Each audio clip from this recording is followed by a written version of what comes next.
honesty,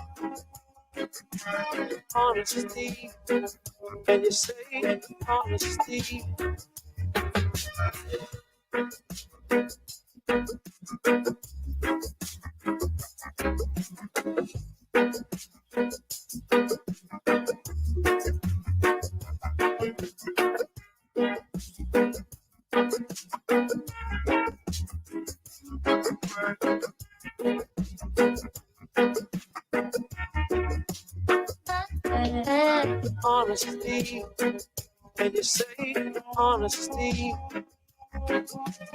Honesty, and you say honesty, honesty, and you say honesty, honesty, and you say honesty, honesty, and you say honesty.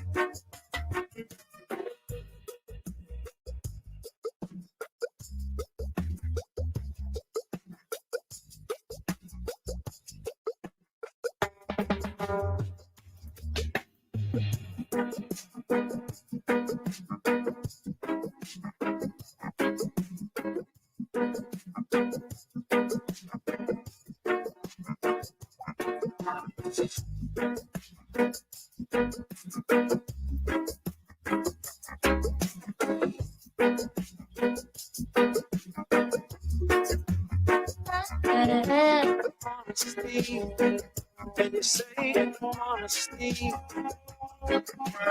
honesty, and you say honesty, honesty, and you say honesty, honesty, and you say honesty, honesty, and you say honesty,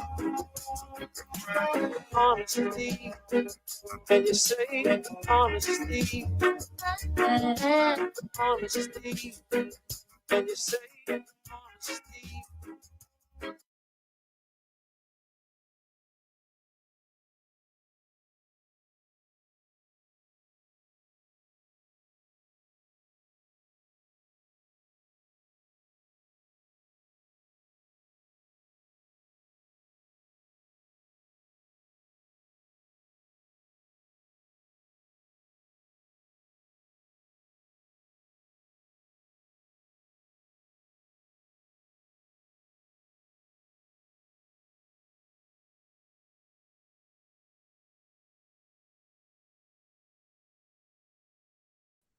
Oh no, no sound. Thank you for that because I don't know how I never saw that was sound. So I was saying blessings, greetings to everybody. Kerry and Miller, Echo, Lady J, Gloria Morris, everybody. If I don't see it, I'll call out everybody, but it was muted. And I said you're now tuning to Reasoning with Rattigan, and I'm your official KFC boss hype man to keep you entertained before Mr. Rattigan takes the stage. Joe Blogs, bless up. Lady J, thank you. Angela Robinson. Yes, we live. Sounds is on. Sunshine. Up and running. Arlene Frome, Doreen Lee, BCA Smith, Norman Ferguson. How y'all doing this Saturday? God is good. Good evening to you. Roger Wilson, up move. Daphne McDonald's, blessings to you as well. Marjorie Hastings. Big up yourself, Dawn, Jennifer Green, Megawatt Volt, Debbie Miller and Catherine Daly, out of many, Natalie Thompson, Herbert, I'm a big up already, you know, Isil, I'm a big up already, you know, Angela, I'm a big up already, you know, Cynthia, I'm a big up already, you know, Patricia Matthews, I'm a big up already, you know, Beverly Clark, I'm a big up already, you know, Miss Webby, I'm a big up already, you know, Karen Miller, I'm a big up too, Sonia Graham. Right, so how everybody doing? Patricia Matthews, my big up already, you know. Oh, now talk to another. Fatty Brown, first man I said her name there. Loxley Gregory, big up yourself for always remembering and identifying my grandfather. May his soul rest in peace. Catherine Daly, Howard Britton, Angela Robinson, Marva Dicey, Jeanette Letts. Big up, big up, big up, big up. Right, so how y'all doing this Saturday morning or evening? It's night now, so I'm not too au fait with the time. I know where I'm at, it's 8:05, so I'm gonna assume it's 3 p.m. Wayne vibes, you know how it go already. When you say the KFC is always a 6 piece, all right? Um, see that Catherine tell you what it is in the 6 piece barbecue. Ledward Steely, how you doing?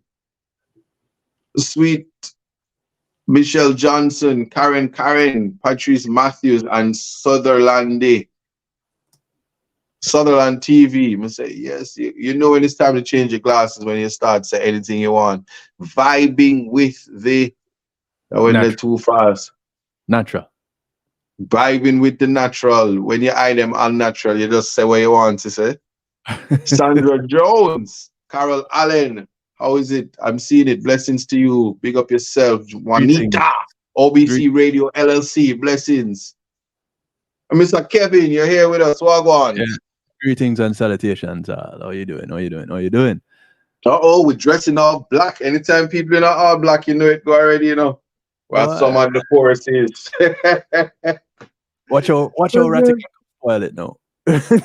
Lord, I better do show up in on a floral shirt, like a church you will go with a dip on that, So call in the original reasoning boss, Rattigan, and make him know, say, if him gonna be a part of this dirty 30, him can't come in on the wrong shirt. Yeah. But it have to be organic for it to be right. So true. Yes, Jaro. Kevin in living color. His ear. Hey, Pat, what you cook today? Hey, listen. Pat Matthews always cooking up something, I don't know what she cooked today, but she always cooking up something. Why? Oh, she didn't cook. Oh, starvation today. I forgot. Well, you know the song? Some girl can't cook. Then none of them from them. The girl, they have a big problem. You So if see? you can cook, big up to you. Otherwise, it's KFC. There we go. There we go. See, they're up. KFC is here. Yeah, man. Marilyn Mollison, big up. Melanie Broke Bowman. Fatima, see you. Nordy, afternoon. Well, anything is possible. You pay for my flight? I come to DC, we have business there, Andrea, hey, how you doing? So Kevin, what's going on, man? What's new? Boy, I was here setting up some things for later. I have a secret ingredient joining me on the broadcast later on. A secret ingredients a cake you bake over there? Well, you were a secret ingredient earlier this year, so. Okay. One of those conversations. I got you. I don't want to let out the secret then. Who's the Right. KFC in England? Anna B, we don't do English KFC. No, if it's not Jamaica KFC, we might as well not. Is it really KFC if it's not Jamaica KFC? Hey, Catherine. Wait a minute, Echo. Let me echo it for you, because if you must know, of course, Echo is a repetition. So if you say KFC, yeah, that's how it is. Yeah. So someone ask if there's a super chat for one Jamaica. Not at present. we're working on it, but for now you have to just go to the website and click on the thing and send the money. See, if it was TikTok, I'd say send the money gun, four money gun, pshoo, but that's not how it works. That's not what it is. Yeah, but hey, people in the chat, we're not here to bash KFC, That's how I survive in life.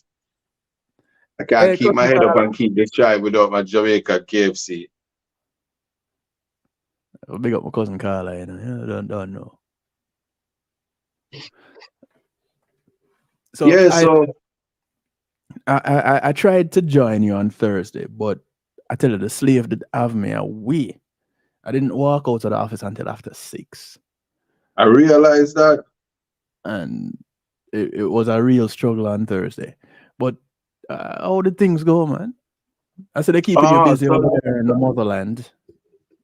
Yeah, the motherland. No, it wasn't the motherland. The stepmotherland. Motherland. My stepmotherland. Yeah, but this week was a very, very, very interesting, amazing week to say the least. You're really out of the loop. Cartel's appeal was the climax of the year, and the year just starts. Just start, yeah. Mm-hmm. But a lot of things reveal. It's so interesting that we come on this show and we talk about weeding out corruption and making Jamaica a better place, only to find out that corruption was at the center of the four gentlemen appeal and has caused them to have to spend 13 years in prison. Mm-hmm. Yeah. Based on corruption. It's a hell of a thing, man. Mm-hmm. But that is why we have dialogue like this. This is why we have broadcasts and topics being raised and addressed in this kind of forum. And it is important that people understand that it's one thing to talk about it, and it's another thing to be about it. So now that we've started talking about it, you're already where steps are being made to do something about it.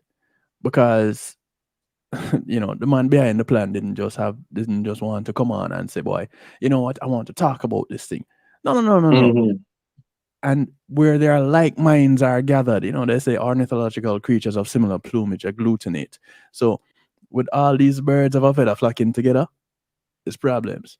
So here you have a group of individuals that have taken flight and decided we have to do something about what is happening and not just talking about it. Because when people get interviewed about things happening in Jamaica and how Jamaica is safe and everything else, they're talking to a set of people that not facing the problems of the majority of the people. Exactly. These people can go and check in at UE and go to the Tony Tweets wing.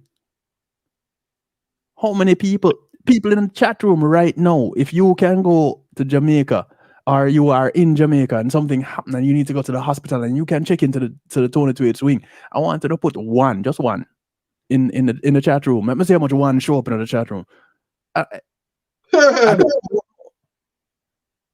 I don't tell you something. You better know. You better know what busy tea good for. Merengue leaf, neem, Cersei, fever grass. You better have your white rum and your Vicks and your buckler bleach. You better have everything, because we can tell you paid for medical is almost a no. So we're waiting on that. But what I can say is it's not so much as I'm starting to be very, very, very what's the word I'm going to use? That I understand fully that it's not that we can't get to that place where access to these things are there for everybody. That there's too much hands going in the cookie jar, and the competition to win so hands can be in the cookie jar is what's causing Jamaica to just deteriorate. That's really what it is. No justification for a lot of those things, but I just have to just sit down and say, the surprise. I mean, people were really shocked to understand that the position taken is that they don't have a problem with corruption being on a jury when a man's freedom is in the balance. That is a position that is a shocking position, and it sends a signal to the rest of the world that Jamaica is okay with corruption. So that apart from all the legal gymnastics and jargons and the beautiful speaking or the lack thereof and the intricacies of the law, a signal to say, oh, we don't do law in Jamaica. We work in the trenches and we do what we have to do in particular cases, nor the big up. We do what we have to do in particular cases, even allow corruption to fester on a jury in the hopes that we can save some money, because after all, it's the taxpayers' money and we use it accordingly or how we like, whatever that means. But You know it, what I it, don't. it was just bad. It was just a bad look. It left a bad taste in your mouth. What I don't know about that reasoning is that you want to save some money, and so we're cutting corners here, we're cutting corners there. But if we spend the money to put things in place that would make everywhere better, then everything will improve. Very true. I don't know. I must be a little bit simplistic about in my reasoning. And people in the chat, as active as you are, you could clear up some things. As a matter of fact, as I mentioned, people in the chat, regular thing before we go down that road some more. Do your likes, do your shares, do your $1 to the One Jamaica Legal Defense Foundation, and tell your friends of your friends, friends of your enemies, enemies of your friends, and your enemies too. Tell them to put their $1. It's not my thing, but I think we'll get better that way. The 1 cocoa instead of anybody have 50 cocoa. Well, if you have 50 cocoa, can put it. But no, I mean, I see some people a while ago, Kevin, when you tell them type 1 so they can go in a 22 swing, then for use the 22, then for take the 22 swing money and put it on the One Jamaica Legal Defense Fund. Because they're not sick. But here's the thing, and piggybacking on that statement, though, ISAT, can you imagine the level of care throughout Jamaican hospitals equivalent to that what you can get on the 22 swing? Yeah. And I think we mentioned medical associates because because my grandmother passed through them 2 hospitals and then end up at UA and still died in a week. From the moment she got sick to the moment she died, still happened in a week. So, but and I'm not saying that the only place to go would be up at 22 at UA, but that seems to be the benchmark of care.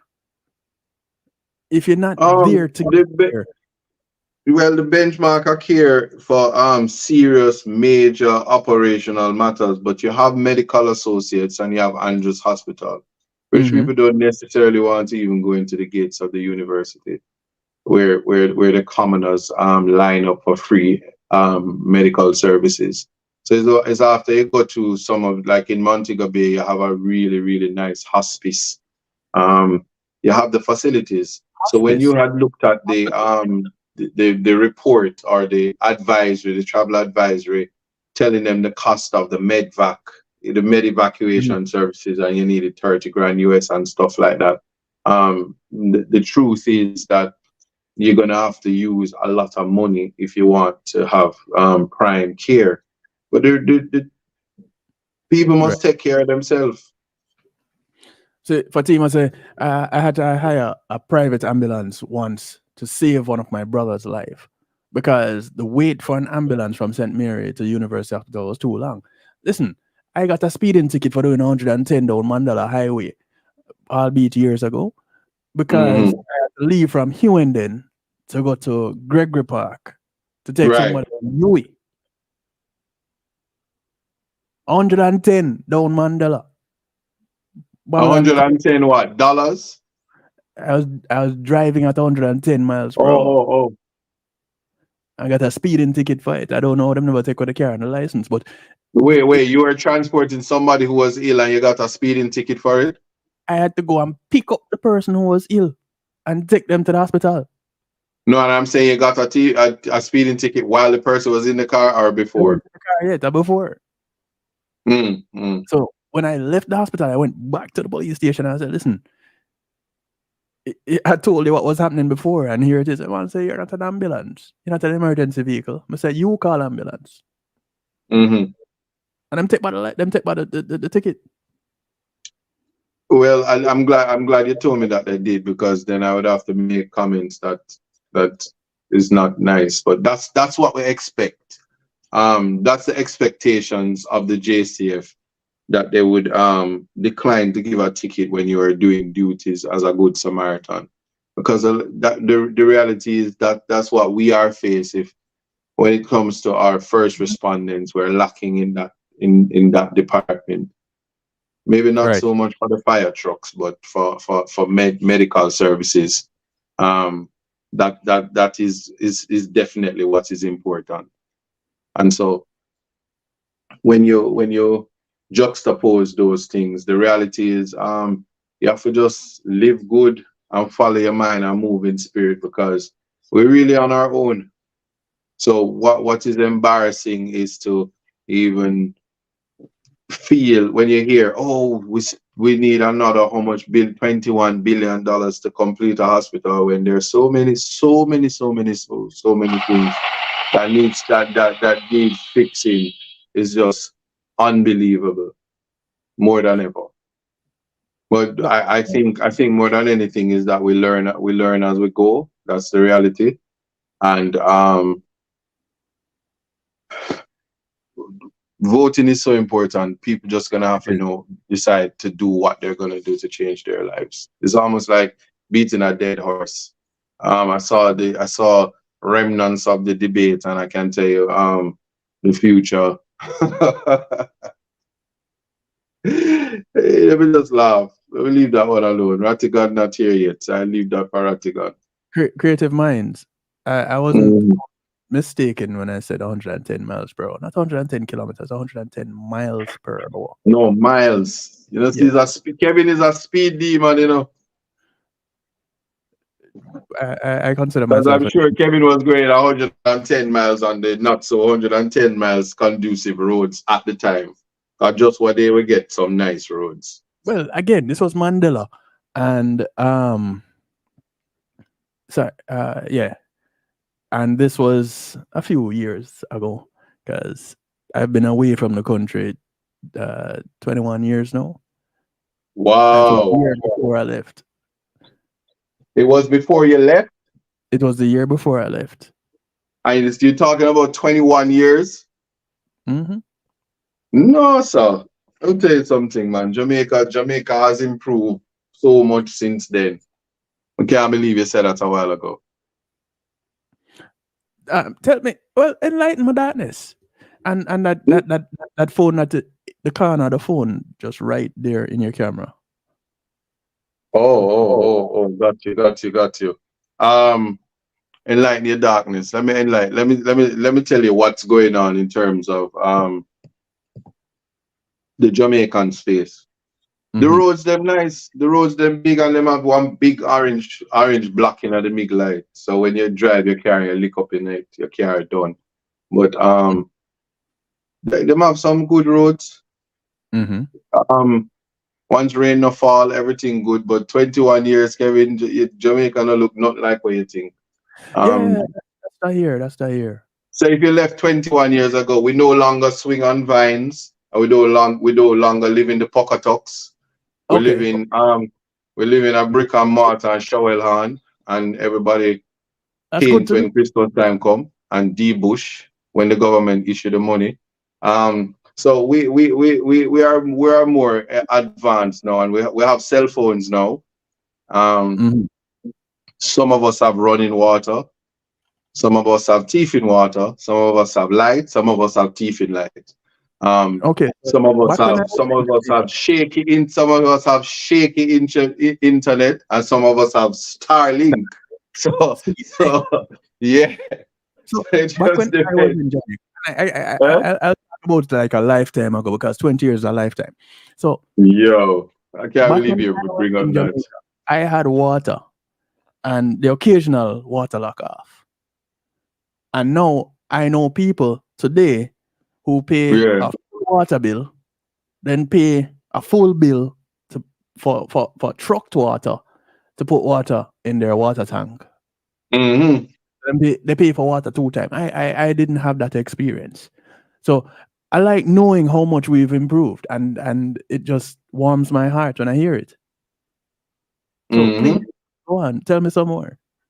Oh, let me tell you what else. Jamaica have, all right, so you don't need a map.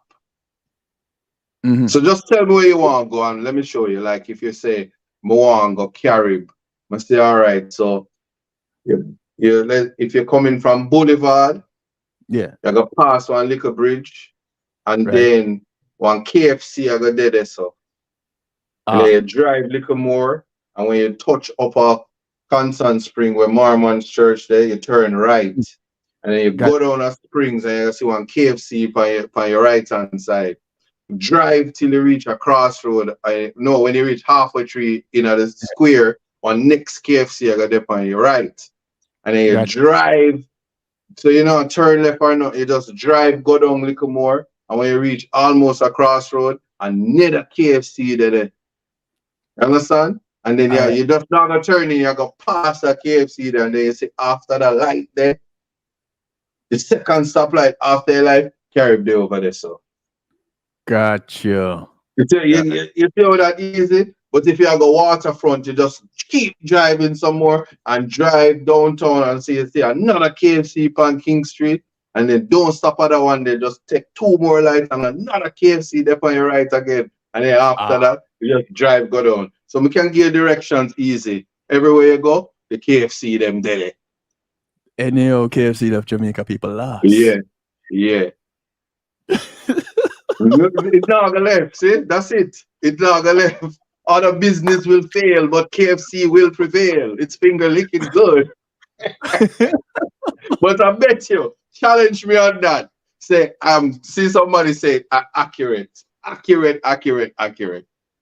Arlene say, we can use Waze in Jamaica right now. So I'm Use down. who? Waves, you talk about the app on the map? Yeah. Yeah, but your data got broke down. Your Wi-Fi not gonna work. Every minute they were gonna scare you, they were gonna say, your data is now up. Top of your credit. You know, you're gonna lost. And then you might turn and left in one of them places there.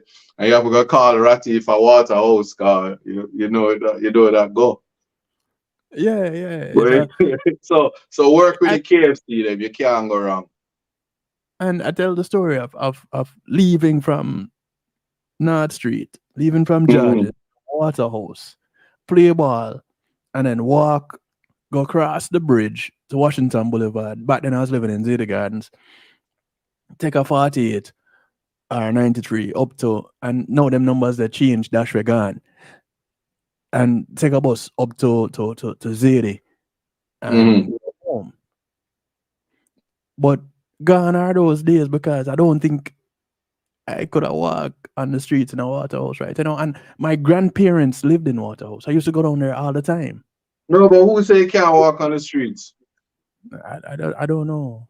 Let me tell you something. You see when night come, going to the baddest area in the night, and you know what I'm gonna say?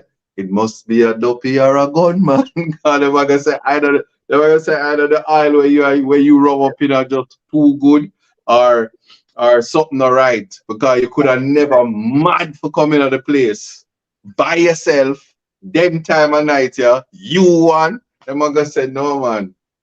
Must be a dopey or a gunman. Police chief or Indian chief. I'm telling you. So them would make a dopey out of me that day. No, them not make no dopey out of you because them don't know who you. I'm telling you. Jamaica not as sick and twisted as people think. I really don't think it is. To be honest. Keisha, good to see you. Your name. I would say good to see you too, but good to see your name. Having grown up spending most of my time downtown Kingston. I went to church downtown, I went to school downtown. The big Salvation Army and North Parade, that was where I went to church all my Jamaica life. And so I spent time up and down Chancery Lane and interacting with people up and down Chancery Lane. So when people back then was talking about how downtown rough and downtown rugged, I used to be downtown till dog afraid. See what I mean? Because guess what? Downtown rough and downtown rugged. If on a Duke Street, hey. That's not something that I don't understand either, because Duke Street is where the lawyers' offices are, right? King Street is where the court is, and then you have the streets You know, you can walk up and down between Right. Central and where those places is. But how is it that just 2 streets over and you can lose your life? Makes no sense to me. Yeah. It Yeah. makes Yeah. absolutely no sense to me. And it says it's a total abandonment of some areas by the political electorate for that to be maintained like that. Mm-hmm. Yeah, and I just wonder what would be the solution for fixing something like that. But then if you fix it, you lose the voting pool and you lose the political influence, because true independence would cause persons to lose the power, you know, the power hold of a certain areas. That's just my take on it. Well, considering that people don't vote That's a thought. policy, Mhm. they vote party. Yeah, that might be an issue for those that are in parties Mhm. looking for votes. Because then that would mean that they need to actually do some work and interact with some people and back up what they're saying that they're going to do if they're in a particular place, and continue what was being done before, so that the people of Jamaica can actually benefit from putting them there to represent us, the people of Jamaica. Right, right.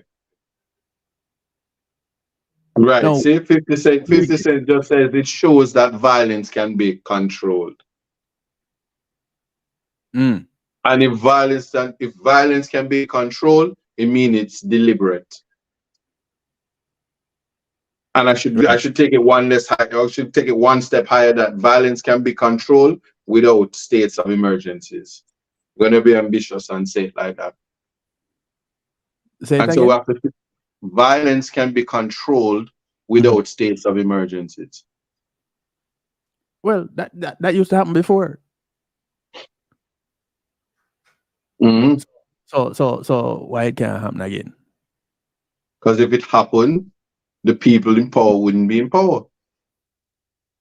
That's the problem. Mm-hmm.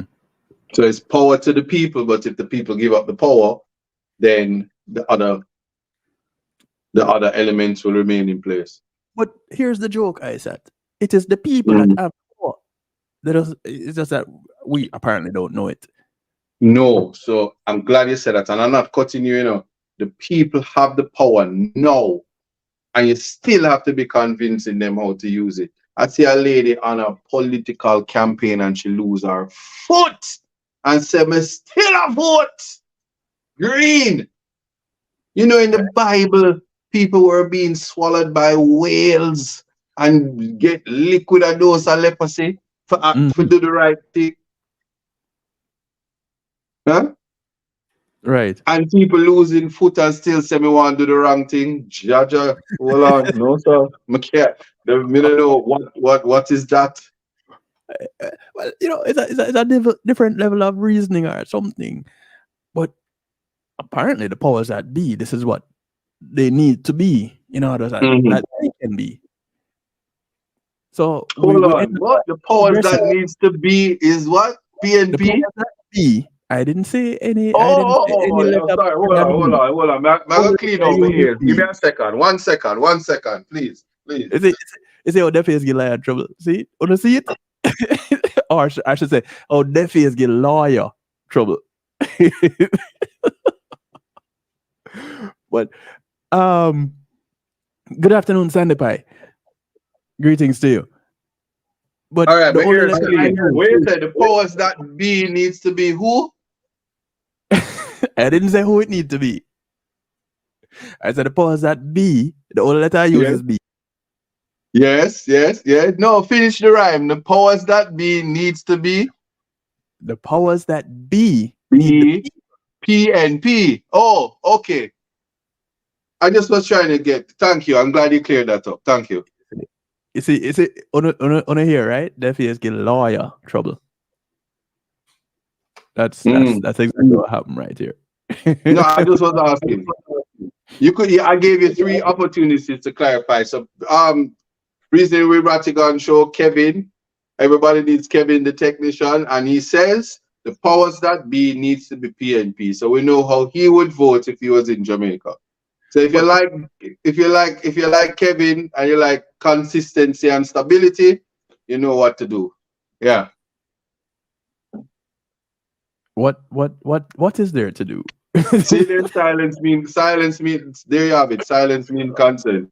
Arlene says it's not only the foot she lose. I said she lose a foot and 3 toes off the next foot. How do you lose 3 toes and still call it a foot?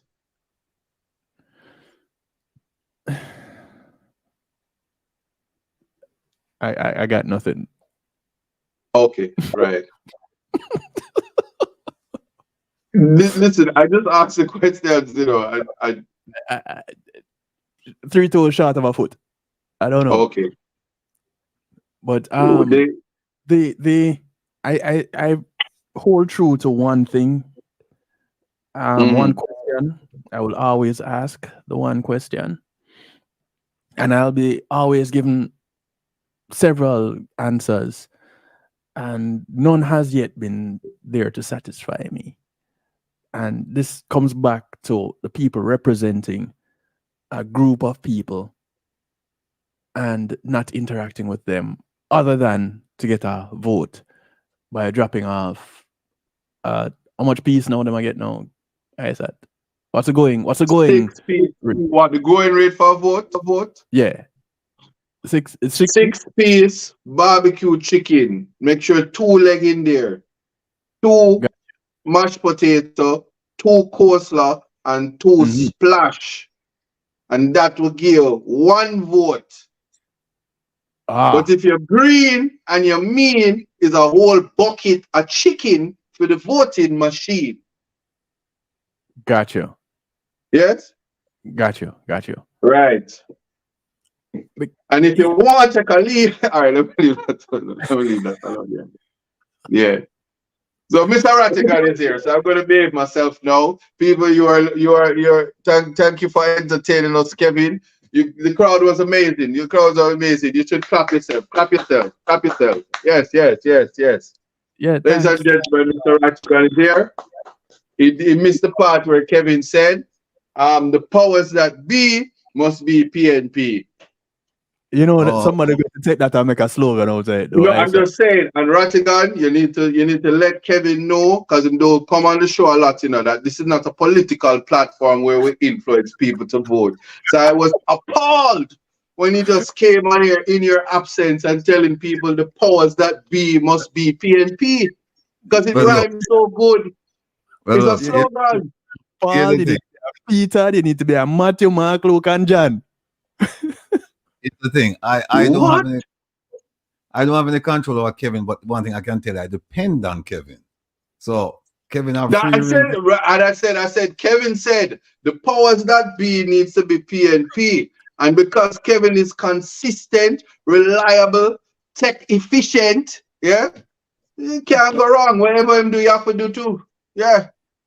Kevin, you go vote. You go Jamaica, go vote. Negative Batman. And I will say this. Great start. I will say this. Deaf ears get like that trouble. That's where I'll stop. All right. But welcome back to your broadcast, Mr. Rattigan. It's a pleasure. It's always a pleasure to have you. People, this is the broadcast. I'm just a presenter. You know, the broadcast is for the people.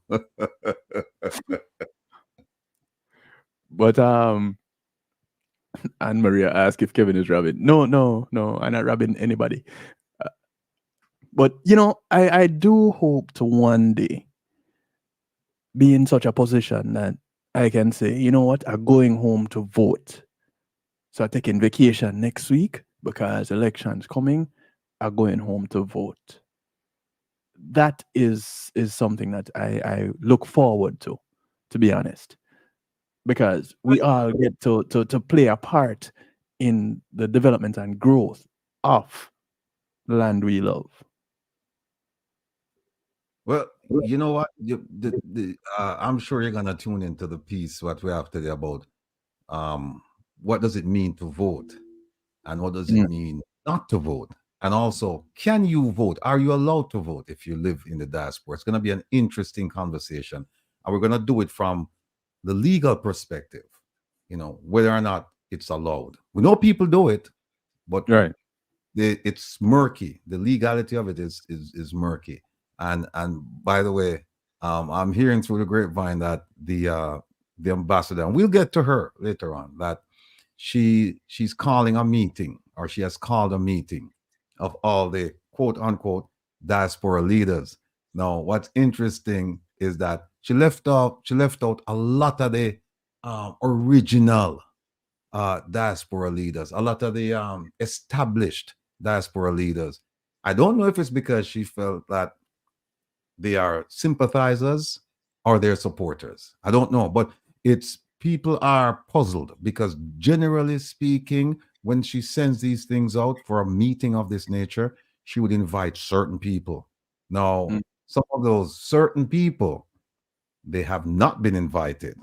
And so they're wondering why. But we think we have the answer why. So we'll talk more about that later on. And I'm sure she'll be listening as well. Her friends and supporters, they'll be listening, and they'll convey the message to her if she's not listening. I'll definitely be listening. By the way, folks, tonight Kevin is going to leave us early because he has a scheduled appointment, and we're going to finish at 8. I know some people are upset about that because they said, no, Ratty, go 9, man, go 10, and go to 11. But I think 8 o'clock is a reasonable time to end the program, particularly since Isat is traveling, and he's 6 hours ahead of us. So it's 9:41 where Isat is right now, and the young man has to get him beauty sleep, and as a bodybuilder, rest is very important, Then that means I'm not gonna wake up. Take a lot of energy for eat KFC,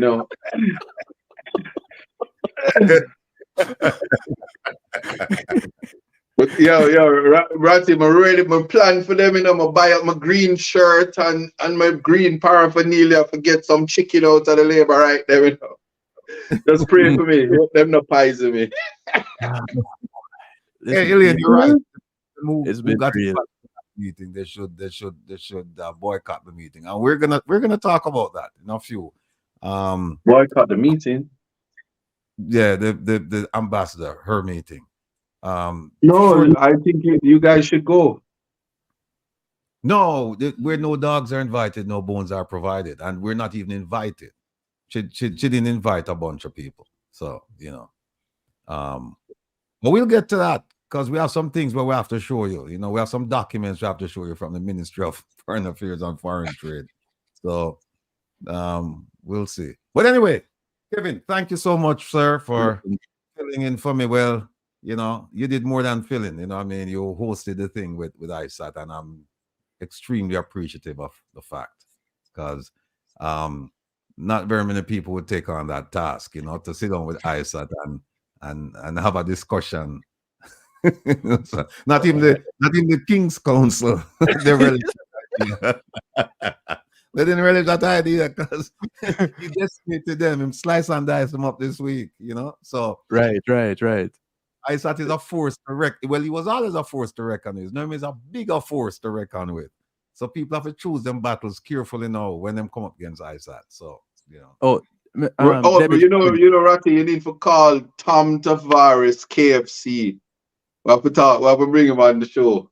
All right, no problem. I'll reach out. Send him a call. Just send him a message and say, Tom Tavares KFC. We want to have a conversation with you. I will start that tonight. I'll send him a message. He's probably go ahead. I'll answer Debbie's question on your behalf. Debbie Jervis says, please tell us if we need book and pencil today. Debbie, if you've been listening to this broadcast any other time, then you should know that pen and pencil and a notebook, slate, if that's where you want to go, you need to have it already. Take your notes. All right. Well said. All right. Y'all have a good one. I'll be in the Yeah, background. and I hope I don't have to say, Kevin, why you there? See, Elaine came prepared. Glad you did, Elaine. Glad you did. All All right. right, take care. All right. Yes, I saw it. Well, let me start off. I'm sure you big up everybody in the chat room. So everybody in the chat room, no big A up. whole heap of people in there. Yeah. Yeah, no big up on yourself because what? All of you could have chosen to be somewhere else at this point in time, but instead you have chosen to be here with Rattigan and Buchanan and Kevin and the rest of the group.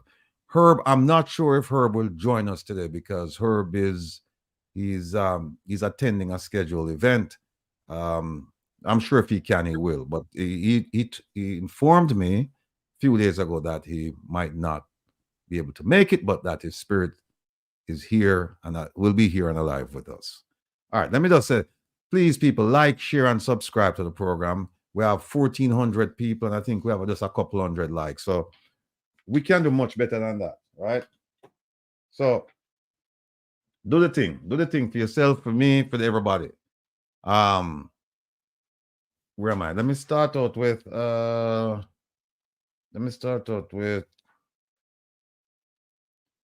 start out with Relax with the Rebel. At midnight, please tune into Reggae Global Radio and relax with the Rebel.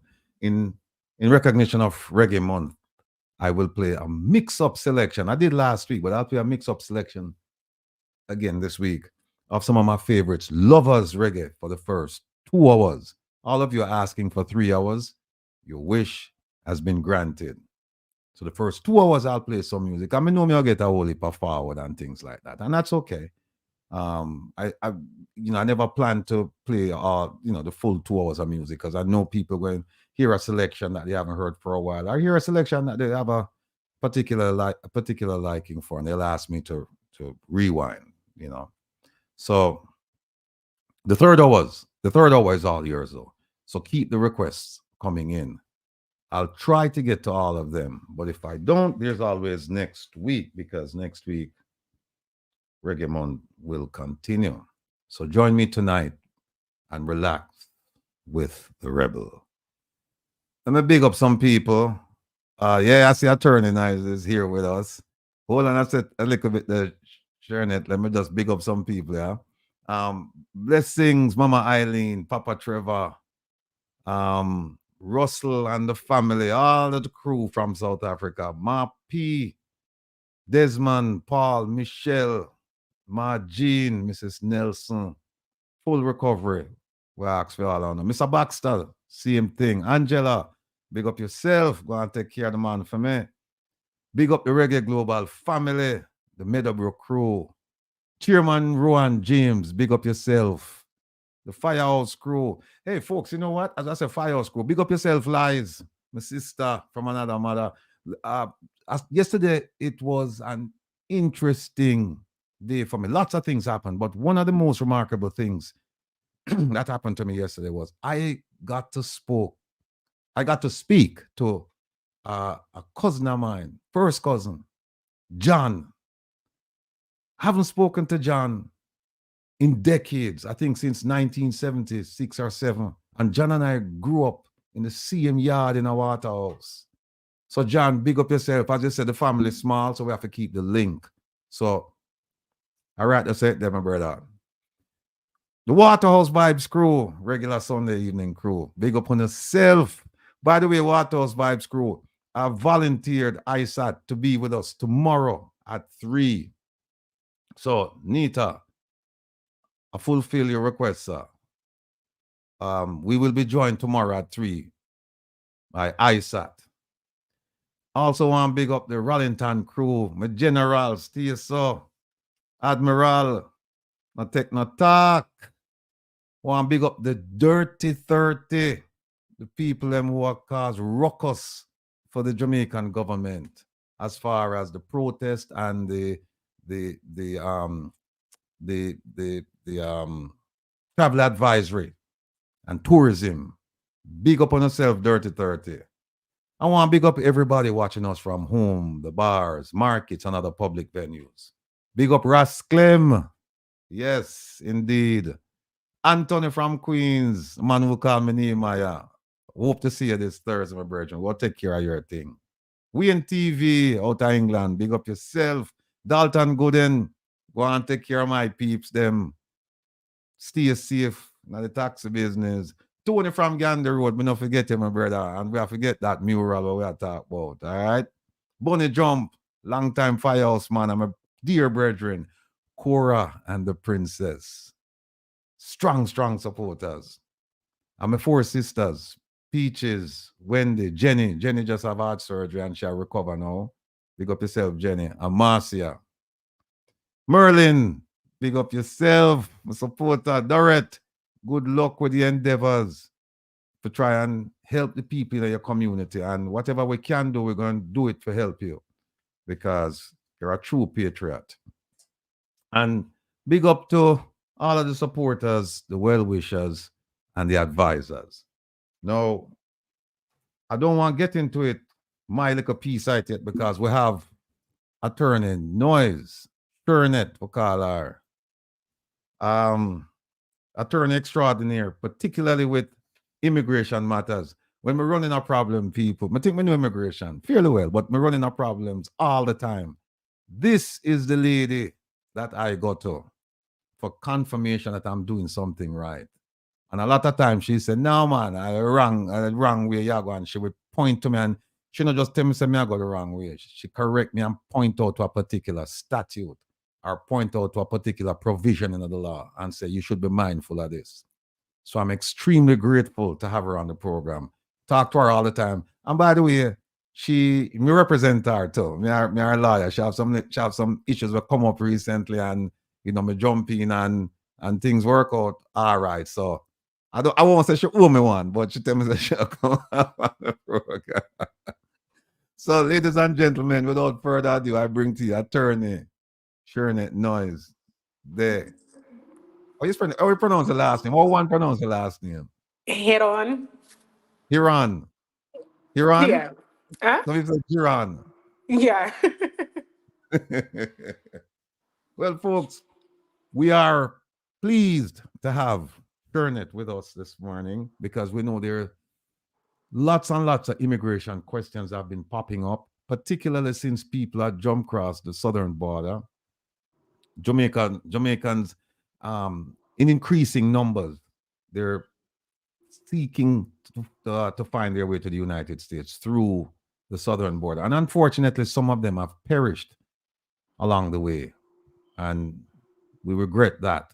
We hope that Jamaicans could stay home and enjoy the prosperity promised, but we see that that's not the case. The prosperity that was promised is just that, promised.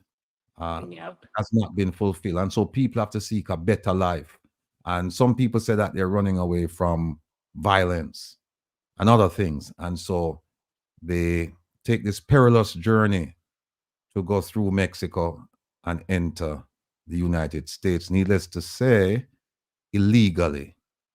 And then a whole bunch of things happen. So what I'd like to do this afternoon is, and by the way, Turnet and I, we have a bunch of clients, a lot of clients who actually come through the southern border and they're seeking asylum. So Turnet is going to talk to us today about that particular aspect of the immigration law and the procedures. When you come through the southern border, what should you expect? What is expected of you? What kind of documentation you should receive from immigration, your court hearings. How do you file to remain in the United States? If you get married and you're in the United States, do you have to leave the United States to adjust your status? All of those questions. Turnet is gonna kind of compress all of that in a short period of time because she's busy. We welcome her if she wants to stay the whole evening, but Turnet have a young family, and so she have to attend to, me at that. Of course, So, I do Turnet, know. by the way, Turnet, meet Isaac Buchanan, the superstar from the Privy Council hearing this past week. He was a superstar before, but he's now a bigger superstar. The Galaxy can't hold him. Well, nice to meet you, Isaac. Same, sir. Supply I you the heard so beans. much about you, you know. To the point, me make sure me dress up when me here see I come on the platform. Yeah. No, I So think it just looking forward. I know the I'm audience looking is just, forward to a very exciting conversation where I can learn something. So um well, let me set the stage then. Sure net. Let me set yes. yeah, sure net. You have people in Jamaica. This is a scenario. People in Jamaica, they they they're working, but they're working minimum wage. They have mouths to feed. They can't feed their family. They don't want to take up a gun, and they're looking for a better life. They don't see any prospects of a better life in Jamaica. And then somebody said to them, "Hey, listen, we can get you down to Mexico, get you across to Mexico, and then you can cross into America. And when you come to America, then you can seek a better life and send for your family, and so on and so forth." So then they buy the ticket. They go, maybe they fly. I don't know if they have Mexican flights nonstop to Mexico, but more than likely they fly somewhere else in the Caribbean and then or Central America, and then they fly to Mexico and they join this line of people from Central and South America and the Caribbean and Africa, all over the yeah. place, trying to get into the United States. And now they get to the border and they don't have any paperwork, of course. And they meet up. Their first contact now with the US government is with CBP, right? Customs Border Protection. And CBP do a cursory interview and they're given a piece of paper saying you have a hearing, a year from now, 6 months from now. Tell us what's the significance of that piece of paper, that interaction, that first interaction. What's the significance of that? The significance of that paper is basically that paper is called a notice to quit in the immigration I rules. noticed what? A notice to appear. Sorry, notice to Notice, appear. Yeah. So notice to it's appear. yes. Most attorney will ask you, do you have an NTA, and that's the abbreviation for it. So it's just like your complaint or your arrest. Well, if you say, for example, you get arrested in criminal. And then they said you have to appear in court. So that's the same thing in immigration. Their notice to appear is for you to go to court and present your claim to a judge to say why you should be stayed in the US and not return back to your home country. Okay. Now, are you under arrest or are you under detention when you get to the border and you get to see that face of America, that immigration officer? Are you under arrest or are you under detention? You're just under detention. They don't call it arrest, they just call it detention because sometimes they hold you there for maybe 2 weeks, a month, or maybe a couple more months. Depends on if you have someone who can put up a bond for you. Hmm. And So what if you can't find anybody who can put up a bond for you? sometimes the border patrol agents can make the determination to let you out on your what they call your recognizant. So they basically you telling them that you're going to appear. So it's your promise to appear. They will let you out on to say, okay, we'll let you into this country, but you have to promise to appear for your court hearings. Okay.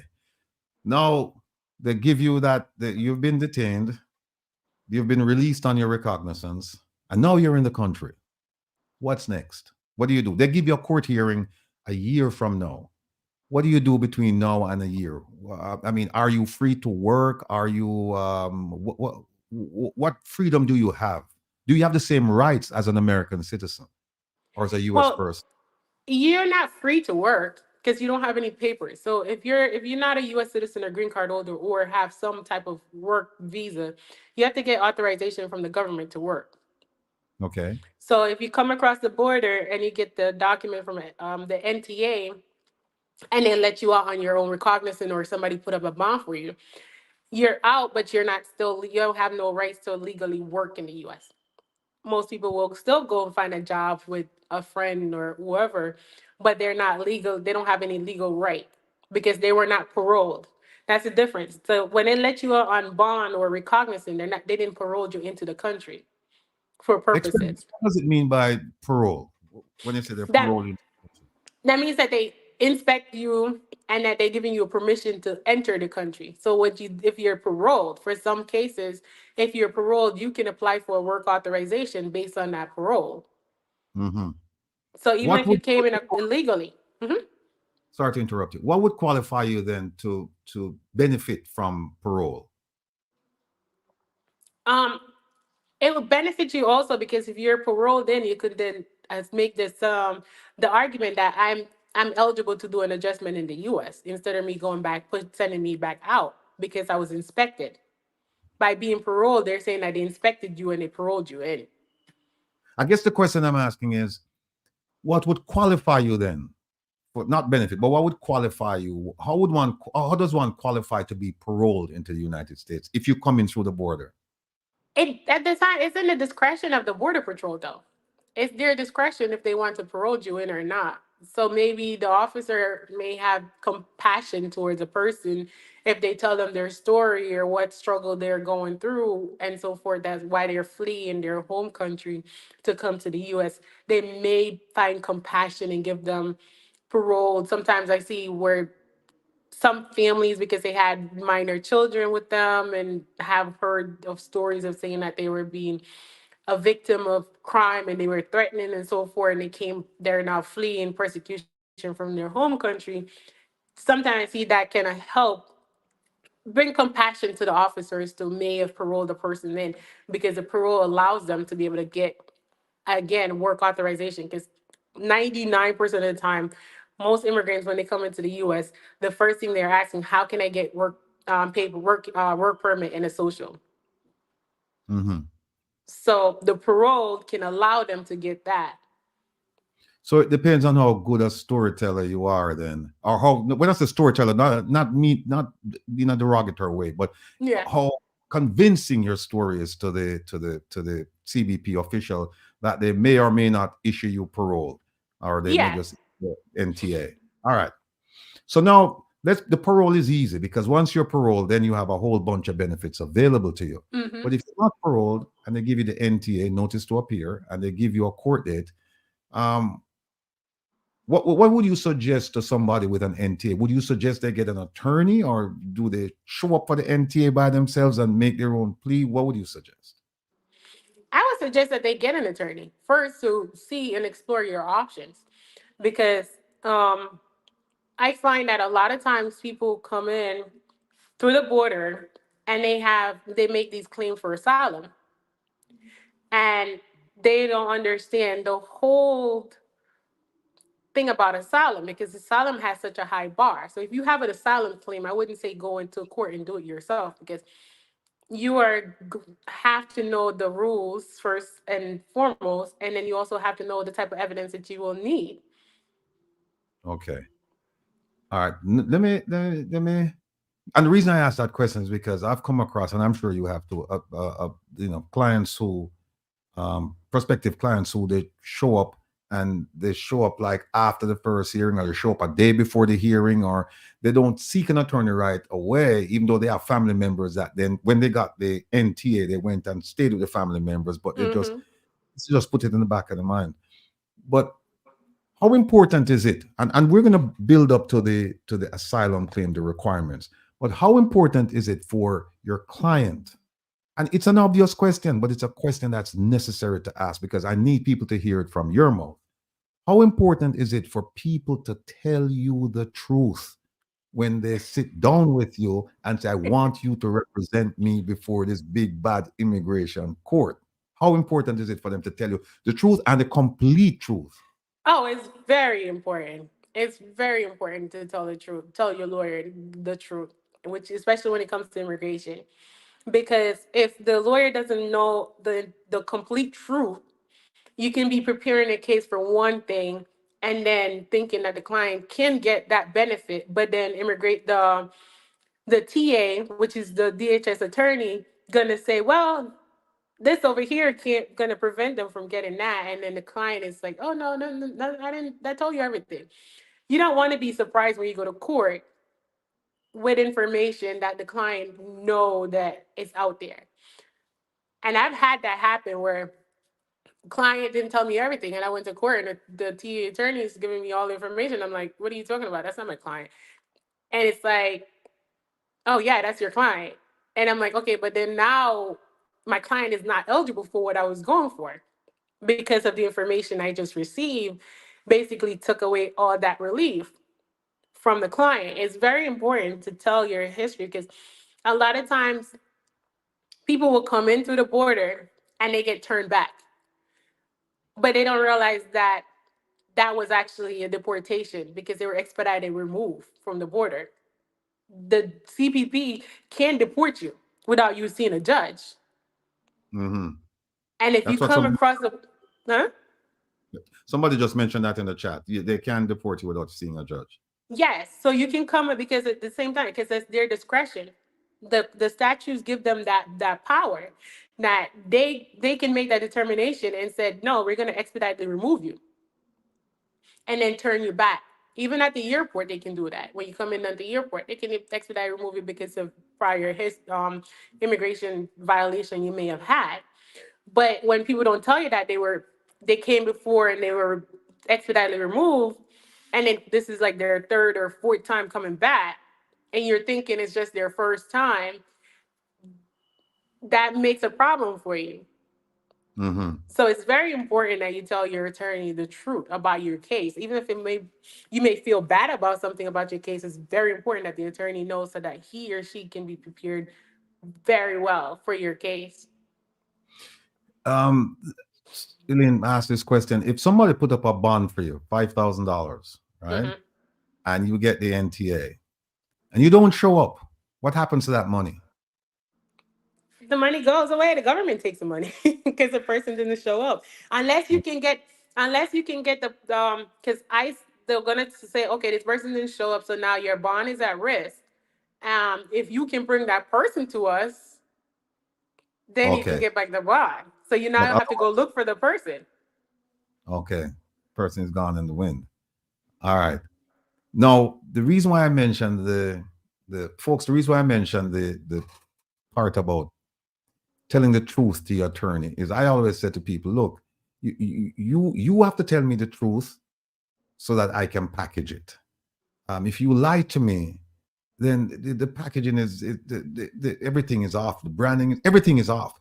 And I say that because Shernet and I, we have a client who came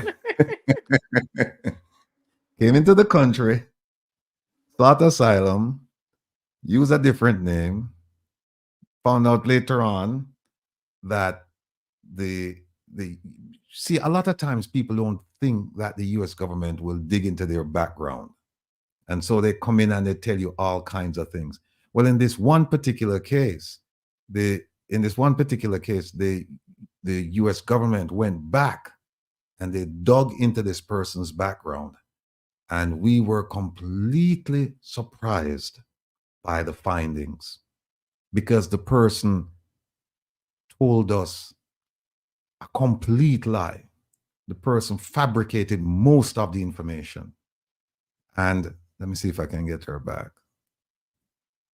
Yeah, the person fabricated a lot of the information. And then when we finally approached the person with the information, person broke down and started crying and apologizing. But that doesn't help. Crying to me is not going to make your case any more convincing or less. In fact, it makes it less convincing because crying to me, no, you're asking me to sympathize with your case. And we had a discussion during the consultation and I said, look, you need to tell me everything. And in this particular case, this one case, we weren't told everything. And Shernet and I were still fighting that battle with that case, but we won't go any further than that because we don't want to identify anybody. Although nobody in this platform would ever know that person, That's true. They'd never know that person. But still, it's so important for you to tell your attorney exactly what's going on. It's like going to your doctor. You don't want to hide, things from. If he says, have you ever been treated for this, that, you want to say yes and tell the doctor and trust that you have a professional working with you so that they can get you the best possible care. Likewise, with an attorney, you need to tell the attorney the truth so that they can get you the best possible outcome. So now, Shernet, somebody show up and you and I, we found this quite often. People show up and then you say to them, okay, so you're in the United States and you're seeking counsel. Uh, what's the basis? Tell me what's going on. And then somebody would have said to them at the border or before they left Jamaica, just tell them asylum, right? Because you can get refugee status if you're outside the United States, but if you're inside, it's the same thing, but they call it asylum. Can you tell us what the grounds are? Some of the basic grounds that would qualify you for or make your asylum claim legitimate? So some of the basis is if you've been discriminated based on your race, your sex or political parties. So one of the main one is political party. So say you are part of, because Jamaica back in the day when it was, if you were a PMP, you would never go nowhere where it's a labor right office. Hold on 1 second. Petro, he asked, are you Haitian? No, no, this is a born Jamaican. No, no, no, I'm not Haitian. No, no, no. Born Jamaican. Born But black thanks for asking, Petro. That's Jamaican. her, that name you see there is our name acquired through marriage, but her husband is not from Haiti either. So, but No, go my ahead. husband is Dominican. He's from the next door neighbor. All right, go ahead. But so, for example, right, in the political aspect, say that I was a part of the PMP party. I was an elected official, or I was working for someone. I supported that party, but then some people from the labor rights started to harass me and sending me threatening information and so forth. And because of my political party, now the labor rights are in politics. I'm not safe anymore in Jamaica. I have to leave. I can use that for asylum purposes based on political party Oh, affiliation. so I can come and see you tomorrow. Why it sound like you were talking about me? No. Oh, my bad, my bad. Ratty, I thought you gave her some information about me and she was disclosing it live. Thank you. Sorry, my bad, my bad.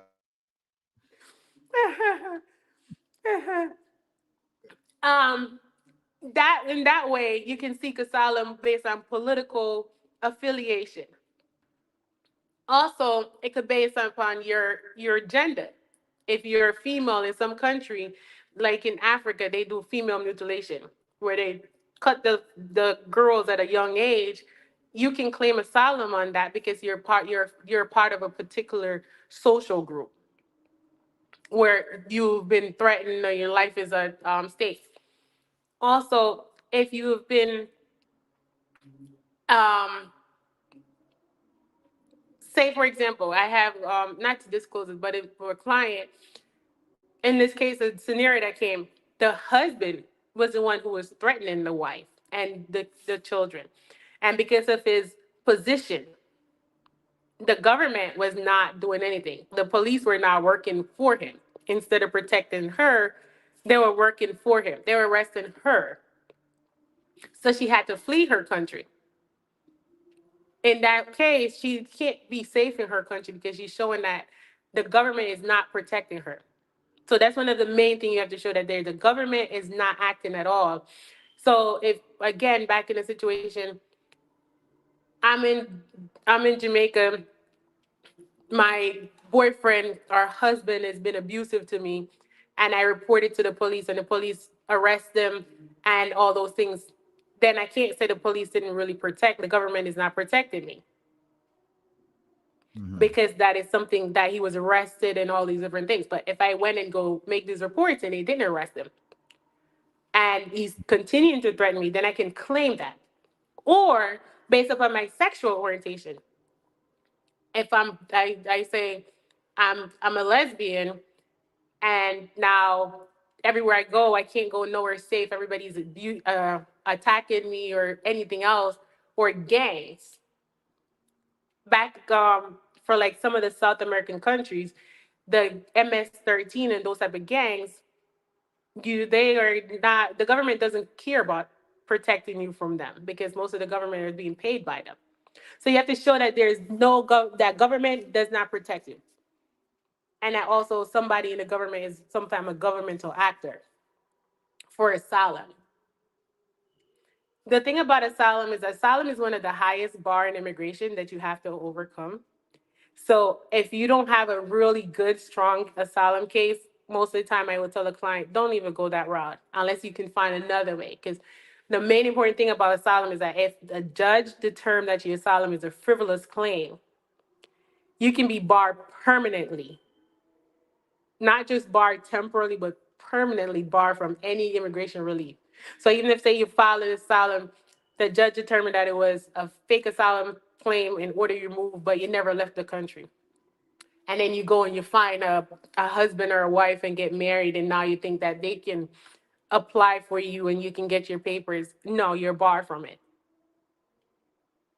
Well, That's one of the thing about asylum is like, so it's like, so if somebody, I see that like some people say, oh yeah, somebody just told me just to say asylum.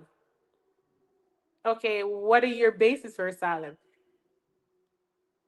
They don't have a basis, but I'm like, so then you don't really have a good asylum claim. I wouldn't go that route. Let's look and see what else may be there that you can go for.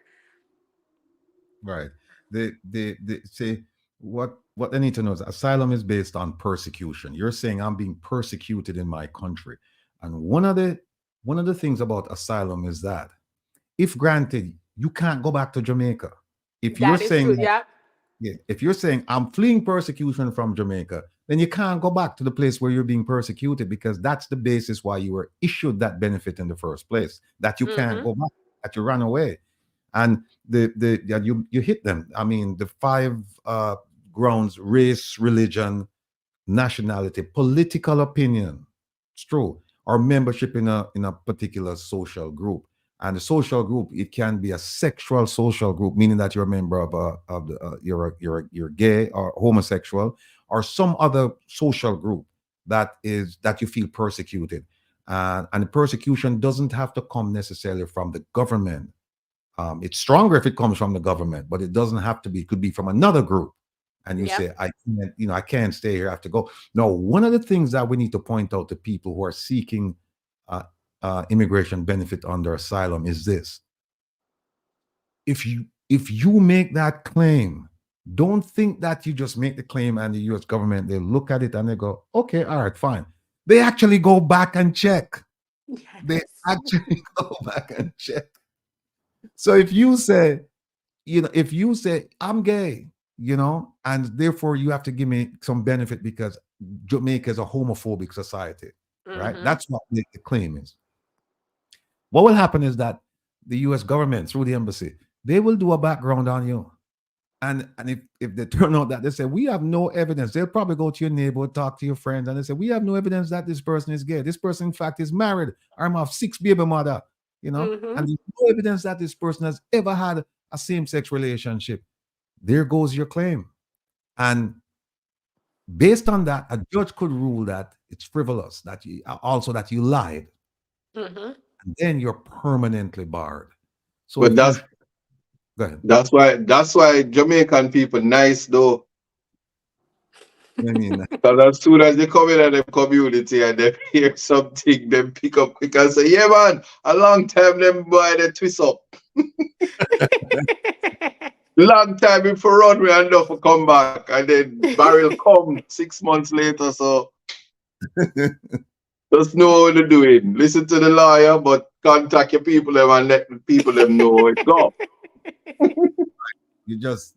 yeah, you have to cover your tracks. I mean, I'm not telling you to do anything illegal, but what I'm saying is that if you're going to make a claim, just make sure that the claim can be substantiated, because if it cannot, you're going to have problems. And the U.S. government, it does go back and search and look, and they read the newspapers and they talk to your family members or your friends, because you're going to tell them, they're going to ask you where have you lived, where did you work, so they're going to Mm-hmm. go talk to those people. And if those people come back and say, like for example, if you come back, if you say, oh, I'm being persecuted because I'm a member of the JLP or member of PNP, whatever, they're going to go back and they're going to talk to people. And if you've never ever expressed an interest in any one of these parties, nobody knows who you vote for. All right, you're gonna have a problem. And then another thing they look at is they say, well, is there any way that you could have avoided this persecution by moving to another part of your Yes. country? Mm-hmm. Right?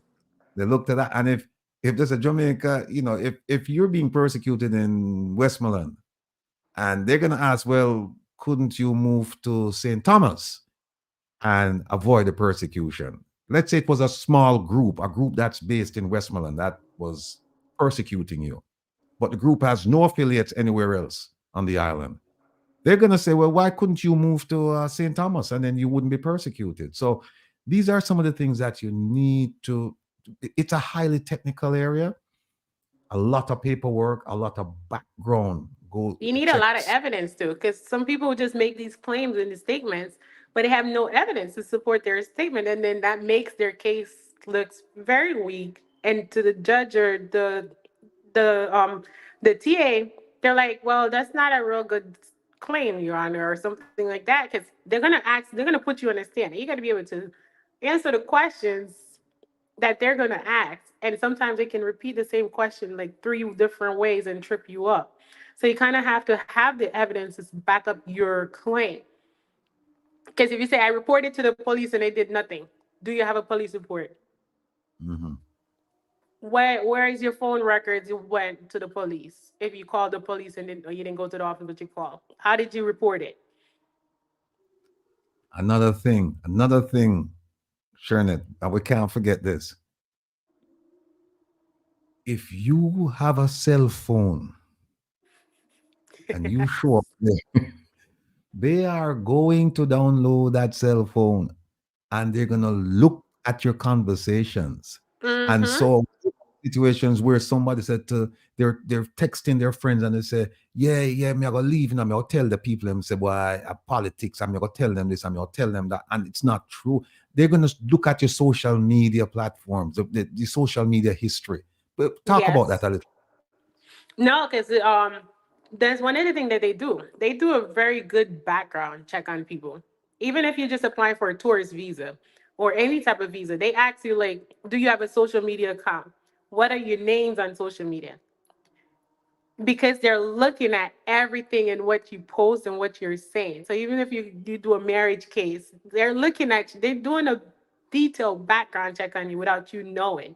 Because they're watching your social media. Because once they put your name in the system, they're gonna pull up anything where you have. And they're gonna see your comments or your posts throughout the time. Because Yeah. um I forgot, the thing was I don't know if it was a client of mine or a consultation they did. But the person came in and they said, yeah, they reported to the police. But instead of police do anything, the police tell them to just leave the country. So I was like, the police tell you just leave the country instead of moving to, like, you haven't even tried moving to somewhere else because it's a local little gang. Yes. I'm like, but then the police can tell you to go to America. That doesn't make any sense. Like, that argument does not stand at all. But then they're posting things on the social media site because everybody now on the TikTok, the Instagram, and they're posting these things and not realizing that immigration watches from the shadows, Hmm. and they will Yeah. look back at all. The government have access to everything because we give them access by getting a cell phone and logging in or creating an account on one of these sites. We're giving the government total access to our entire life. So they will look back and see, okay, you said you're homosexual, but all your posts were with you and a female, not one with you and a male. Hmm. All these different things, and you're so like the way then things sometimes people don't realize. Oh, because I'm Jamaican and I write in patois, they won't understand. Or or I'm Jamaican and I say it in patois, they won't understand. But you Right. fail to understand that they have translators that work for them. And don't forget, That Don't forget Yeah. AI too. They've And programmed AI. AI, yes, and AI. They nowadays you have AI because they have the government versions of AI. They just release it to us in the public now. They've always had AI. Mhm. Yeah. You know, Shernet, with and it's so important that if you're, and this is just my advice to people, take it for whatever it's worth. If you're coming up and you're coming up for a different purpose or whatever, you may want to consider leaving your phone at home, because I have a case where uh, this gentleman was coming up, and in his text messages with his wife, um, he's talking about buying a house and how they're going, where the money's going to go and all this stuff. And then when he showed up, they said, "Why are you here?" And he says, "Oh, I'm just here just to sightseeing." And they said, "Oh, really?" And he said, "Yeah." And then I'm going to go. And they said, "All right, give us the phone." And they went in and they saw extensive conversations with him Hmm. planning to move here, to live here, buy a house and all this stuff. And they just put him on the next plane and send him back, because that wasn't the purpose for which he sought the visa. Oh yeah, I have had about, I think it was last year or so, when we had about five different people. They were coming back to the on their visa, and every single one of them got turned back and told that they cannot come back in 5 years. Mm, And um, how they got caught is that because, again, with the same thing with the cell phone, Border Patrol took their cell phone and it showed their geographical. Because remember, again, Google, all of those places. You talk about something now, you say want pizza. By the time you go on your phone or wherever, you see all the pizza ads and everything else. They right. took the phone and look at their geographical location and see that they were going to the same address every day from like 8 o'clock in the morning till 5 o'clock at night. So they were asking, so you come, when are you coming to do a visit? One person was like, I'm going to visit my boyfriend. They said, well, you were here a couple of weeks, months ago. Have you worked in the US? No. They said, but this location happens to be a McDonald's.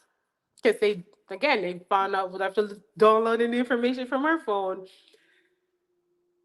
they saw that it was a McDonald's. So they said, you've been going to this address 5 days out of the week for the last couple months that you were here. Have you been working? Then she finally said yes, because she's now caught. Because the one thing that they're doing is checking everybody their phone.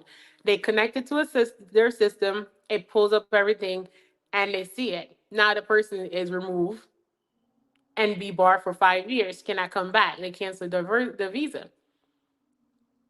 Because what it is that most people, when they come to the border, come at the airport too, they get nervous. Mm-hmm. You Mm-hmm. don't, they don't have a warrant to search your phone. You can say no. It's just that they may not let you in the country, When, but they right. need a warrant to search your phone. Mm-hmm. But a lot of people Well, just give over their phone, and they can pull your WhatsApp messages, even though it says is encrypted. But I do think that they'd be able to pull those things, because they were pulling a person's WhatsApp message where one of the other person was coming in, like would go to Europe and every places, travel, like doing, I don't really want to say what they were doing, but it wasn't appropriate in a sense. Because when the aunt called, and I had to explain to the aunt like why your niece cannot come back in the country right now and what they found, it was kind of not so nice for me to explain it to an elderly lady. But the point of the matter is, when you walk in with your phone, when you come in as a tourist or whatever with your phone and you're making comments and so forth, they're going to ask if they can search your phone. And when you do give it to them, you're exposing yourself to a lot of things. right. Another thing that I think people should be careful of, you know, them say Jamaica, some, you know, somehow a bad mind, right? And here's how the bad mind bees come in. There's something called a poison pen letter, where you can get a visa and you say, I'm leaving, and then somebody who not like you just drop a dime on you, as we say in America, drop a dime. Them just call immigration or them send a letter and I'll say, hey, you know, that person did this, and that. Immigration Yep. is only too happy to get that information, because they don't have to they don't have to arrest you or have a trial. They just say, we have reason to believe that what this person said you did, you did. And then that's it. Times visas get revoked, and people are wondering why my visa revoked? I haven't done anything wrong. You haven't done anything wrong. Somebody called and told them about something bad about. They're not going to investigate. They're not going to say, "Oh, we're going to have to." Once they get that bad report, that's it. They just revoke your visa. Because remember, a visa is not a right; it's a privilege, Yes. and that privilege can be taken away at any time. No, Somebody, here's that's a so question. true. Somebody said, and you and I, we've encountered this where somebody, they cross the border, they come in, and then their passports are held on to, and then but they're allowed to enter the country, and you're like, well, how come they take my passport and them don't give it back? Can you explain why they would take the passport and not give it back to the person? They take it because they allow you into they put you in the country to go through the immigration court. So if they have your passport, that means that you will show up for court and until the judge make a decision. So then once if they judge deport or you deported, they don't have to go to the consulate and try to prove that you are a citizen of Jamaica. With trying to get all documents or something like that. All they would have to do is show your Jamaican passport and say, well, this is the person and this is a passport that you guys issued to this individual, so he is a citizen or she is a citizen of Jamaica. But if you came in and you didn't have your passport or birth certificate or anything, and you were going through the system, go to court, the judge order you removed, they now and they have you in detention. They have to first contact your consulate, your government, to say, is this a citizen of yours? And then they need to get traveling documents from the country to put you on a plane and bring you back to that country. So that's why they hold on to the passport. So it's easy for them to prove to your country that, well, this is your citizen. Mm-hmm. You know, I have an interesting case, but before I talk about it, Megawatt says the text in patois them not understand unless the officer is Jamaican. Not quite true, Megawatt, because we recently used AI. We recently used AI, and it's pretty accurate, pretty accurate. But here's a really intriguing case. Jamaican left Jamaica, went to Canada, resident in Canada, left Canada, came across the border, started residing in the United States, violated his residency, the terms of his residency. It's caught in the United States. Him not have no Jamaican passport. So they suspected that he's Jamaican, and they called up the consulate and they're like, hey, we have one of your nationals here, we want to send them back. Guy says, consulate says, where's the passport? We don't have a passport. Well, how do you know he's from Jamaica? Well, we believe he's from Jamaica. Well, no, we can't take him. So what they're supposed to do is send you back to the country where you came from. Right? They can't send it to Jamaica. He didn't arrive in the US from Jamaica. He arrived from Canada. Canada says, we don't want him because he violated his residency requirement. So the guy's stuck here now. He's like, well, what do we do now? Because he doesn't have a Jamaican passport. The Jamaican consulate is not recognizing him as a Jamaican. And the country from whence he came said he violated the terms of his residency agreement, and therefore we don't want him. How you handle something like that? Well, at this point, it was considered that it would be somewhat considered that he's a stateless, countryless, because the Canada doesn't want him because he violated the terms, whatever. But because he doesn't have any he has to now the immigration ICE have to try to find some documents or some proof to show that he's really a Jamaican citizen. So now they're probably gonna have to try to work with Canada and say, okay, he was a resident in Canada, but what documents did you have for him? What did he submitted for he like try to now locate his birth certificate to be able to say that he's a Jamaican citizen, national. That's where they're Well, gonna have to do. And for that moment, he's just gonna be still here in the US, probably in detention, or they'll just let him out. But he's just gonna be here. they let him out with a monitoring device, so he's out and about. But Mm-hmm. he's stateless right now. I see that Rosalie is here. We're gonna have to bring Shernet back, people, because I see a bunch of questions here. But before Shernet, before you go, let's talk a little bit about. So now you're in the country. you have the you have the notification that you're supposed to appear in court at a certain time period. And Mhm. between the time you're allowed, they let you in the country, and the time of your hearing, you get married to a US citizen. And that citizen, she files a family petition for you.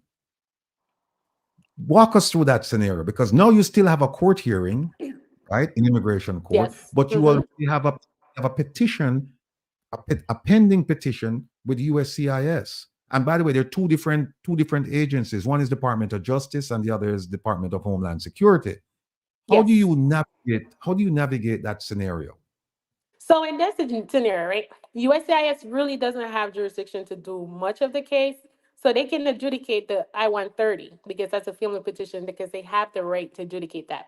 So while you're in immigration court, you can ask the court for admin close the case based on the pending I-130 that is being that was filed and waiting for USCIS to make a decision. So the person came in across the border when USCIS now is making that determination, that individual is going to need a waiver if they were not paroled. So that's where when the parole part came into play, because he was inspected if you're paroled. If you're never paroled, you're not inspected for adjustment status purposes in the US.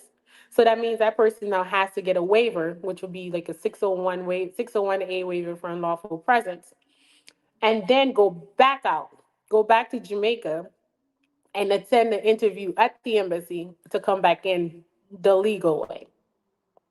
All right. So a waiver is essentially saying, America, me mess up, give me a bly. Right? Yes.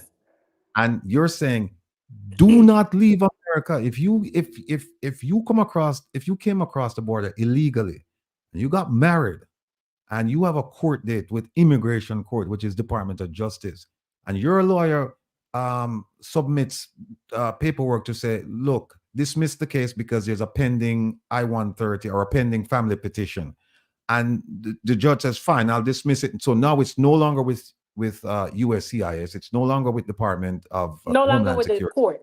No longer with the court, but it Yeah, would be with USCIS. it's no longer with Department of Justice. Now it's over with USCIS. And now you get a notification saying, come to Jamaica or you have to come back for an interview. You're saying, do not leave unless you get that waiver. Tell them why Yes. it's important. Okay, so I would, yes, important because so after USCIS approved the family petition, you have to do the waiver. While the waiver is pending, those waivers are taking about 5 years right now. So in that 5 years, you can still be in the US. I would not advise anybody to leave the US. You stay in the US until they say yes, the waiver is approved, or no. If they say yes, it's approved, Second, while the waiver is up is going through the pending. process, it's not Hmm. approved yet. You can get a work permit and a social security and all of those things, No, benefits. no, No, you cannot. no, Okay. you can't. You do in that time period while you're waiting. You just are just here. And and most people would just continue to do what they do and work in illegally. But in that time period, you don't get a work permit nor a social um Security number. yeah, for that because of the process that you came in without inspection. Okay. No, that's different if you came in with a B1, B2 visa, a Yes. tourist visa, because you came in legally, you were Hmm. inspected, you were Yes. admitted, and you overstayed. Yes. That you need a waiver for that as well. But under those circumstances, you can get a work permit and a social security number. Yes. Okay. So, So but in that case, when you come in a visa and you overstay, and because you're married to a U.S. citizen, you don't necessarily need to file that waiver petition. It kind of mhm. like because of your relationship to a U.S. citizen puts you into like immediately the front of the line. So So it you don't kind of wait. somewhat. There's no Hmm? waiting for there's no waiting for a green card. No, they're waiting for a visa number because you pretty much only wait you wait is for them to schedule you for an interview. That's the only Okay. wait you're waiting.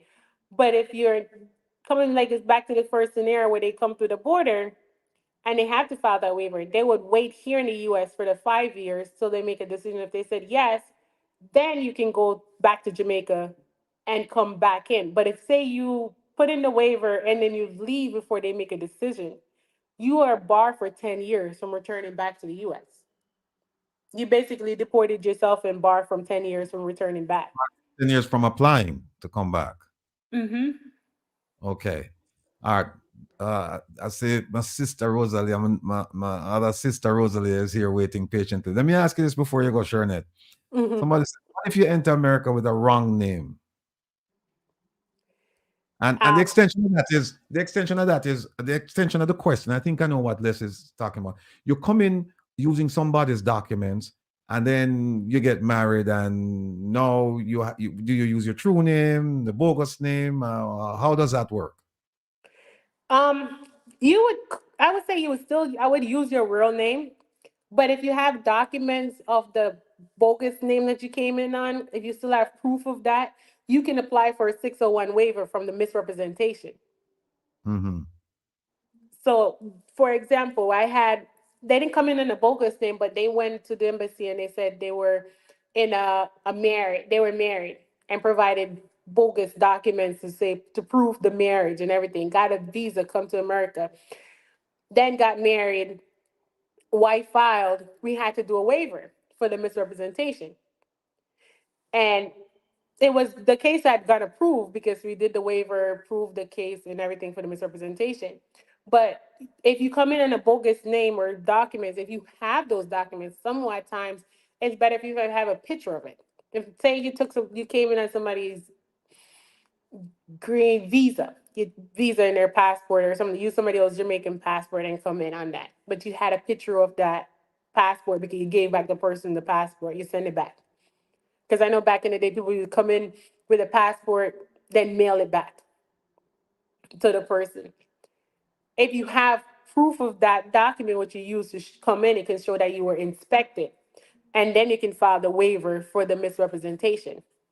Right. So it's important for people to know that, and I know I have quite a few clients like that. It's important for them to know that just because you use somebody's documents to enter the country, it doesn't mean that you won't qualify for some benefit. What it means is that you're going to have to provide that information because of the I-94. When you came in, it will show you came in on a certain date at a certain port using a certain name. And as long as you can prove that you came in using somebody's documentation, you're fine.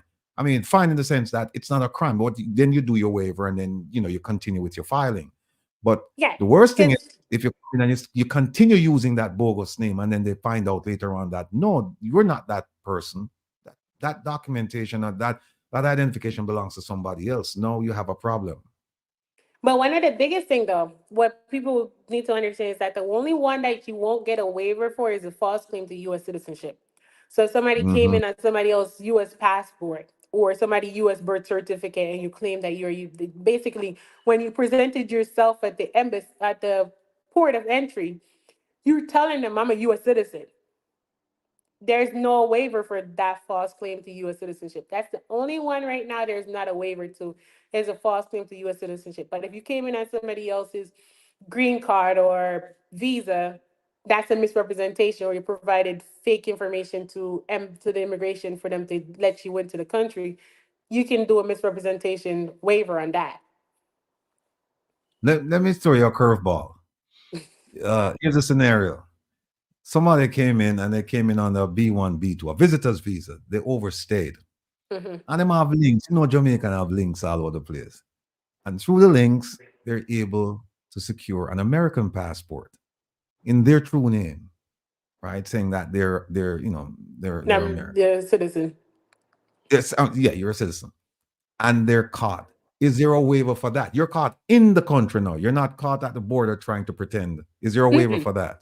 No, because that's false claim to U.S. citizenship. Okay. It doesn't matter where you make that representation. If it's at the border or if you were in the country itself, that's false claim to citizenship. All right. Any final words or parting words before you go? Because I know you have to go take care of the princess there. So and I know she was already calling me there earlier. That's why I dropped off the line, because she was calling me. Princess Victoria, heal her up for me. I definitely will. No, it's been fun. I would love to do this again. Just because immigration is something like, as you know, I love to talk about it. But one of the things is about educating our community, just going around and just doing things because there's as we say, there's a lot of community lawyers around. Because they Right. do something and they go through for themselves, so they tell it, oh yeah, man, go and go do that, do it this way, and that way we do it, and it works. So you have to do it this way, and then you may try it, and then you get in trouble. Right. The Right. best thing is always to be truthful and honest with your lawyer, and that's how it is because that's what we're there for. We are here to help you fix a problem. But if we don't Well, know the entire truth, we can't help you fix it. well, folks, I just want to tell you that Shernet and I, we're very close. We work very, very closely. We have a bunch of cases together. I talk to Shernet like almost every day. She will be back. I'm gonna volunteer her time. The one thing I won't volunteer is her price. She'll give you a family price. People come to me because and she laugh all the You're time so because I sensitive. You're so compassionate. You're like, oh, okay. I don't know how to charge people. So sometimes I would talk to her and she said, how much did they charge a person? And I said, no, I charge them nothing. And she said, your mother send you go to school for what? Because with an attorney, your stock in trade is your time and your experience and your knowledge. We don't make widgets, we don't build cars or anything like that. But That's no, I true. promise you, yeah, if you come to me, uh, I have a hard time charging people. So what I'm gonna do, because I'm otherwise engaged, I refer them to Shernet. But Shernet is gonna give you the family price. Trust me. She's not gonna charge you where some of the firms in Midtown Manhattan and elsewhere charges, and Shernet exceeds their knowledge and their experience. She'll give you all the time in the world. She'll sit down. She's compassionate. She a one away, right? She not one of them. So she'll be back. I'll touch base with her and find out what her schedule's like, because I know she's busy and she travels a lot. She's always in court all over the place. Because with immigration, you can go anywhere in the United States. You don't need to Yes, pass that's the true. bar in every state. As long as you pass the bar in one state, you can go anywhere. She's located in. You know what, Shernet? Give them your location and your phone number, please. Well, I'm in Connecticut. So my office is in Stratford, Connecticut. My telephone number is 203-526-6748.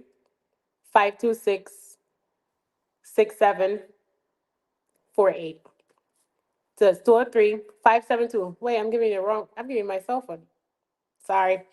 It's 203-572-6748. Um, but you can find our office. My office is Noise and Associates, LLC. We're on TikTok, Instagram, and Facebook. And it's spelled Noyes, Yes, Noise you don't have and to put the Associates. the head And on she's part. located in Stratford, Connecticut. You can just Google it. You don't even have to ask about oh, they're asking, put it up on the screen. Um, uh, just Google Noise and Associates, Stratford, Connecticut, and then you'll get all the details. And if you can't, somebody's telling me, put in the chat. Kevin, where there? Kevin. All right. Shernet, can you hear me? Yeah, I can hear you. All right. What we're gonna do is I'm gonna have I'll Kevin just jump in on my when I get off here. I can jump into the chat just from put my it in the YouTube chat, account. please.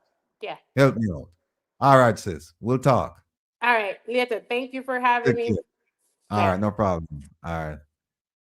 Yes, ladies and gentlemen, interesting segment. And see, that's what we do around here. It's not all about gloom and doom. It's all about how we can help our people. And sometimes by doing that, you have to present things in a gloom and doom fashion, but not always. Like here now, we're in an informative mood where we're telling people how they can get certain things done, what they should do, what they shouldn't do, and free advice, free advice. So what I'm going to do at this point is let me just thank Shernet for coming on. Very, very busy person, and very, very pleased that she was able to squeeze out some time out of her busy schedule to sit and chat with us. No, the next person joining us is a person who is equally as busy as Shernet, and she managed to squeeze out. I'm not, I didn't have to beg her. No, never have to really beg her, because she know our purpose is to is to serve the people. So she said, look, let me move some things around and let me just come on and talk up the things. And so we're pleased to have her again. She's a favorite. She's a sister. None other than Rosalia, Professor Rosalia Hamilton, but just call her Rosalie. She no like the idea that an Aggie are big title. She was a big title for certain people, but not for our people. So Rosalia, welcome again to your home. Yeah. Thank you so much for having me. Let me first say a little big up to your sister. I wish her all the best in her recovery. Yeah, And, Jenny. Thank you. Enough Much respect to appreciated. everybody. Isaac, no respect. How you do? Greetings. You never see me clapping when I saw that you're on. Yes. All right. No, folks, listen.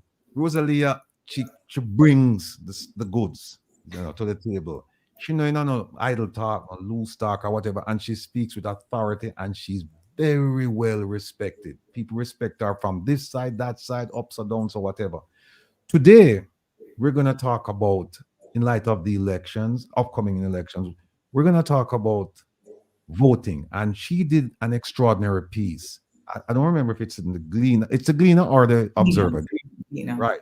And I highly suggest that you go back and you take a look at it, because she explores the idea of voting, why we should vote.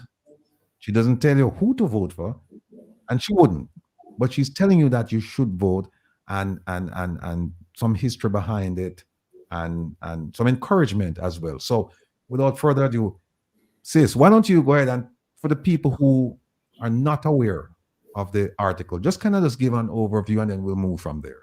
Okay, good.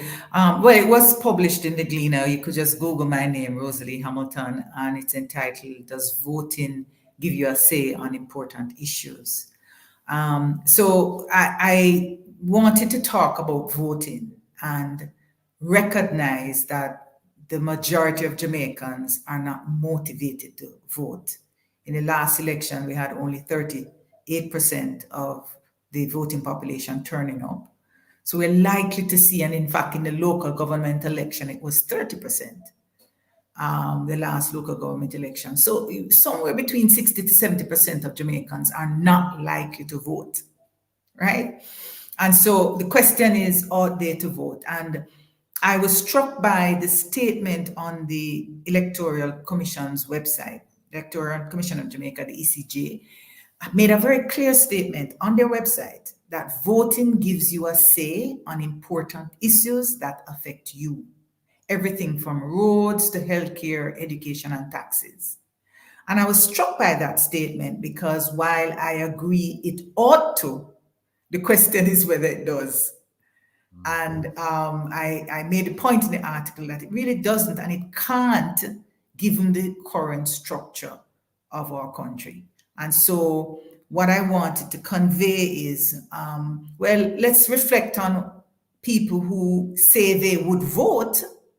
And the recent polls I thought was very interesting, because for the first time, Jamaica has seen polls that have said 51% of Jamaicans are prepared to vote because of the issues, not because of the member of parliament, not because of the party leader or the party, right? Or for any benefits they're getting, but because of the issues. And the Don Anderson poll went further to drill down as to what are these issues, right? And those issues are very, very significant, because the very first one, the one that had the most votes, was the matter of creating more jobs and job opportunities. Now, that's a very striking finding, because remember, Jamaica is now sitting with an unprecedented level of unemployment, 4.5%.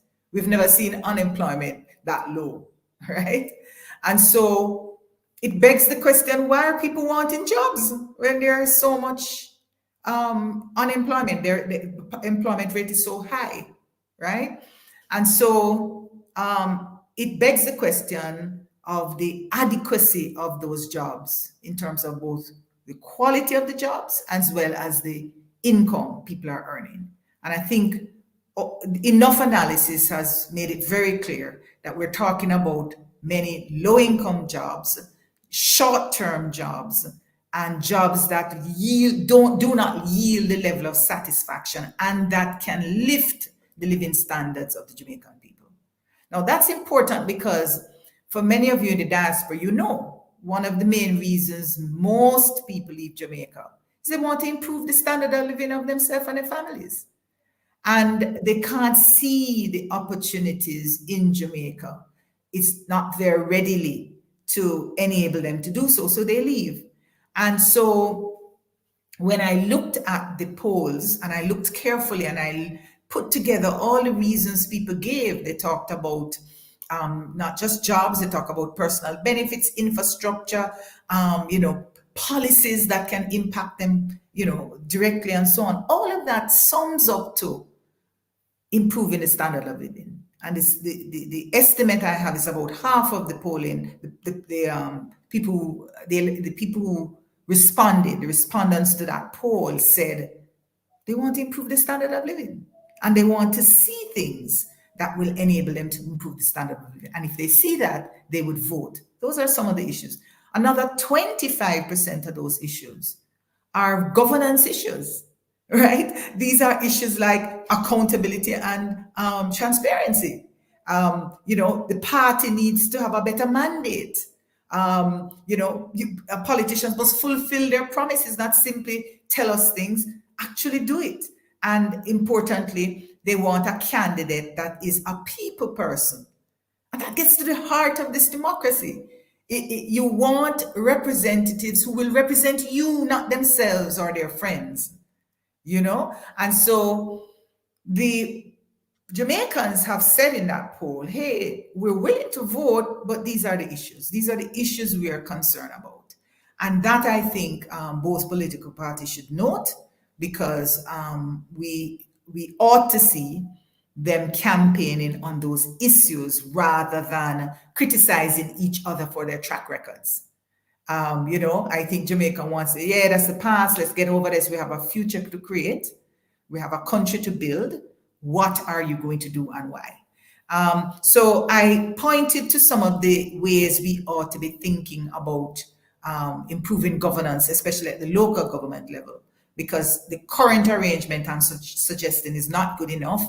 The 3 strategic laws were put in place back in 2016, and those are moving in the right direction, but it's not adequate, not when you have a minister who can choose to just impose a policy on local government, or can just say, listen, I don't think this local government is a waste of time, let's forget it and move on. I will make the decisions through my ministry. That's possible under the current laws. So we think we need to do more than that. We need to use this opportunity we have in the Constitution to put constitutional provisions in place that will entrench local government as an important part of our governance structure and ensure that the decisions are closer to the people whose lives are directly affected.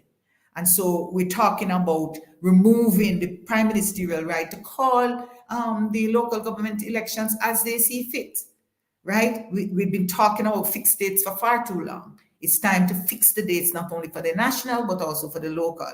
We don't want to move away from this discretionary ministerial power to just make policy and to dissolve local government if the minister wants. We have to make sure that there's constitutional provisions to ensure that this doesn't happen.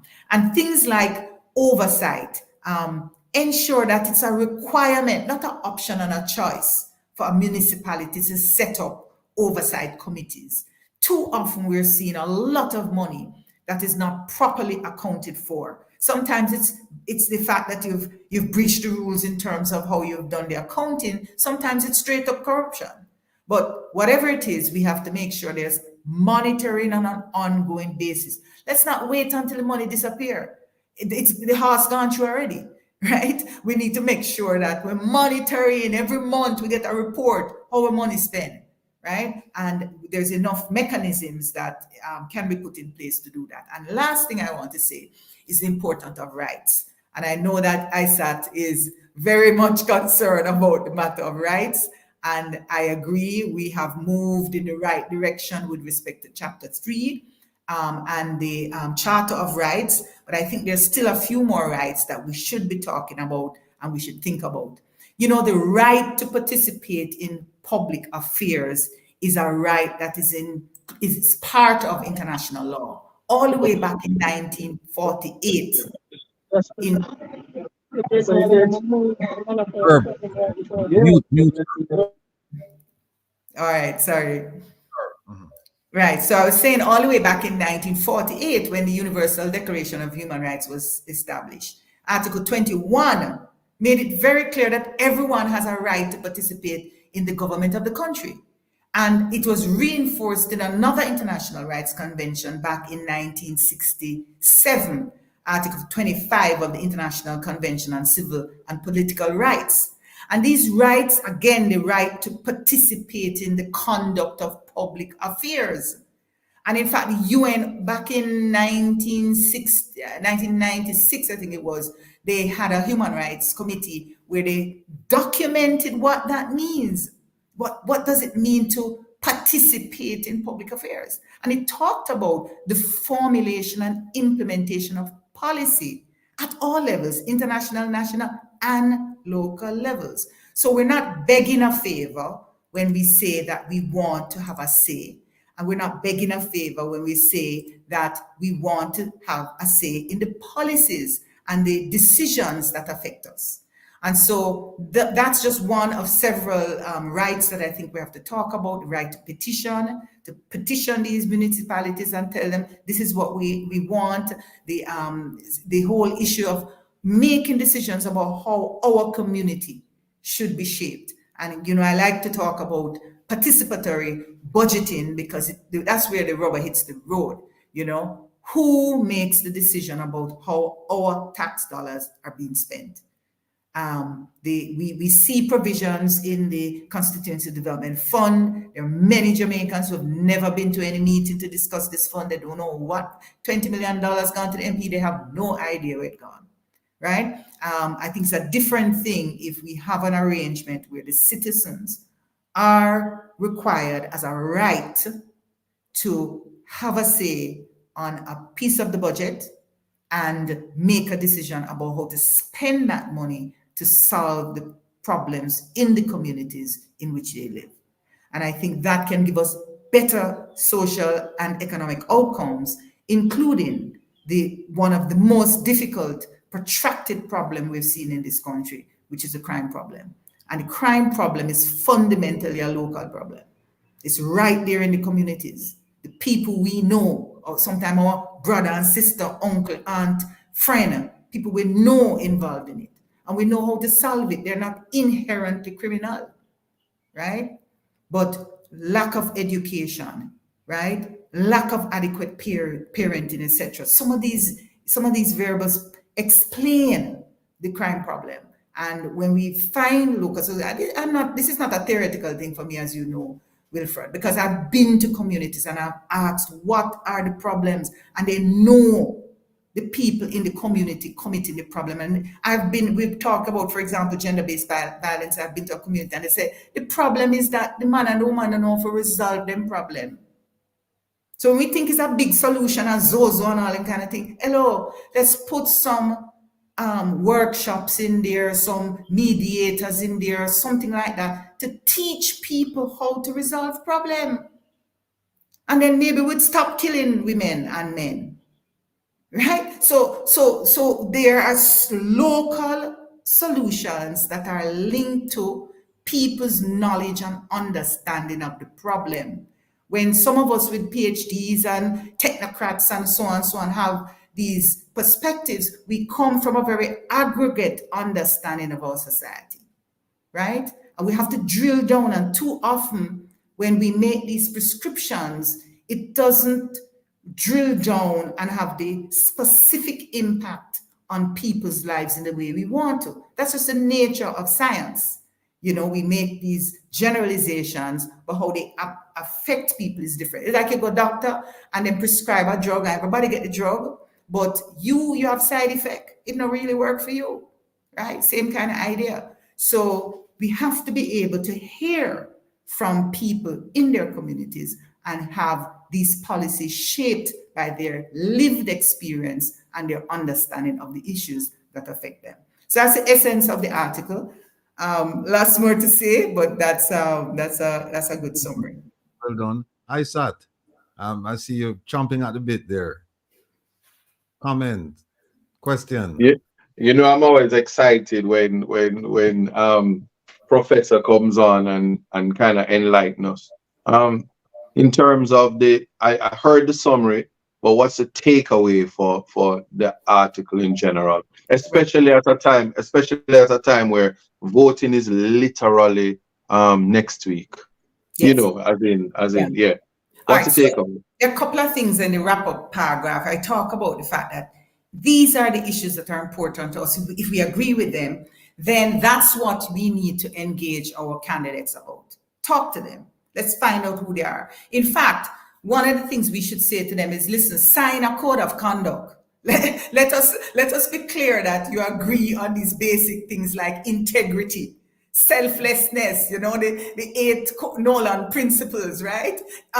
These are things that if your candidate can't sign a piece of paper and say, me agree with these things, then you should be voting for that candidate. So you have to engage, right? So I would say we start there, and part of the engagement is if you say, do you agree that these are the kinds of rights and changes we want in local governance to do better? Because that candidate, if they've had any experience, ought to understand the roadblocks in getting things done and the difficulties, especially if you don't come from the side of the ruling party. You know, so you understand these things, and that is why the thing has to be local, and local as in people, because guess what? So me and you are brother and sister, and you vote green and me vote orange. Well, don't mean say your road is green and mine is orange, you know. Orange, One yeah. road all the way work on it, right? And therefore we can come together on local issues, right? Because it is the same school which sending our children, etc., etc. So when we localize these decisions, and we create a framework in which we have to come together around the decisions, right? That also begins to break down, I think, some of the tribalism and have us see our common interests, and we can make the decision. So that's something I'm suggesting you engage. Okay, we don't have a lot of time. Elections is around the corner. Mm-hmm. Have a say by voting. That's one thing. But don't just stop there. You have to hold whoever you vote accountable.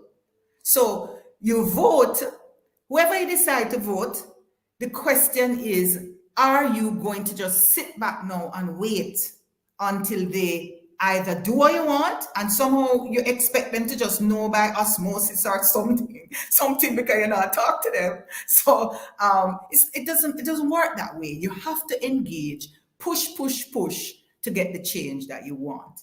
And so I don't think I think it's a kind of cop-out if you don't vote, take a stance. But even if you don't, I'm suggesting that that's only one part of the active engagement that we need to have, because the other, in my mind, more important part is how you hold the elected official, whether you vote for that person or not, that person is there to represent you.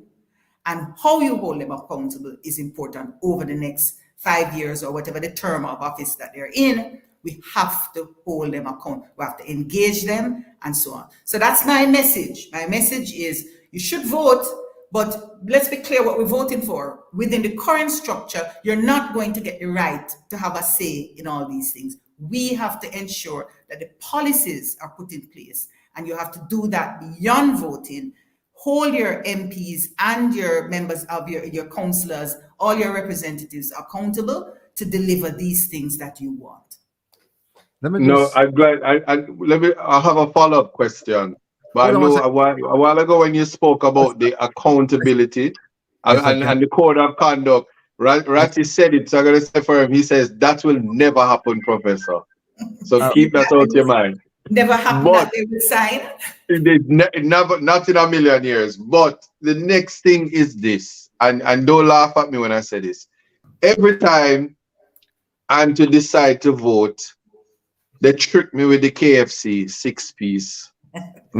And then the road don't fix. By the time me licky self eat the food and my belly nice and I get the chicken and the chicken so nice, I forget is who bites. And I don't even know why I did vote in the first place because nothing changes. I get a sense that even though this is from observation and you can just enlighten me on this, like serious guidance. Why is it that it now appears, especially from this election, that the local government election just feels like the MP election? It's almost like we don't know what the candidates are supposed to be doing because they're operating like they're MPs as well. Well, you see, therein lies the issue because local governance and local government decision making is fundamentally central government decision making. Right? I mean, Right.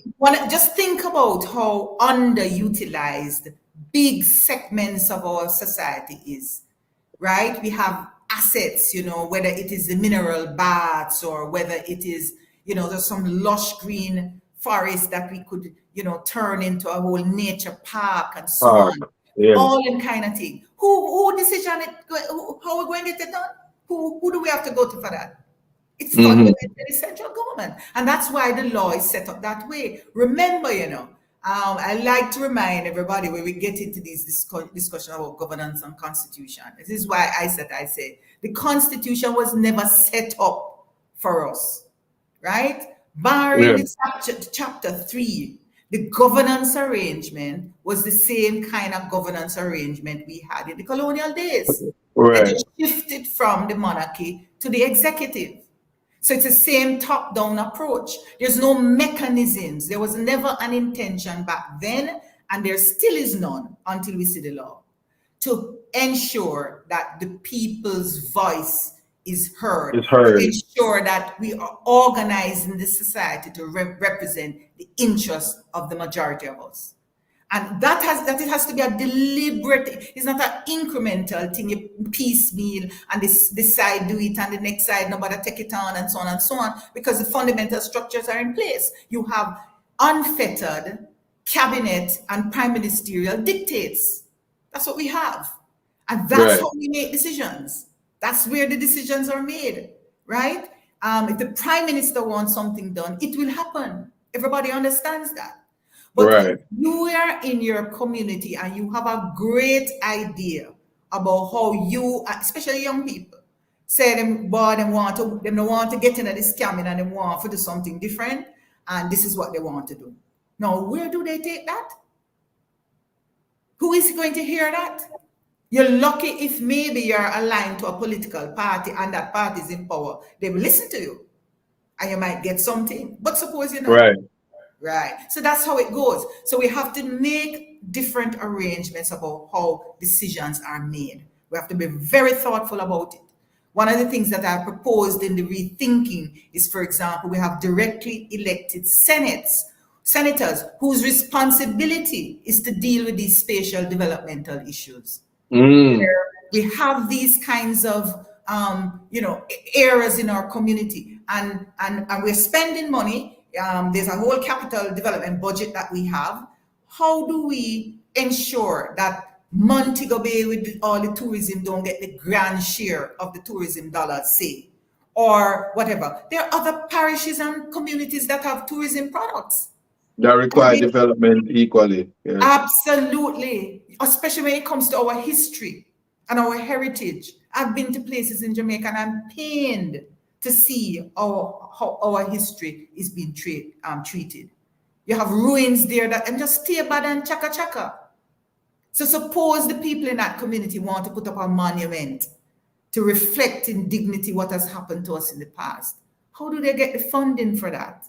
You know, so that's my point. And let me also speak to the diaspora. The diaspora has done enormous work, amazing work, coming back, doing things in community and so on. And many of them will tell you the struggle they have to ensure that, you know, it's done in a way that people get it and it's not, you know, the politicians don't take it and go all over the place with it and all that kind of thing. And they can support them want now to match their little dollars so that we can not just help one school, but we can help 10 basic schools in the community, right, or in the parish.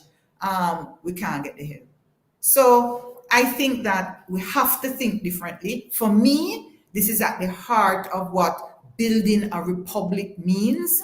Because if we want a republic that truly makes the Jamaican people sovereign, that we are in charge, we shape that constitution that reflects our interests and what we want, then I think that is the issue for the creation of the republic in the future. Let me just welcome Herb to the program. He's not at home, can't say where he is, won't say where he is, but he's joined us again, taking time out of his busy schedule, because I know that he had some things that occupied his time this morning and this afternoon. So I think he's probably taking a break. Herb, welcome to the program. Thank you for jumping in. Hey, you know, it is amazing that everybody here talks about us. And I have somebody in particular who talks about the professor. And he's sitting right next to me, Professor. He's anxious to say hi. And by the way, Will, he's a senior superintendent of police, retired. Retired inspector. Okay, all right. He corrected me, inspector. But he was on the port security core team. Any hints, Professor? Say hi to Dr. Hamilton, how are you today? And that's I am Lord Brooks from Red Hills Station. Remember those days in Red Hills when you had those citizens meeting? Doc, I am so Doc. Yeah. Who are yes. you? I am Nice grateful. Thank you. And nice to see you. I was just telling my good gentleman here how much I admired your input in citizens building in Red Hills. Yes. I was the only police and you know that citizenship and how we work together trying to move the citizenry to understand policing, which is a difficult task up here, as you know. Absolutely. And you have experience to reinforce and remind us that policing is not simply policing. It is about integration with right. Absolutely. Yeah. And I will never ever forget your input as an ordinary citizen then. Your input and your motivation with the youths and everything. And you know how my system went through, how I was, you know what is. We had that long discussion to query my removal and all those things. But you were a very conscious and sober person to let me look at it differently. Thank you. You were great. Thank you so much. See, Will, we have a big time politician here on the program. She should be running for president when that new constitution is approved. See, and then you get all the votes here. But where I am actually, we had all day training today for a group of police, soldiers, corrections officers, and it's the first Caribbean security academy that Lieutenant Colonel Barkley, Bruce Barkley, as you know, a member of our task force team, that he has launched this academy with the blessing of the hierarchy in the Army and in the police force. So we're hoping that this is a sign of a new level of professionalism and things to come. And we are hoping that it will work.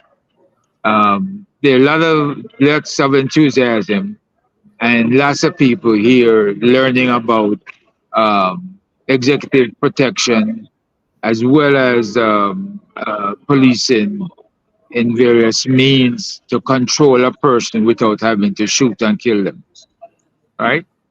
So I think all in all, the training has been great. We're going to have a panel at 7 o'clock tonight, which is about a little over an hour and I guess 40 minutes from now.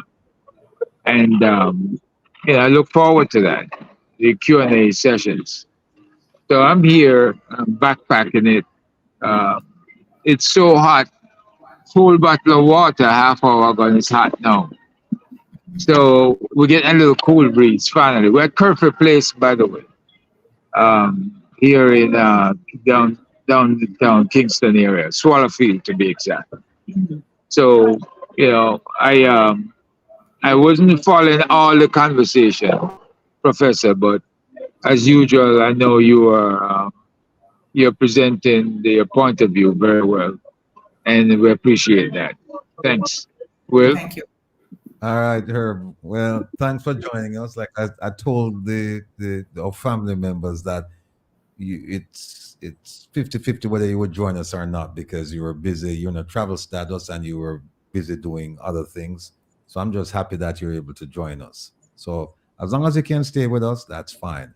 Otherwise, take care. I stay with you as long as I can. I'm piggybacking off somebody's cell phone because this place, they don't hand out any passwords at all. They do have Wi-Fi, but they lock up the place and gone. So we'll see. All right. Let me ask. Okay. Let me ask you then here on our article.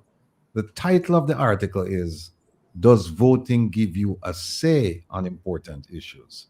And then she went on to say that, and she mentioned it, like 30 in the last local government elections, only 30% of Jamaicans on the voters list turned up to vote.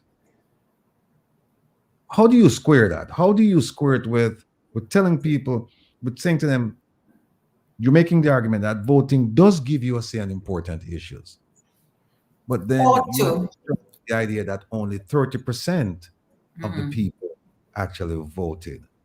How do you square? How do you get people to understand that voting does give you an important say on the issue? Well, I'm saying two things there. Voting ought to give you a say if we have a structure that can facilitate that, right? So, for example, on taxes, let's be clear. How do citizens have a say on taxes? What's the mechanism? There's none. There's no mechanism in place. The only way citizens have a say is when the minister announced something and the citizens make a lot of noise, like what happened back in, I think, 2019 or so, when Peter Phillips made the decision about bank tax. And everybody was so upset up in arm that he backtracked. But that was like shouting from the gallery, right? And if that's how we want to make decisions, then we can continue that way. And if that's what is meant, well, we have a say. But we have a say when we block road. We have a say when we make noise, we protest, and they may listen, you know? And so, right? Now, what I'm suggesting is that if we think about this right we have to vote, it's the entitlement as a citizen of Jamaica, right? And that entitlement ought to go with other rights and responsibilities associated with those rights. And I'm suggesting that if we do that, we can strengthen provisions to give us a real say. So we can put policies and law in place if we want to have a participatory budgetary process, for example. Right? Right now we don't. But let me ask you, who's going to do that though? Because the ordinary man in the street, he doesn't know anything about mechanism and exactly. So who's going to do that for him? Which is why I say you have to engage your counselor or your MP, because you want to say to them, listen, this is what we want. We don't know what the mechanism is, but we want to have a say in how money spent. Just that alone is enough. And you tell the councillor, if enough of us say to that, our councillor and our MPs, if we say that, then that's their job, to find a mechanism, work out a mechanism that they have a say. Now, they may say to you, come to the Constituency Development Committee meetings because we're having it and you're not turning up. Well, fair, that's fair, because that's what the law says right now. Come and have a say. But when you go and you have a say, and all of you vote this way to make sure we spend the money on the basic school rather than on the road, but then central government done program and so on, or the MP make up his mind, say, boy, I want a road, and the road won't get done. The MP has the mechanism to thwart the voice of the people. So if the MP disagree with a majority vote, There's no legal requirement for them to listen to what any citizen has to say. But there are rules that you can put in place for a participatory budgeting process in which, just like how you vote, the majority comes out. We have rules about who can vote, where you vote, all of that. And the decision that we make collectively is the rule of law, is the law. It's done in Brazil, it's done in many countries. We're not reinventing the wheel here. So it is those mechanisms that I'm saying we have to advocate for in order to get it done. Yeah, what I'm thinking is that it's I hear you, but I'm thinking it's going to require a tremendous amount of work in terms of educating people to let them know that they have this right. And here's why I say that. Because there's a poll done recently in Jamaica, and it reflected that the most corrupt group of people in Jamaica, no longer policemen and preachers, it's politicians. So it would be against the politicians' best interest to be held accountable, to kind of like tell you, this is what you need to do. I'm going to put something in place so that you can hold me accountable. Because that's not their nature based on the polling results. So I'm thinking, well, I'm looking for a way how we can, have something in place where we can educate our people to say, listen, first of all, you need to go to the meetings. You need to go to the meetings, because if you don't go to the meetings, you can't complain. It's just like if you don't vote, then, you know what I mean, you really don't have a... You get what you get, right? So you need to go to the meetings, and then when you go to the meetings, here are some of the things that you need to be looking at. Here's how you almost have to teach them to become critical thinkers, because politicians, them have sweet mouth, right? And then we say certain things, and people sit down and hear, because especially if you like the politician, when them say to you, you're gonna just take it as gospel. So we need to. Here's a question: Is there a way? Is there a mechanism? Is there any movement afoot to educate our people in that respect? Absolutely. There is an effort right now being rolled out by the Rita Marley Foundation called Wake Up Jamaica.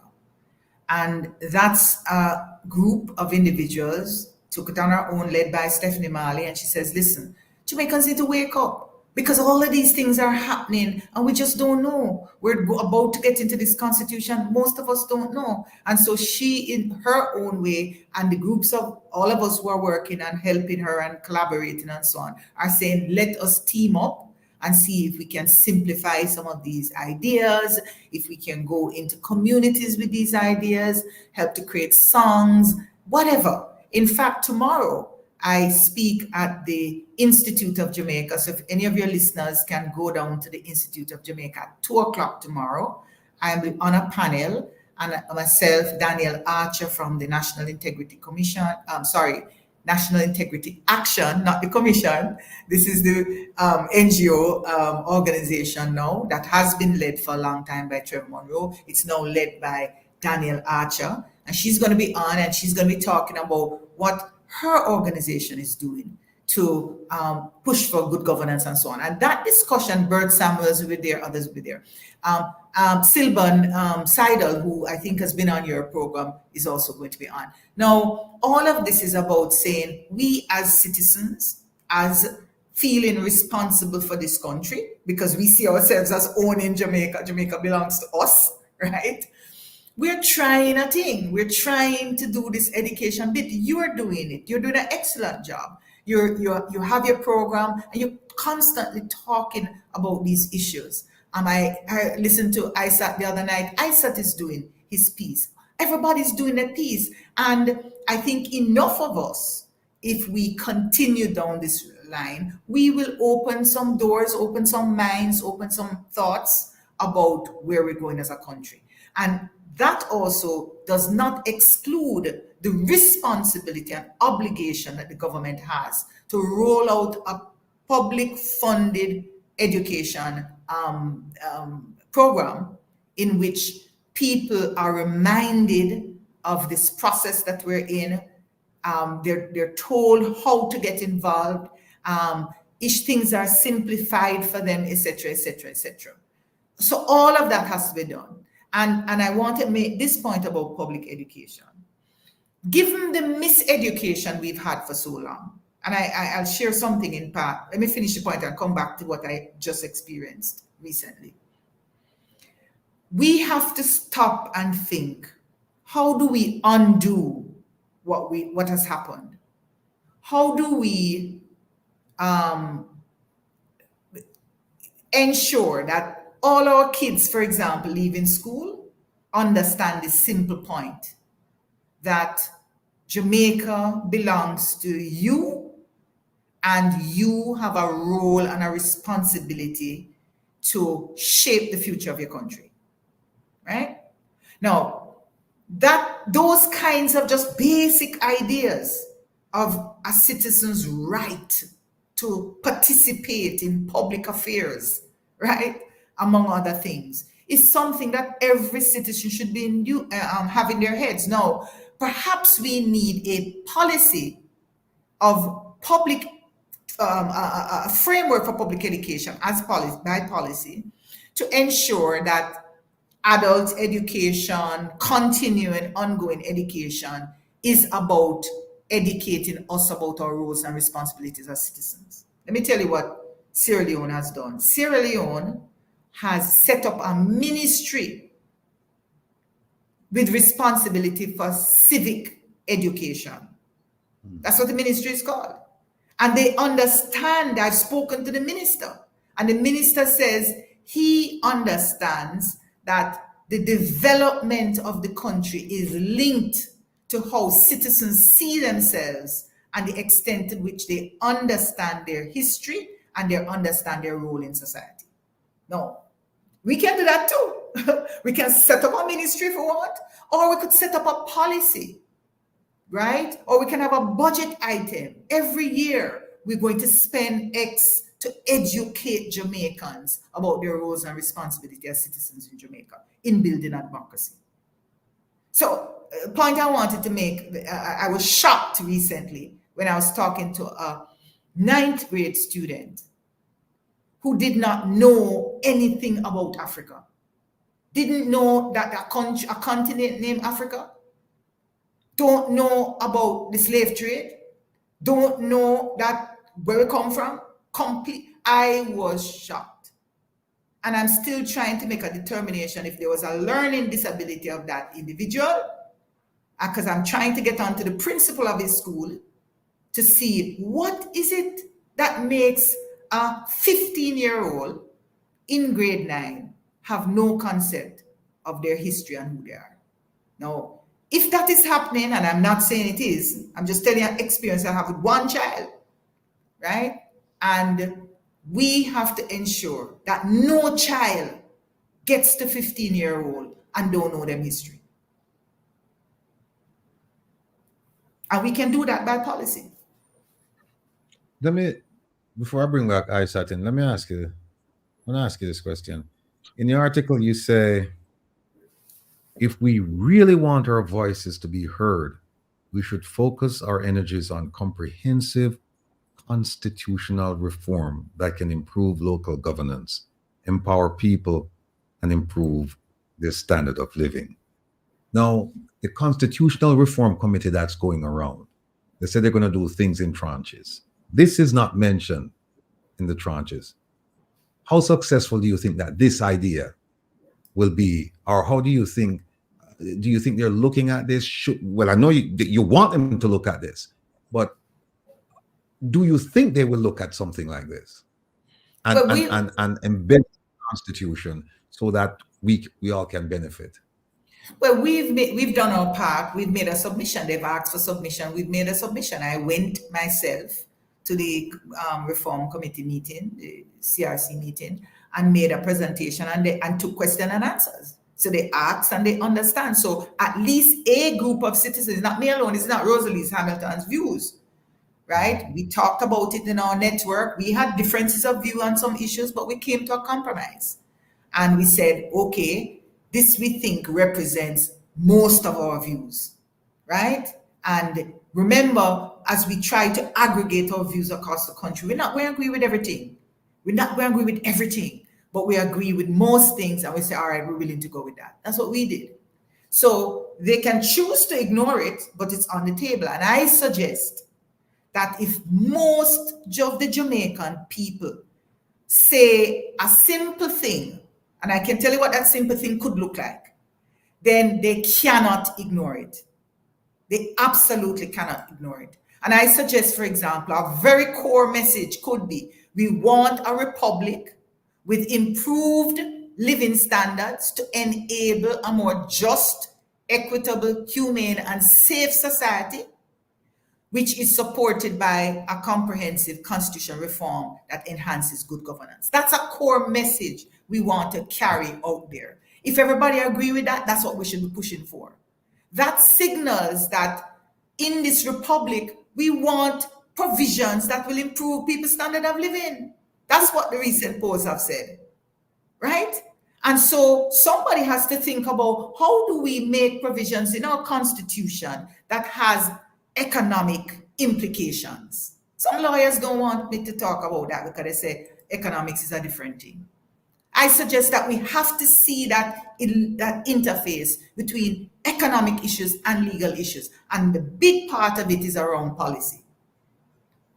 So policy, economic policy, right? And economic policy making is part of the constitutional discussion, ought to be. And if that's where people are, remember, let's be clear, that has been our preoccupation since we left the plantations. To raise the standard of living, because we're living like dogs, living in poverty, living in squalor. We lost our human rights. And we've been struggling since then. And so that's the focus for me. Jamaicans say it all the time. Well, what is this constitution about? You can't eat constitution. Me have to worry about hustling and making sure so I can put food on my plate for me and my family. People Jamaicans say that. So is it that we're going to tune that out, or we simply say it's policy? Well, if it is some other policy, then we have to ensure that the governance arrangement around that policy can lead to lifting the standard of living of the Jamaican people. So I suggest we have to look at it again and, push in that direction. I saw it. Good. So I heard, I heard you said that we the poverty line. We want to raise the standard. The problem is this is where the disconnect comes in, Professor, because there are persons. We're in 2024 and the standard has been the same from the 70s, even after. And I'm not picking on anybody. I'm not picking on any particular politicians. I'm not going political. Even after the Michael Manley era and the opportunities for education that flowed from that, 2024, and there are people living in degenerate conditions, if I must say so. And there's some celebration about cutting the tape for water in some areas, and in 2024 we still don't have that. So when you raise the point about infrastructure and the purpose of local government, the disconnect is that there is a hopelessness on the land. So prosperity is actually the wrong message. And then how do you intertwine that with constitutionality and these big fancy these big fancy changes that are being made that the common man doesn't understand, and the rights that we speak of, even with the 2011 charter, it's just not trickling down to some. And I always say this, that's why I'm always excited to speak to you, because if you're not doing the work that you're doing and going in spaces to represent the voiceless, I wouldn't want to imagine what Jamaica would be like. So there are people who have to go there and do the work. But at the same time, in terms of public education, this is where my sadness comes in, because it's really difficult for somebody to be talking to you when you're hungry. It's really difficult for somebody to to maybe that's why we accept the promises like fools, because life is hard. Like I felt that when I said it. There's a sense of hopelessness in 2024. And we have to watch the big salaries and all of that. And I'm not at this point, I'm not objecting to it. It's just that now that you say we get what we pay for, we are paying you. And these new cadre of local government officials are going to be properly paid as well. Absolutely. So when I see, I'm not gonna call no names or point no fingers, because I hear when I do that, people get in the public eye. But yeah, the type of people that I also see that they put up for candidacy, it's just the wrong message that is being said to the people who want better. And so I was disappointed in the debates, because that's the only platform, piggybacking off of what you said, where you might go to a town hall meeting in a conference center where some people just not gonna go. So the debate is the space where somebody can look on the phone or look on the TV and say, "Let me see where I go on." And is all you get is, "You switch, get it in, get it in." And everybody say, "Hey," and that's not the solution. And so the next one that comes around is sometime, I don't know, sometime this week. What's the message? What's the expectation? And we know it's not going to happen in the next 5 years, but as you said, the accountability, what are the markers? So I adopt the signing of the code of conduct before you say, you pledge, give us your professional undertaking that you don't intend to be the same. And what follows from that, or what we expect, has to be something more, because we are impoverished, we are poor, and we want better in 2024. So I'm saying a lot, but it's just that you hit the nail on the head. How far are we from when our colonial masters said we were free and then hit us with the Vagrancy Act? It's more a comment than a question, but I just think you hit the point. Yeah. Thank you. Yeah, well, it's a long journey. I see it as a journey that we're on. We're just in the latest phase. But the issues we're fighting for is the issues. Everybody talking about Bob Marley. That's what Bob Marley was singing about. He was shouting out and bringing to the attention of the world the same issues we have today.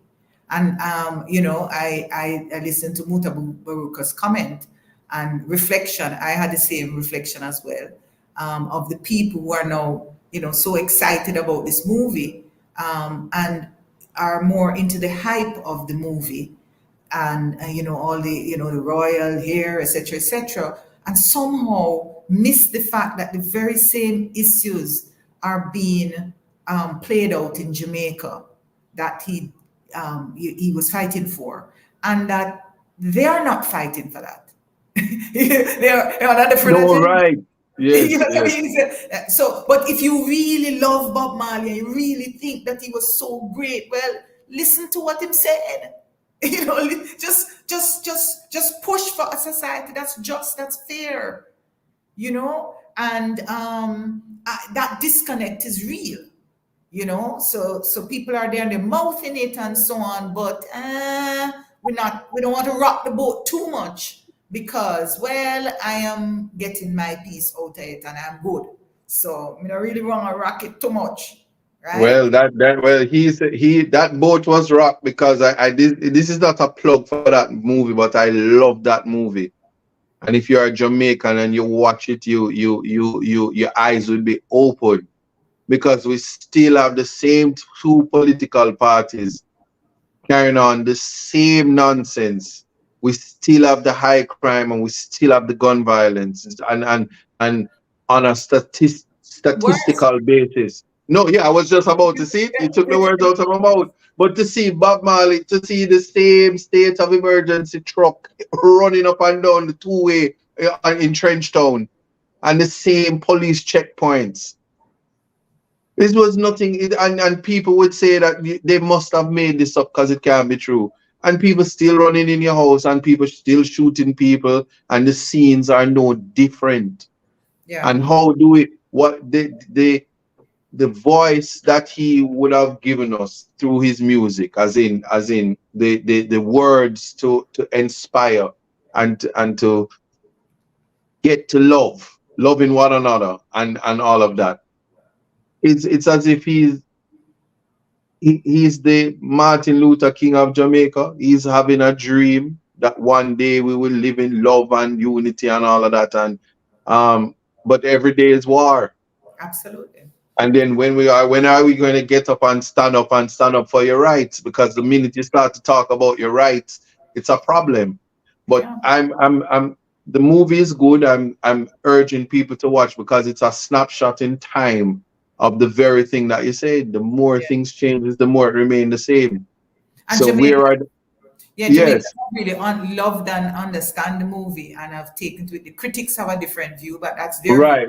Yeah. But they can't because it's not in tune with the beautiful music. But the beautiful music came from the life, the realities of the Jamaican existence and the experience. And we understand. Um, yeah. So sorry for that, Mr. Rattigan. I know I wasn't plugging the Bob Marley movie, but to say that everything that the professor said is reflected in the movie, and we need to march along in terms of giving the people a voice, letting them know the power that they have in the vote, but also don't be tricked by the tree card man. Not who, and the tree card man is the politician because it's Well, the promises. And I've always said in times, don't trust the words of a politician.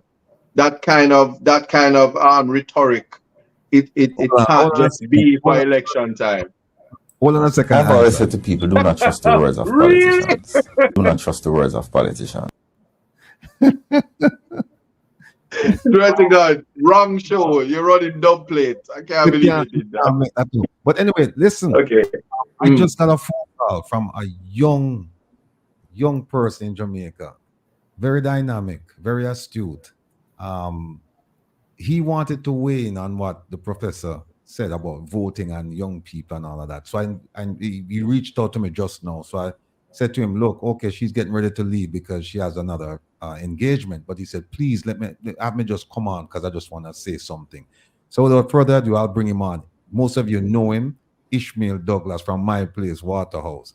Ishmael, welcome to the program. How are you How doing? are All How you? are right, you doing? Hi, all right. Prof. How are you? I'm good. How are you? I'm well. I'm well. Sir Isat. Big up, Right. big up, big So up. yeah. So I'm an avid watcher of the program. However, I felt the need to give my 2 cents. Also, and I'm not necessarily sure if Prof would remember me, but I've been a part of many of her programs as well as the ILE, part of the ILE's team. So, we go way back. However, um, something that she said in relation to political engagement stuck with me because it's a part of my journey now, which is civic engagement. And among my peers, that is woefully lacking. So you'll hear the phrase or the full sentence. Me now vote cause politician now do nothing for me. And it most of the time it comes from, you know, ignorance. So because I don't know the true sense or the true meaning of what a politician, whether local or national, should be doing, um, this is what happens. So unfortunately, we're bearing the fruit of this over time, the you know the sense of ineptitude of our people, and I won't blame us as a nation because it's incumbent on the media, it is incumbent on academia, it is incumbent on these other spheres of the society to let these things be known. And while it is not just, in Jamaica or in the Caribbean, it is unfortunate that it is so the issue of political ineptitude is so large in Jamaica that most of the time people shy away, not because they don't know, well, rather not because they don't want to, but because they don't know. And it is just now that you're seeing a bit of wake up call, if you may. So a lot of people want to get involved, but again, they don't know how. So today is the 17th of February, which is about less than 10 days away from the local polls, and a lot of people can't tell you the difference between the local election versus the general election. And you get a sense from the politicians as well that it is one and the same. While the local government is governed by central government, it's not the same, because local issues, while it feed into the general budget, if you may, it's not the same, because this is why we have councillors, because your prime minister can't be in every crevice and corner, or your member of parliament can't be in every crevice and corner. So you have a councillor. Ideally, you'd want a councillor to be a member of your community. And this is why, if you check, you'll see that most of the candidates are from, if not living in close proximity to their, to their division that they're running for. And I think that is part of the reason why, most of the time we say politicians not do nothing for we, when in fact, individually, they shouldn't. They should do things for us as a collective, which will in return benefit us. I.e., you hear this all the time, policies, right? And policies really mean, just a working document that can benefit me, that can benefit Ratty, that can benefit ISAT, and that can benefit Prof. However, my reality is different from Prof's reality. That's different from ISAT's reality. So where does the rubber meet the road as it relates to everybody's reality, working in tandem for the country, to develop, and this is where I have an issue, where you see particular substratas of society, having a different narrative from where I live. Because Rattigan, I live in Waterhouse, same way, right? So my reality will obviously be different from Prof's reality. But unfortunately, no. Prof can tell you when she go to the supermarket that, for $20,000 can't buy what she want. And me, I got tell you, so when me go to the shop, we live right in front of me, my $1,500 can't do what me want it do. So it's the same issue, but it's on a different scale, And now, here comes your representative. What is he supposed to be doing? Making representation to bridge that gap. So me can't want to spend $20,000 just like Prof. And that is what's not happening. Again, you will also hear, and I love this one, I love this one so much because it affects me now. You hear, government, or let me not say the government, you'll hear people of a particular, people of a particular economic income or financial income, part of the society say employment is at 4.2%. Fine. People are employed. But is it really proper, gainful employment, so that, let's say, Ishmael with a degree can start take care of him little family because him want youth and him want sons too, because him do have 500 years on this earth. You know, him want to make sure same son have something that can say, daddy buy that for me sort of thing. Versus, you know, my neighbor that, you know, she doesn't necessarily want to work for the man or for the government, but she has ambition to open her own hair salon. And if she open her own hair salon, is it adequate enough that she can take care of her family from that? You know, and these are the issues that we're having. So now, you see people like Statin come out and say, you know, the girl with a hair salon, she's employed and she's properly employed. Or me, we're on a contract, I'm employed, so unemployment gone down. But them not tell you say the employment that I have is, you know, is a minimum wage work, and I have to go because I need the money. You not hear that. So I don't necessarily like the numbers, but if them say I saw. You know, but yeah, man, I love the discussion, but there are a lot of different facets to it. And part of the reason why this, you know, local government election is so important. And, you know, this is the first time in my history that I've seen so much fanfare on a local government election. And it tells you that, you know, people are not just tired, but, you know, a little bit of knowledge are seeping at the thing. And that's wonderful. So that knowledge now, it roots in anger, but people want to know what else can be done, sort of thing. So I say, yeah, even if it's anger, vote, and, you know, make sure you vote, but not just make sure you vote. Make sure the decision that you're making behind that cardboard box will benefit you 5, 10, 15 years from now. I'm done now. Rosalie, you want to comment on what Ishmael said? Boy, in light of the article and your experience?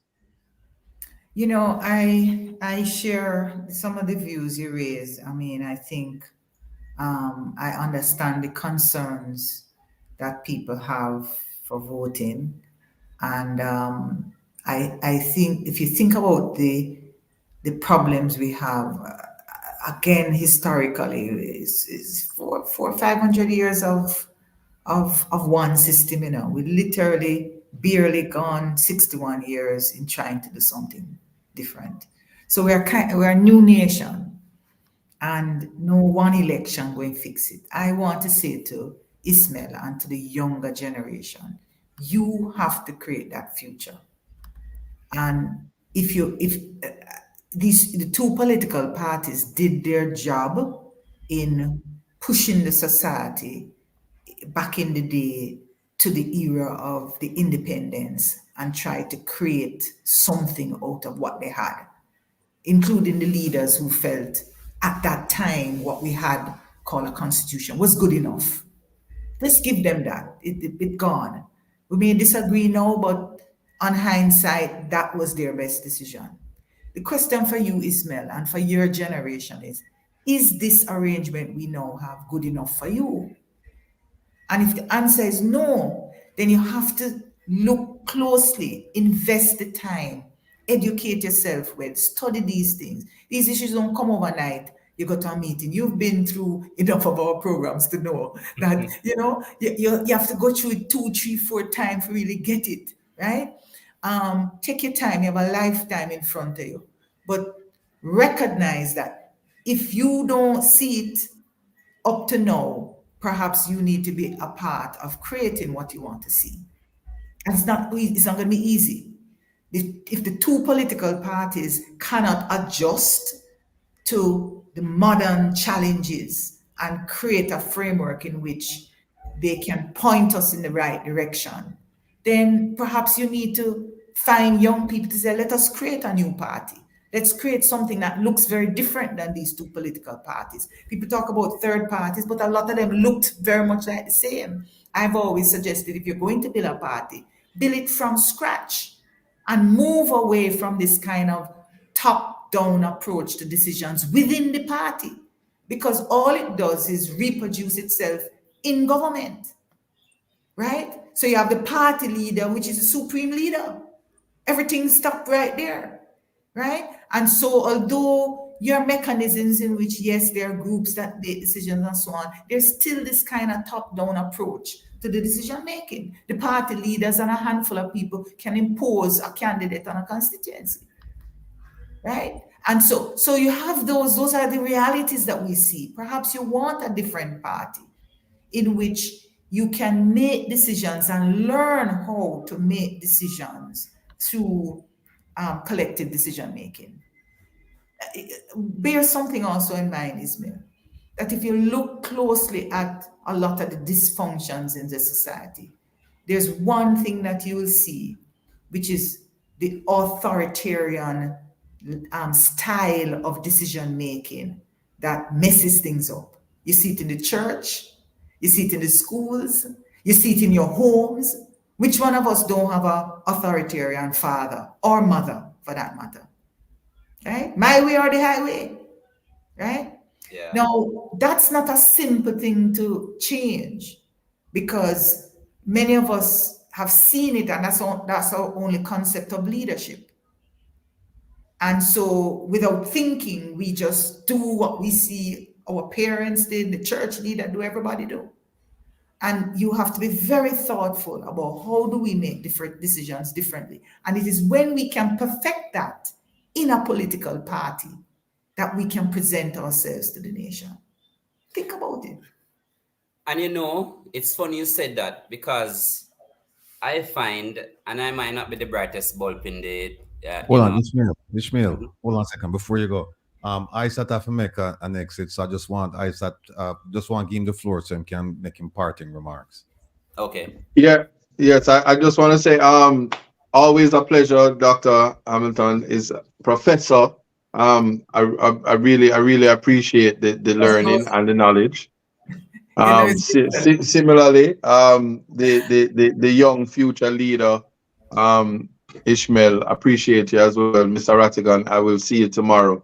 I'm running on E now because it's now 11 o'clock where I am at, and so it's way In past the my UK, bedtime. Yeah. Yes. So continue the conversation. I'll try to watch as best as I can, but I'm gonna make my way. All right. Take care. I follow you. I soon follow you. Okay. All right. KFC all the way, man. All right. Comment section. Big up for yourself. All right. I know, Prof. It's funny you said that just now, because you know, I've not just been observing, but I've tried my best to be, you know, au fait with as much as a political process as is possible, and especially as it relates to governance.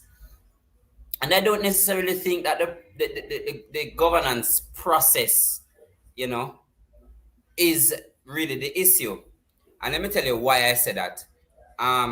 Just as any particular working environment, you have, you know, this hierarchical situation for a reason, and you have some things, you know, put in place for any eventuality for a reason again.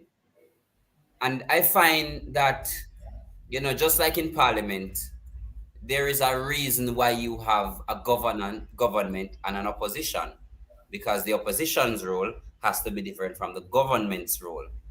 And what I see happening is individualism taking over the running of the country versus following the procedure or following the processes that were initially laid out. Now, that's why we have a constitution. That's why we have particular, you know, green paper or white paper or whatever them call it. That's why these things are around, for us to follow it. That's why we have laws for, you know, for us to follow, sort of thing. But I find, and I see it happening so often, and you said it, this sense of authoritarian, you know, seeping in. And over the last, let me not say 10, 15 years, I find that that's a major issue, especially as relates to the governance of this country. Because, I mean, let me use an example. How can you as as a leader, be comfortable with making a decision and just rushing it through Parliament, for argument's sake. No sort of discussion. That is why we have, these structures in place for us to say, Section 18 of that don't right. We could look at Section 8 because I feel like a year from now it's going to be a problem. Section 3 of that don't right. That's why we have this sort of thing. You don't have that anymore. What I find happening, and people are waking up to this reality, is that if I have the power as a prime minister, and if I have, let's use the word strength or backative as a prime minister, I just tell my people, listen, I'm going to do this tomorrow, assist me with it. And it happens. And you can't run a country like that. That is why, because you are not governing yourself. You're governing almost 3 million people, not to mention people that are from Jamaica that live outside of Jamaica. Nobody can run a country like that. And I find that this is primarily the issue that we're having now as a people. Because I want to know, I'd like to know that whatever decision is made is made on my behalf. And even if I didn't directly make an input, it is something that I would have thought of that might be an issue for me. I don't find that happening now. And most persons don't find that happening now. That is why you have, this underbelly sort of uneasiness among the people. And people call it a lot of things, but you have to call a spade a spade. Individualism cannot be the order of the day. And I find that is why this particular election is so important to most people. Yeah, okay. So I agree that the individualism, authoritarian behavior and so on is a problem. However, it's not the only problem or the dominant problem. I don't think that, I think it is worsened in a context where the rules enable that authoritarian lifestyle to thrive. And that has been the governance model, that you have the supreme leader, right? Both at the party level and at the government level, and the buck stops there. Everything just goes right there, right? With no accountability, no oversight. There, remember, we've never seen in our history the people in Parliament with the majority moving a prime minister, right? We've seen it in other jurisdictions, but we've never seen it here. Because which group of people in any political party could work together to vote out, to have a no confidence vote of the prime minister? Remember, it's in the constitution, the provision is there that they can do that. Mm-hmm. But why would they not do it? All right, longer answer. But the point is that you have these behaviors that are fed by the way in which we see governance and operate governance, and even when rules could, enable you to act differently, you don't. Yeah. So the behavior is a big part of it, not discounting it. But it says to me, therefore, that we need another layer of rules. And it's not that all rules are the answer either, and I'm not going there because I think it does boil down to mindset and attitude and so on and so on. But we have to think again about how we curb some of that authoritarian tendency. And if we don't, we're in trouble. The last point on that is this for me. That's why we have to be very thoughtful about an elected head of state. Yeah, who yeah. give all the power of the prime minister plus what the head of state now have. If you're doing away with a prime minister.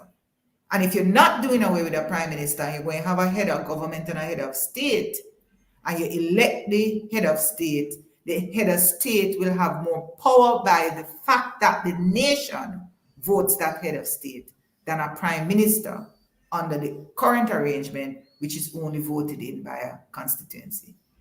and you're going to have two bull in a pen. Right? So we have to be very thoughtful about this head of state and the issue, and look at the issue beyond the head of state. The head of state is important. The leadership of the country is important. But what is more important is an arrangement that we all come up with together. And it's not just a set of laws, it's how you get to the laws, how you make these laws real, because it comes from us and they're what we want. And it's our agreement to how we want to live together and how we want to build this country together. And it's when we can do that effectively, I think we'll have different outcomes. Last point on that, just to kind of wrap up, Will. You know, one of the reasons I do this work is because I, like most of us, believe that the best country, I'm not saying it because I'm Jamaican, but the best country in the world are Jamaica. I mean, I don't think it's just bias, you know. I just think we look good at who we are, right? You notice Rosalie didn't say the best run country. Yeah. We said the best country. We said the best country because the country of the people. You don't have Jamaica without the Jamaican people. The natural resources and the people. Yeah, the concept of Jamaican is all away. It's all away, right? The bad and the good, quite frankly, right? And the leaders and the followers, all away make up Jamaica. And the reason I believe this is because we know how good we are. We know we can become the best runner in the world. And we're the best sprinter, we're the best this, we're the best musician, we're tired being the best. Right. The best cuisine, the best intellect. Everything. And I'm saying that kind of in jest to say this. The potential of our country is being thwarted. It's been underutilized for so long.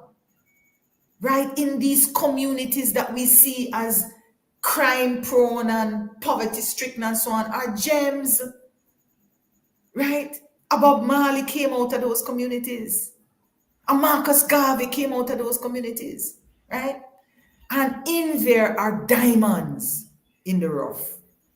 And we have to find a way to let them thrive. You know, create the mechanism in which the best of us can thrive. And I think when the best of us thrive, all of us will thrive. Yeah. And you know, that's why I say the governance arrangement important. And we have to create that mental mindset. You know, Baba and everybody was right, Marcus was right. Emancipate ourselves, right? And we need to be clear what that means. Right? And in addition to that, create the structures and the institutions that can foster this growth and this transformation. And that's where we need to go. And, you know, again, just before you leave, it's funny you said that. I think, you know, as a young person, and I'm going to say this on behalf of almost everyone, I think the worst mistake we could have made as a country is having the election of 2020 go the way it went. And I say that because, again, the processes are there for a reason. And it's because of the dynamism of our parliament now why we're having these issues. Because, but for, you know, raising alarms in parliament, the opposition can't stop any bills that they don't agree with. None, not even one. And the parliament was set up for these things to happen. You know, for if an opposition does not agree, there is somebody on the opposition side that must agree with the with the particular bill or the particular act for it to go to the upper house, sort of thing. But you can't have that now. You know, part of the reason why we're having so many of our offices being attacked. You know, so I don't want to call it an indictment, but I'm hoping that this is a wake-up call for us too as Jamaicans. Stop shying away from the political process. You becoming involved in a party doesn't mean that you're shying away. It is so simple. one ballot and you dipping your ink into that finger is you participating in that political process. And by way of you staying away from the political process is why we're having these issues now. You know, I give you I give you a little bit more You detail. have to hurry though, because Okay. for a long time. I don't want you So a little bit over 2 million people are registered to vote, and if you have checked the history, half of them don't really participate. Half of that number, so it's always maybe around 700 or 800,000 of those, numbers actually vote, and that tells you that there is a huge substrata of the nation that are disinterested, ignorant of the process or whatever it is, and that can't be. I cannot, as a young person, be talking to a peer of mine and I'm or anybody, and when I say to them, "You have a voter's ID," me hear it unnecessary. I can't have it. I cannot have it, and I hear that every day. So I'm a justice now, and if I say to somebody, you should have a national identification, me have my passport already that can use, and them lick me with it same time, and it's not a lie. But the identification card is very important. So I'm saying that to say, us not participating is part of the problem. And almost 2,000 of you watching this, I'm asking you, Diaspora and Jamaicans, participate, please. Yeah. All right. Yeah. Okay. Some closing remarks for us, some other gems. Yeah, well, but first of all, let me say to Ismail, you're our future. And when I do these kinds of forums, I always feel really, really motivated and inspired when I hear young people, thoughtful, willing to roll up their sleeves and get the work done. So enough respect to you. And, I know that, keep on the path and you'll find the answers and work it out. I've been trying to follow the chat, and there are lots of issues, but one issue I want to leave on is this big picture about where we go from here. It is, in my mind, it's not an option for us to simply cling on to the British and the British colonial arrangement and the monarchy as a safety net. It's not an option. Every self-respecting society has to walk its own path. Remember, the same Britain went through a process of monarchy to a democracy or a parliamentary system. Let me be more careful there. By cutting off the king head, and had the king head on a stick walking up and down London. That was their history. None of us are talking that way. We're talking about moving our society to a place where our voices can be heard. At the time, they had kings and commoners. The commoners wanted to have a say. And they said, it can't just be the king we alone. We want a say. And they went through their own internal problems. They didn't have nobody to lean on.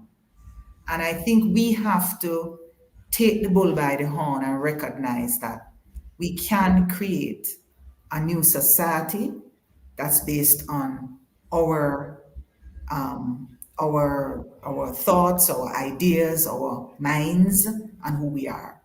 This idea that somehow, because for so long we've allowed these two political parties to dominate the political space, those are the only options that we have, and that's the only thing we can get. Listen again to a young man like Ismail, right? And he's saying he don't find those things acceptable. So he's not interested in creating a future in which those kinds of norms and attitudes and decisions continue.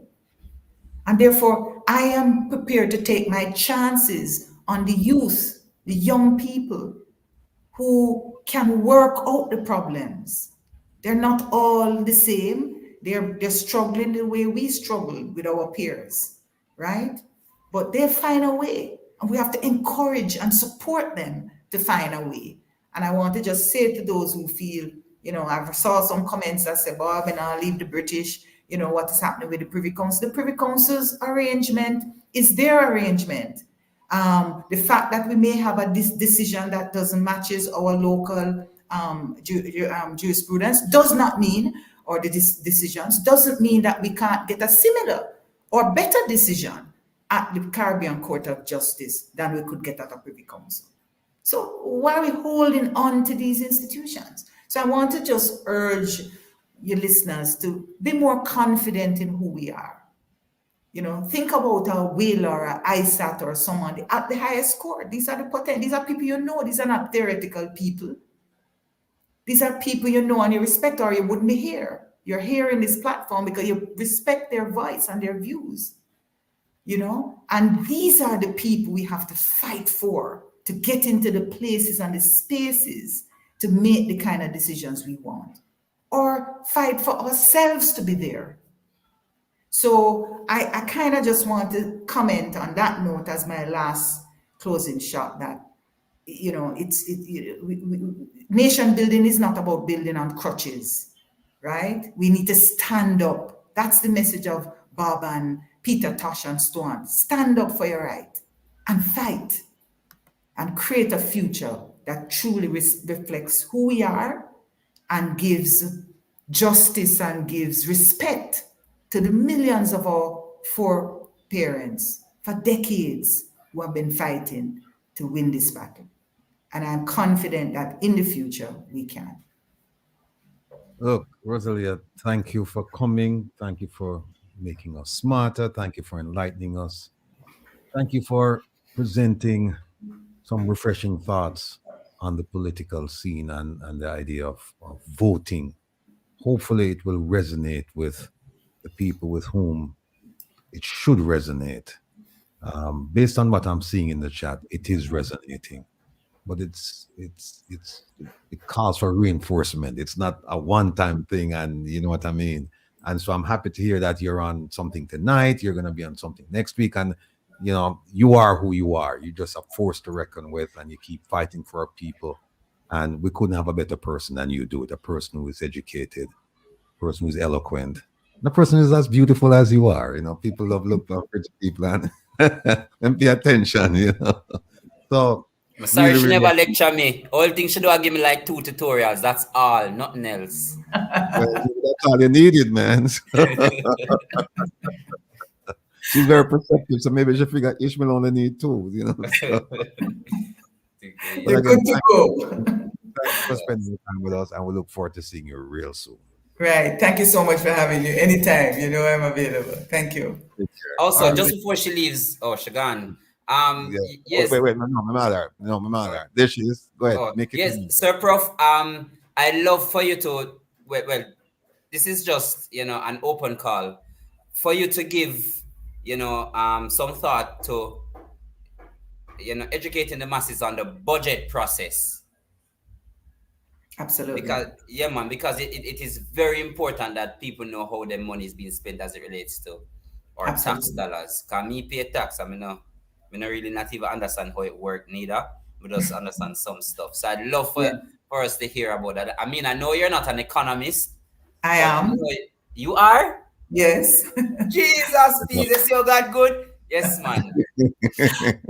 That's my background. So, I think Uncle that's for the next show, right? Because Uncle Ratty, one of these days she needs to give us a not one of these days. You mean soon? Because very soon. Yes, please. Because he's asking me, saying, "Can we get somebody on the program who can explain all of this to people? Yes, to understand what the numbers mean." Right, and I said that off the background of the last budget. Yes. I don't know much, but it don't look good for you at all. Yeah. So I'd love for people to explain exactly what these numbers mean, capital A, capital B, these jargons that they keep using, and it fly over most of our head sort of thing. So if most people knew, more people would watch Parliament. That is one. And if most people knew, then there would be a better budget for the people. That's just my thought. Mm-hmm. All right. The mechanisms need to be there though, so that we can have a say. But right now, there's a lot being said, and we really should know. Yeah. So, another time we could do it. I know Jeanette Calder does a lot in this area as well. And she also has a budget tracker. So I think she'd be also excellent. Where I can set that up and, encourage Jeanette to Jam, the right? JAMP, the JAMP website there. You can actually go on and look yourself for the listeners, the Jamaica Accountability Meter portal, JAMP. I'll look at it. Mhm. Right. And, there's a whole budget tracker. You can go Google questions and stuff, and it will help to explain. And there are explainers on it as well. So you may want to start there and then have her on and she can help. Yeah, I'm going to have her on because she also has a portal for the access to information. Yes. Access to information. So I'll have her do both at the same time. Yeah. Excellent. All right. All right, great. Take care of yourself. Yeah, man. Take it easy. Enough respect. Good. All right. Yes, brother. Yeah, we're here. All right. So I don't know if you want to stay. You feel free. I mean, Rosalia. Yeah, man, I'm here. I mean, I have. Rosalia had to go someplace and she told me beforehand. No, man. Didn't want to. Always a pleasure staying with you. Yeah, I didn't want to keep her, longer than necessary. Yeah. But Rattigan. I said that off the background of just now when I asked her. I mean, I don't know. I'm not an economist. I might be an accountant, but I don't know nothing about the economy. Besides the 2 courses that I'm gonna take, which is not much. But it's very unfortunate that I hear some not numbers, but some talk being thrown around where it's just lies, and I really think it's just electioneering sort of thing. And we can't have that with here's what we do, because you're not sure. You say you're not an economist, so let's wait until we get somebody. Hopefully next week I'll have somebody that can come on and if not, you never teach me. You teach me to be sure. In the meantime, folks, I want to show you something. See that? We look about with Talawa. I think that's what it says. And what's that? The government and the diaspora. And when it's the diaspora, they're talking about the real diaspora. They're not talking about this bogus organization, which I'll talk to you about in a few. But that's what we're doing, fighting corruption for a better Jamaica with the One Jamaica Legal Defense Foundation, right? So that's where we'd like to start out. Yeah, I'm here. Let me just start with something. Yeah, then I'd like to show you something. I've played this before, but this explains who I am and the reason why I'm here. And not just me, it's also, my colleagues, the people that I associate with. We disagree on a lot of things. Let me be abundantly clear about that. We disagree on a lot of things. But the idea of holding government accountable, we do not disagree on that. In fact, we are very much in agreement. I want to play this little video here and start off. Take a look at this. Life is difficult, but you must soldier on. Don't give up. If you are a coward, you don't belong here. But if you fight, even when things are difficult, you keep on fighting. This is your home. Welcome to the home of black people who never give up, who keep on soldiering on. Even when it is difficult, we keep on soldiering on. One day, we shall arrive because we know we have a future, and that future is what we make of it now. No one is going to destroy us because we have an appointment with that future. A very important appointment with the future. And you are not going to stop me into making it into that appointment with the future. Yes, people. And that's my starting point. They're not going to stop me because I have an appointment with the future. And the future I have is for the development and the betterment of Jamaica. To remove the fence behind me, put up something decent. That is a constant reminder, but by no means is it depressing for me. In fact, it's inspiring because every time I look at that fence, I realize there's more work to be done. So all of the you're going to hear a whole bunch of things, naysayers will come up, all kind of things. They're not stopping me. Like I've said, I don't have side mirrors and I don't have rear view mirror. I just have a windshield. I'm moving straight ahead. Let me big up Trevor out of Atlanta. People check out Sociable Network. He has all the programs that we're doing to hold government accountable. It's one-stop shopping. You can go there and visit. It's www.sociabone, SOSOBONE.com. Again, Trevor, big up yourself. People, we have 1,600 something, almost 1,700 people like up the thing. No, let me show you something about not giving up. And here is, let me see this one.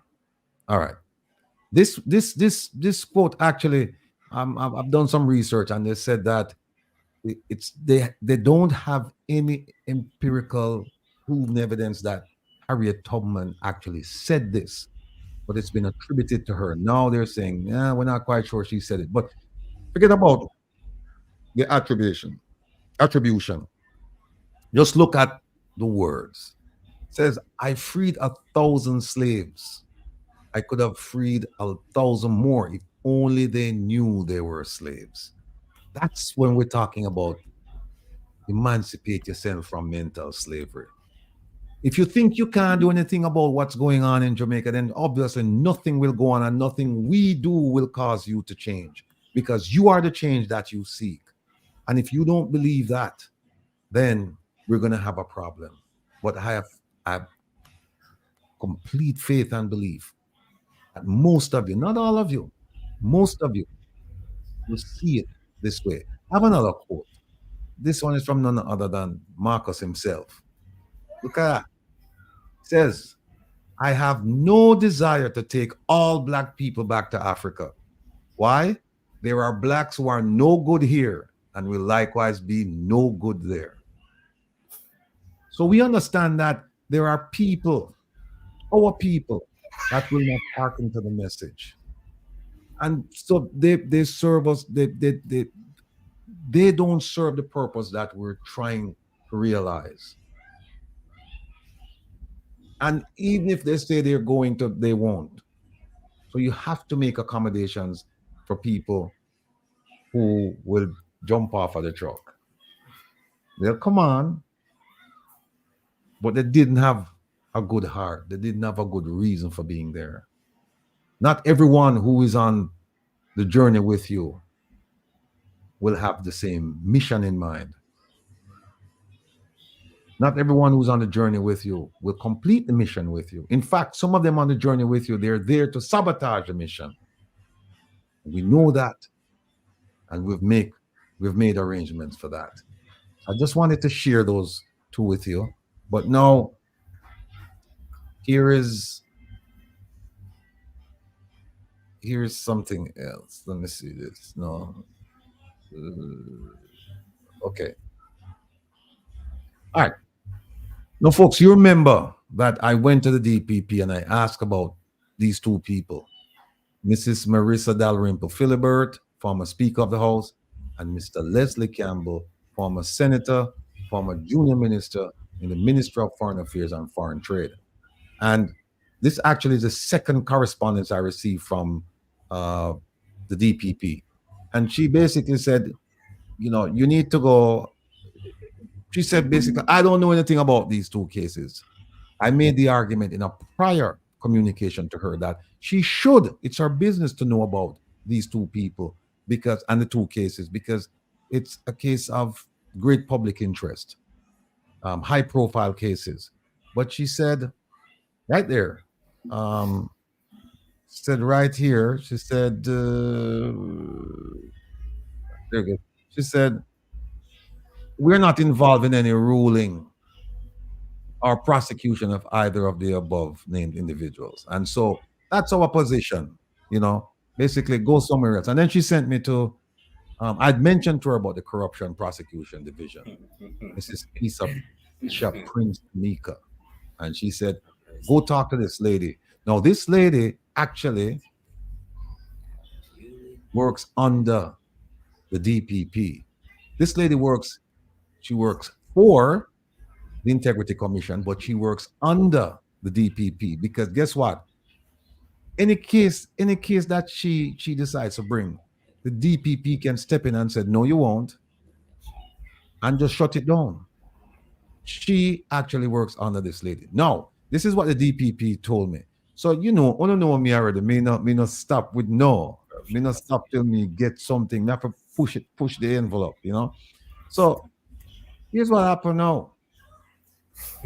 Let me I'll go send on you and somewhere else. Shouldn't have done that. Shouldn't have done that. no, but here's what happened now. I go to the DP. I go to the corruption prosecutor, the integrity commission, and here's what they said to me. Mm-hmm. Good day, and this is February 16th. This is yesterday. Let me big it up so everybody can see. All right. Good day, Mr. Rattigan. Very Further good. to your query, this is to advise that the matters are before the halfway tree parish court, and as such, all queries regarding their status should be addressed to the clerk of that court. So here is what I'm going to ask you, my family members, all of you in Jamaica. What kind of style that Paula pull? Hold on. What me I say, Tony, is this. Yes. This came from Gillian Horton, the communications officer for the Integrity Commission, because the DPP run me and say, go talk to them people. I go over there, I talk to them, and this is what them say. I need you people who live in Jamaica, particularly those who live in the corporate area, particularly those who live close to the Alpha Tree Parish Court. Do me a favor. Kindly go to the court next week and just ask about the case concerning former Speaker Marissa Dalrymple Philibert and former Senator Leslie Campbell. I want them to go over there and ask them this question. Ask them, are the cases before the parish court? Because this is what I'm saying right there. So, see, right there. So it says they are before the Alpha Tree Parish Court. Just find out, are the cases there? If the answer is yes, you want the docket number or the index number. You want that. And then also you want to find out this is a matter of public interest. So you can actually ask for all the paperwork that has been submitted to the court. Ask for they may charge you a fee. Want to make me know how much the fee is, right? The One Jamaica Legal Defense Foundation will reimburse you. We need to get the paperwork because we need to see what is the status of those cases. We are not going to let the 9-day wonder take hold on these cases. No way, no how. That is perseverance, people. That is what I'm talking about. These cases, they involve all of us. Because why? They go to the rule of law. If them can hold you responsible under the law for breaking the law, then certainly there's no reason why they can't hold these two. And by the way, just remember that the former senator, the recommendation is for him to be charged for failure to file, which is a crime. And for the former speaker, the allegation is that she committed fraud. If you did that, ladies and gentlemen, family members, you'll be facing justice in short order. So let's not give these people a pass. If we're going to talk about addressing rule of law, corruption, kleptocracy, corruption, all of these things, let's do it from the top. And here is a perfect case to start at the top. So I'm going to ask you to remove that. I'm going to ask you to follow up and just go to the parish court and just go to the clerk. If 10 of you go, that's fine. I'm not going to designate anybody to go. But the more you go, the more you realize that we have an interest in this case, and we should. So that is what we're going to do. Now, let me say, because on why we're not going to let those cases just get dismissed because of statute of limitations or abuse of process defenses. We're not going to let that happen. There's another issue I want to talk to you about. Oh, by the way, Waterhouse Vibes will be streaming tomorrow at 3 p.m. on YouTube. Check us out. ISAT will be making a guest appearance. And then tomorrow at 7, we'll be on Lonesome Stone Hall meeting. And by the way, don't forget to check out ISAT's program called Context Matters. And it's aired every Thursday from 5 to 7 on Reggae Global Radio, YouTube, and Facebook. Yes. Now, regarding this gentleman, where is he?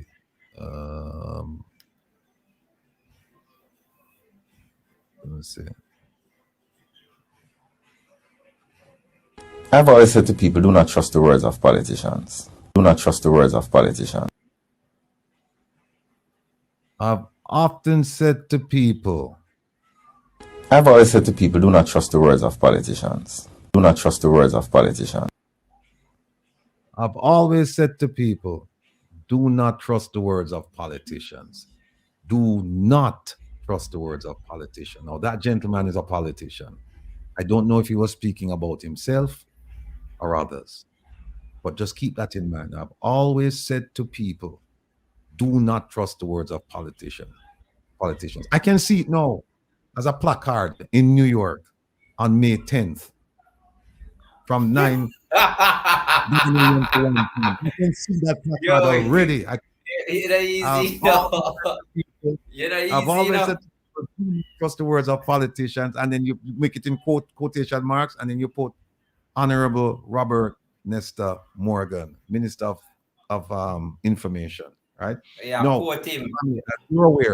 As you're aware, a few days ago, this gentleman, he tried to make amends for the transgressions he committed against me. And I'm a forgiving person. I'm not so sure my attorney is. And so I sat and I will continue the discussion. So we will take it from there. I was on a program, I think it was Lonesome's program, where we asked the chat room what should be done. What should be done with this situation? You can feel free to make your comments, but that's all I'm going to say about this situation. Now, the New York protest, it's the planning is coming along quite well. We're reaching out to young people, social media. We've done some radio interviews already. We're going to be visiting some colleges, get the young people involved, logistics. I've been in touch with the police, and I will continue to be in touch with them. We know that the consulate is supposed to move from 3rd Avenue to East 42nd Street, but we also know that the entrance is on 2nd Avenue.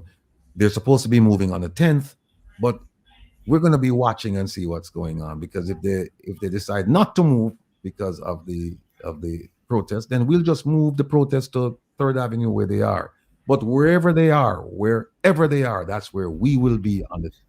So whether it's East 42nd Street or 3rd Avenue, we will be there. And another thing that they must know this, that in Miami, the permit was for 49 people. If you had more than 49, you'd be in violation, and the police could actually shut you down. In New York, you don't need a permit for up to 1,000 people. You do not need a permit. So even if they try to trick us and they have it at, they say, okay, we're moving, and then they don't move, we'll find out anyway. But in any event, we just march and it's just right down the street. So we just take the protest right there. But wherever they are on May 10th, between the hours of 9 a.m. and 1 p.m., we will be there, and we will be there in full force. Now, the travel advisory, let me just say a little bit about that. It's still in place. We know that the foreign minister and the ambassador, they've met with U.S. officials to try and, have them modify the travel advisory, to no avail. As far as we know, what you said, even if they're in the sky, we are go. Yes, indeed. we are, wherever they are, we are going to be there. But the travel advisory is still in place. And according to Ambassador Marks, the credit goes to the Dirty 30. Thank you, Cora, for the moniker. The credit goes to the Dirty 30, the 30 people who braved the odds and ignored the consequences and went out to Miami and protested. Now, As I said, despite the pressure from the Ministry of Foreign Affairs and Foreign Trade, the ambassador and the business people, PSOJ people, the State Department has not relented. And the hoteliers are feeling the effects. People are canceling. 30 people. 30 people. 30 people with 10 days to prepare after receiving the permit to protest in Miami. Think about what is going to happen in New York with months to prepare. Family, my people, I need all of you to come out and be a part of history. I know there are people in Florida that are coming up for this. There are people in Texas coming up. There are people along the eastern seaboard. There are people in the Midwest. There are people from Canada. People have reached out to us from the UK saying they'd like to come.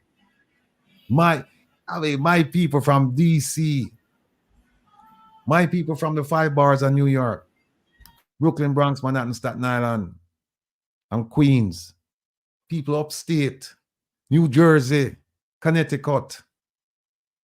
This will be the first time in the history of Jamaica that a diaspora group will protest against the Jamaican government in New York. Come out and be a part of this history, because you know in your conscience, you know in your heart, you know in your mind that what this government is doing to our people is unjust, unfair, and in some instances, unconstitutional and illegal. And we have to do something about it. We can't just sit and commiserate amongst ourselves and say, well, yes, you know, this is going on. We have to do something about it. And if 30 people could brave the consequences, make sacrifices to be there in Miami, and we know more than 30 still, but we'll go with her numbers. If 30 people could do that, just think about what 30 plus. But if we end up with 30 people, let it be the 30 loudest, most influential people in the history of protests. I am prepared for a bigger number, but even if we get 30, it still is going to be epic. It still is going to be monumental. It is still going to be history. Be a part of it. This government needs a wake-up call, and we intend to give it to them. When an election is over, and I've said this to people, I support the person chosen as the prime minister, and I support the government, because by extension, we're supporting Jamaica. We want to see that person, we want to see that government succeed. And so when we complain because we're asking for a course correction. People say, well, why is it, negative? Why is it? Well, why is it they're not positive? Why is it they're not positive? They came in on a promise of prosperity and positivity. And what we're seeing, poverty. That's the P we're seeing. Poverty went up. 75% of Jamaicans collected their paycheck, the ones who got paid weekly, and the paycheck reflected $100 or less per week. At 2/3 of Jamaica, they go to bed hungry. Or if they don't hungry, them have food in them stomach, but that food there is junk. Junk. And remember I told you that this is a season of giving, and that they're going to come to you with all kinds of goodies. They're going to come to you with all kinds of goodies. And I am not going to tell you not to take the goodies. I'm saying take the goodies, but vote your conscience. Vote for your family. Vote for your community. Vote for your country. Let me play you this video and we'll talk about the goodies. This position, they were absolutely against increasing the threshold in 2016. We told them we could have done it. They said it couldn't be done. They said it would wreck the budget. But again, the opposition does not understand the economy. I think Jamaicans need to pay close attention to this. Everything that is being promised now, we're in the season for promise. You hear that? It has to be fully thought out. We are in the season of promises.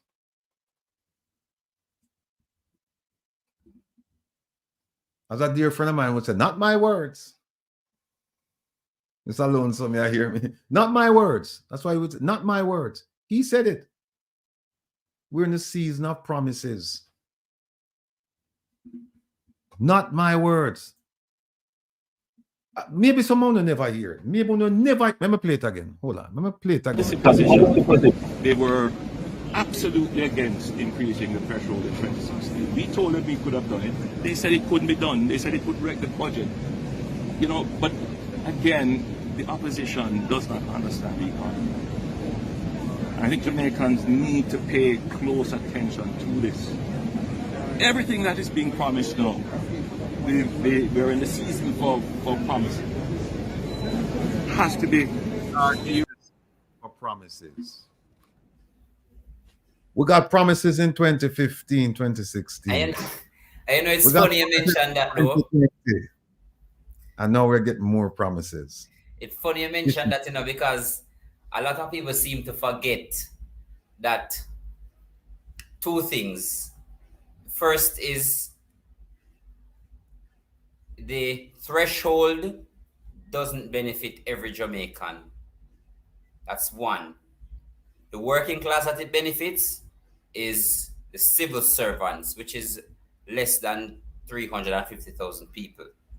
3 million people live in Jamaica. That's one. And two, I can remember because, I normally watch these things because me feel like them benefit. It's beneficial to know. It's the biggest tax package me ever see any government put forward after the first 1.5. And a lot of people seem to forget that. And it's because of that tax package of 2016, it's part of the reason why we're in this problem now. I won't quote no numbers, but it's a whole heap of money them that I got talk about. They were going to, expected to receive in terms of revenue in 2016 when they came out with that, and it was an issue, and that helped to drive up inflation. Also,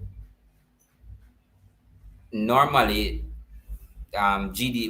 gross domestic product is what all countries live off.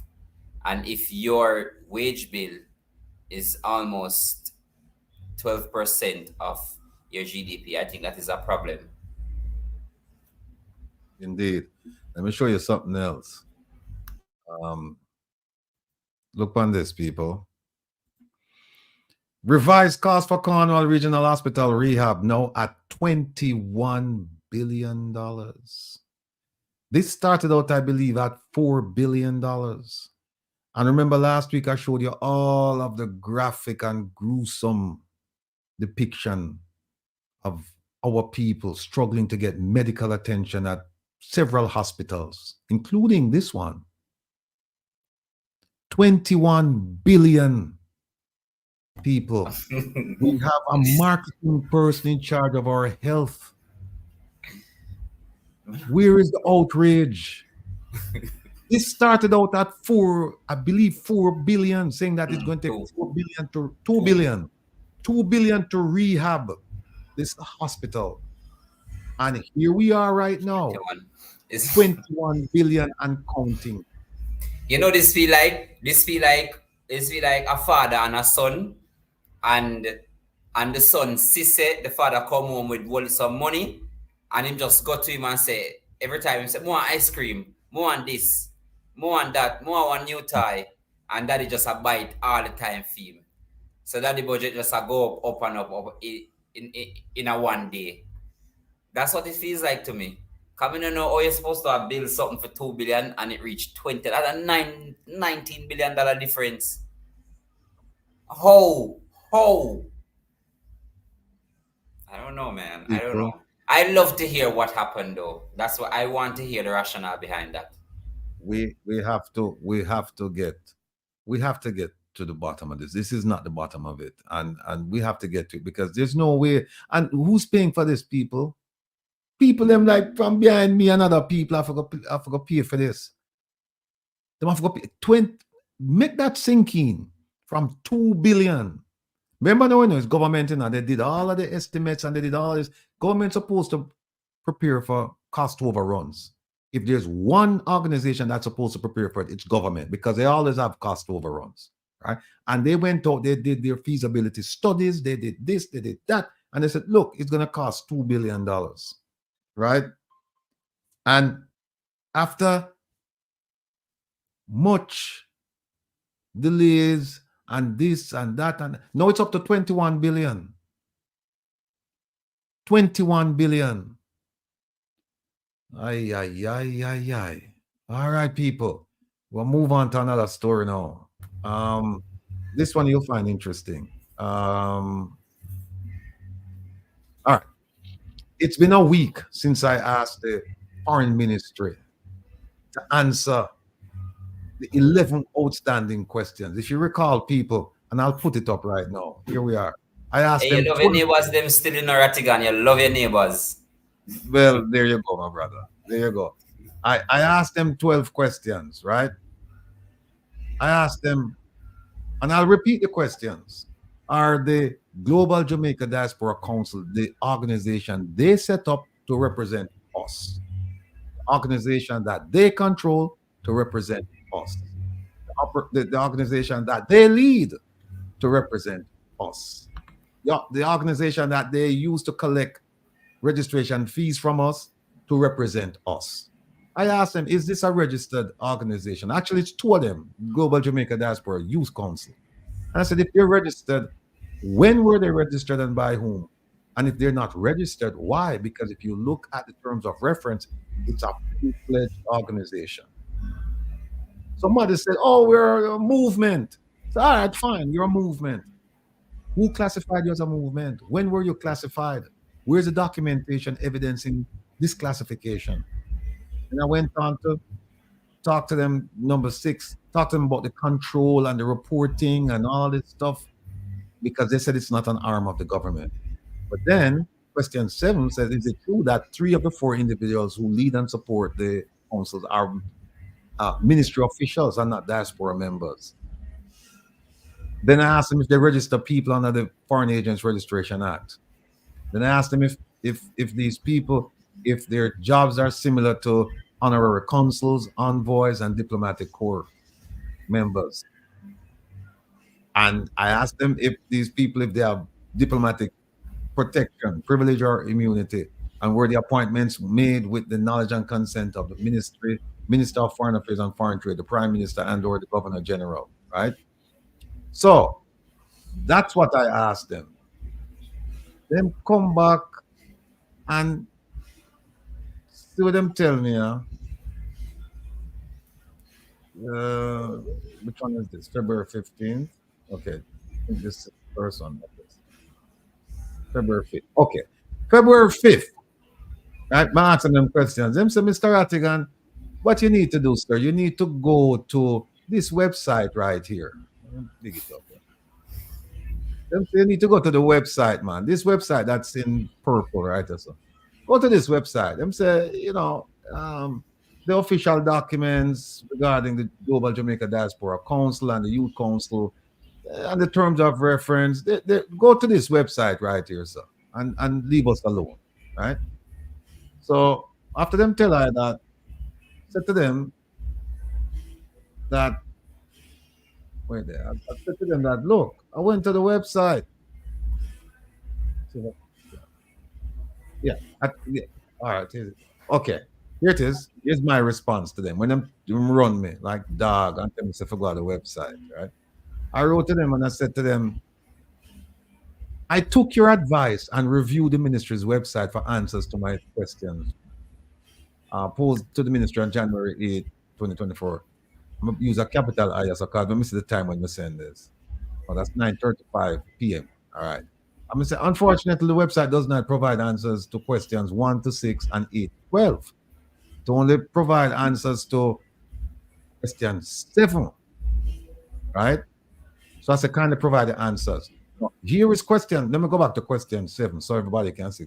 Question 7. Is it true that 3 of the 4 individuals who lead and support the councils are ministry officials and not diaspora members? That's the only question that the website answer. Right? Now, let me show you, before I show you the last response, let me show you what the website looks like. Right? Hold on.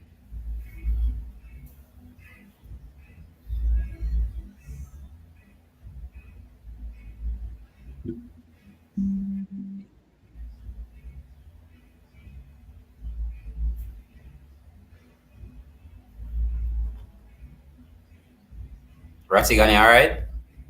Yeah, man, I try to figure out what I'm going on. Kevin, where you there? Okay. All right. All right. This is the website that they're talking about. When you click on that thing that I talked about, this is the website, right? The website tells you about membership of the council, blah, blah, blah, blah, blah. If you read this, it doesn't tell you that this is a registered organization. Right? It doesn't tell you that. And people can Google this for yourself. And where it says that them have sectors that they want people to. One of them is citizen security. Number 6, citizen security. They have somebody that they have designated as a person in charge of this. So when them come and them tell me, say, oh, diaspora members, guns coming in and you're not doing anything, tell them go ask them person in charge of citizen security who them designate. Tell them to go ask them representative who them appoint and who get elected. Tell them must ask them. Tell them don't ask individual members. Tell them go to the official representatives for the diaspora and ask them. But when you go through this, you find that there's nothing here talking about when the registration for that. Here's another page to it. Here's another Global Jamaica Diaspora Council. And it tells you why was it created, what is the role and function, blah, blah, blah, blah, blah. Tells you how you can get elected to it. This sounds like an organization. It's not sound like a movement. Tells you how people get, how you can vote, how you get voted in, how young people eligible to sit on the council, how often will they meet. Tells you all of that. Right? Here's another one. How to become a member, all of it. But let's go back to let's go back to the questions. First question: is it a registered organization? Nowhere do you find that. Nowhere. Is it a movement? Nowhere. Is it an arm of the government based on everything that the control and the influence that they have? They don't answer that. Are the members registered under the Foreign Agents Registration Act? They don't tell you about that. Were members provided legal counsel regarding that issue? They don't tell you that. Are the council members, are their responsibilities and appointments akin to that of the consuls, envoys, and diplomats? They don't answer that. If not, please explain the difference between the council members, since the council members have some of the same functions. Please explain the difference. They don't answer that. How many of these people have diplomatic immunity or privilege? They don't answer that. How were they appointed? Was it with the consent of the Minister of Foreign Affairs, Foreign Trade, the Prime Minister, or the Governor General? They don't answer that. Here is the answer they gave me.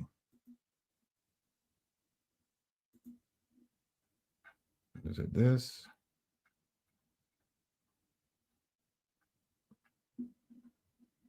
This one.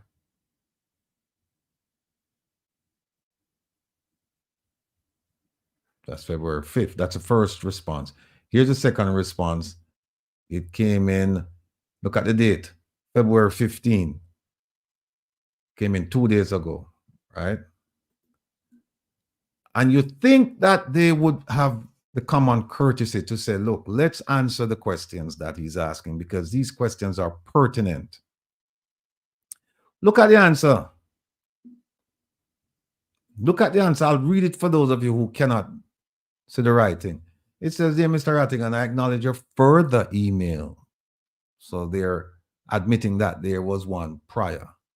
They said, in the context of the Access to Information Act, it is noted that our obligation is that of making available documents related to the subject matters in question. So under the Access to Information, they're saying we have an obligation to making sure that you get the documents. In this regard, the ministry is not in possession of any other document beyond that to which we directed your attention in relation to your request. I wonder if you see what I go on as a people. Them say, as far as the access to information is concerned, our obligation is to give you documents that we have available. And them say, no, we told you already, we don't have no more documents beyond that which we told you about that you can go find on the website, right? It came from a gentleman, Timothy Simmons, manager of public relations and communication. I don't know if he's a person in charge of ATI. In fact, I don't think he's this is a person in charge of ATI, Andrea Noble. Not this gentleman, but he sent it anyway. But you see what I'm saying? Them tell me, say, go back to the website. No, there's nothing on the website. There's nothing on the website.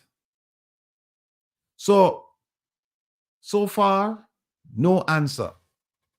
And the reason is this: they cannot justify the existence of this bogus organization and their leadership and control of it, including appointing at least half of the members to represent us. In fact, let me show you something here. Hold on 1 second. I think there's an email here. Let me see. Let me see.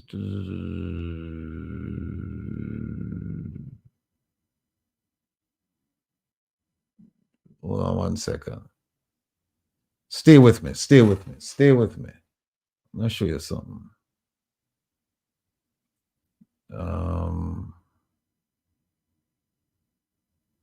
There was something here where they talk about. Is it this? No, it's this.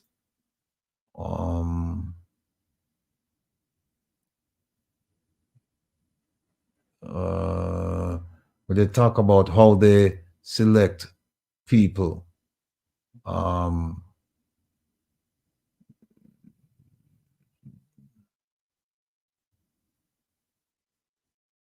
Where is it? What was it created? What's the role of the council? Election process. Yeah, what happened is not for the election, but the for the appointment. There are 30 members, right? There are 30 members on this council. And I believe 16 of them are appointed by the government. Remember that. 16. This is an organization representing us. And 16 of them are appointed. I can't find it right now, but they know I speak truth. 16 of them are appointed by the government of Jamaica. Here it is.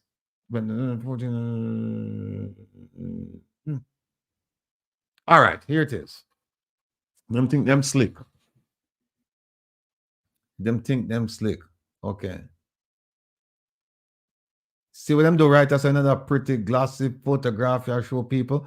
Read with me. It said the members of the Global Jamaica Diaspora Council are elected to serve on a voluntary basis for a period of 3 years. Now they have 30 members.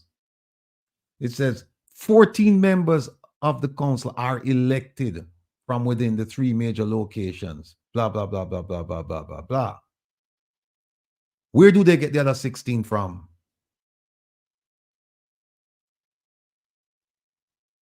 Where do they get the other 6? If you notice, they don't put here the appointments. They don't put that 16 members are appointed. They don't do that. They just tell you 14 members are elected, and they don't tell you the number either of members. So you probably think, oh, maybe it's just 14 and the 14 of them are elected. No, it's 30. It's 30 of them. 30 of them, and only 14 of them are elected. Right? So when you Google this, people, just go to this one and look at this one right here. So 14 members. 14 members are elected. 16 members are appointed. And they said that's our organization. It doesn't represent our interests. Not to mention the legal jeopardy to the members under the Foreign Agents Registration Act. Therefore, we should seek to render it obsolete through legal and social means. And I'm calling on the members to resign ASAP. The 30 members want to resign. Don't be a willing slave to your individual interests. Social courtesies such as photo ops, cocktail parties, etc., with government officials should never take priority over the suffering of our people. If your priority is to rub shoulders with them for some modicum of recognition and favors and respect, instead of raising issues concerning kleptocracy, corruption, and human rights abuse, you have become complicit. It is time to take a stand. Either you are with us or you're with them. Either you are with us or you're with them. Those of you planning to travel to Jamaica for the biennial, the Diaspora conference in June of this year, I implore you to cancel your plans to attend. By all means, travel and visit friends and family and support the Jamaican economy. But boycott that bogus conference. Don't give them your valuable time, your effort, or your money, the registration fee, because they don't deserve it. And by the way, I have heard from people who have attended these conferences, and they have reported that it's all fluff and lip service. It's not worth your time. It's not worth your time. So what I'm going to do now is, Magnitsky, of course. Let me see if there's anything else here I left out. And remember this, people. I freed 1,000 slaves. I could have freed 1,000 more if only they knew they were slaves. I freed 1,000 slaves. I could have freed 1,000 more if only they knew they were slaves. That's what we're up against. Let me see if there's... All right, we did the DPP piece. We did the...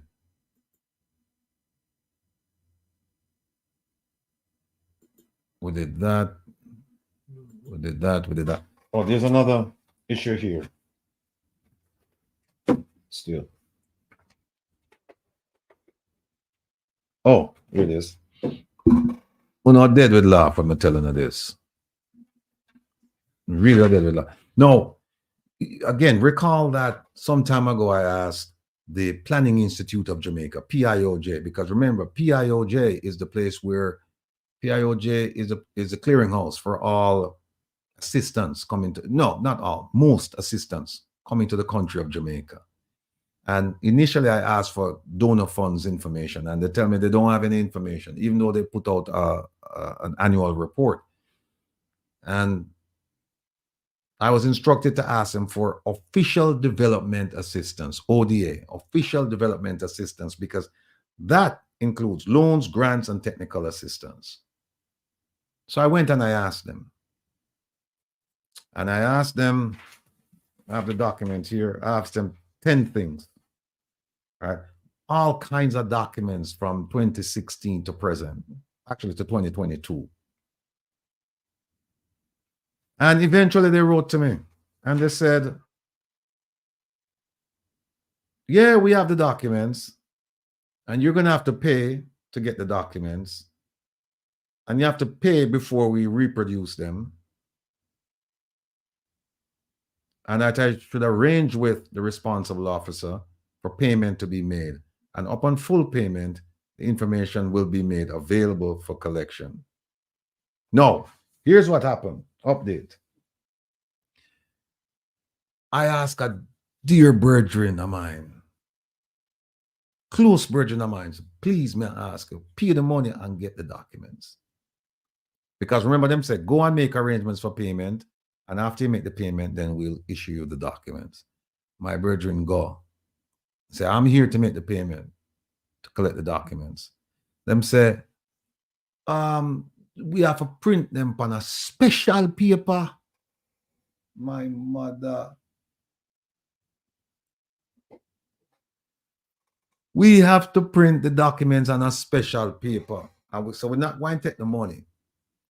And when everything is ready, you can, you know, you can call, you can come back, and then we'll take the money. My brethren, my dear brethren, call again and say, listen up, day or two later, I have the money. I would like to come and pick up the documents. Them say them still don't have the special paper yet. Them don't have the special paper. Special paper for put the information. I don't know what happened to regular paper, you know. I don't know what happened to regular paper, but them say I have to put it on a special paper. So we're parchment.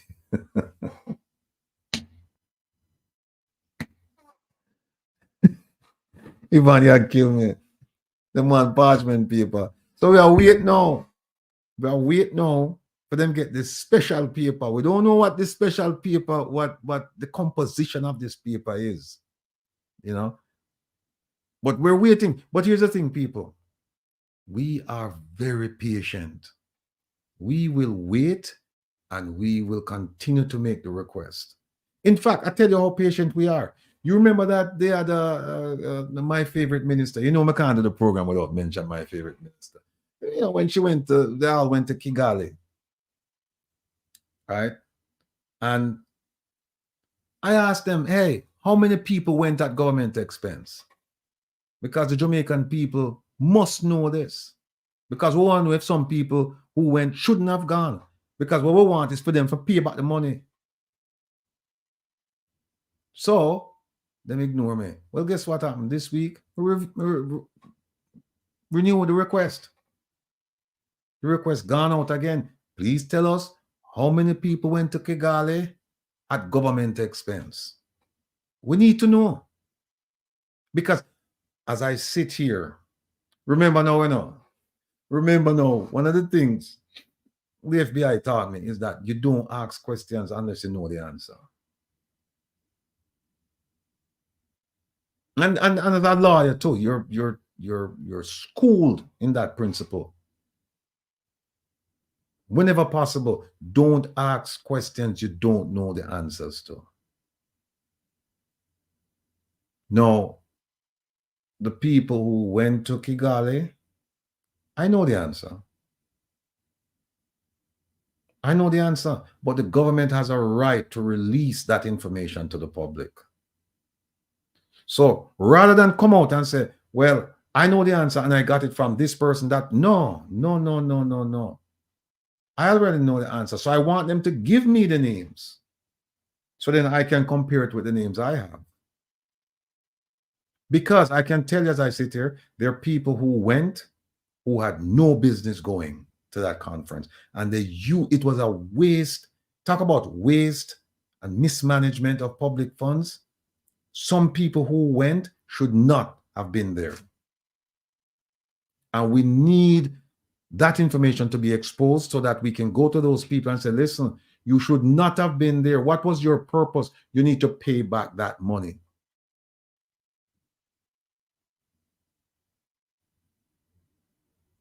You need to pay the money back. So that's what we're going to do. But we know the names. We know the names. You know? So this is what they're doing. They try to nickel and dime you. They try to wait you out. They try to do this. They try to do that. But I am a very patient person. I have nothing but time. I'll wait. I'll wait. What I'm going to know is,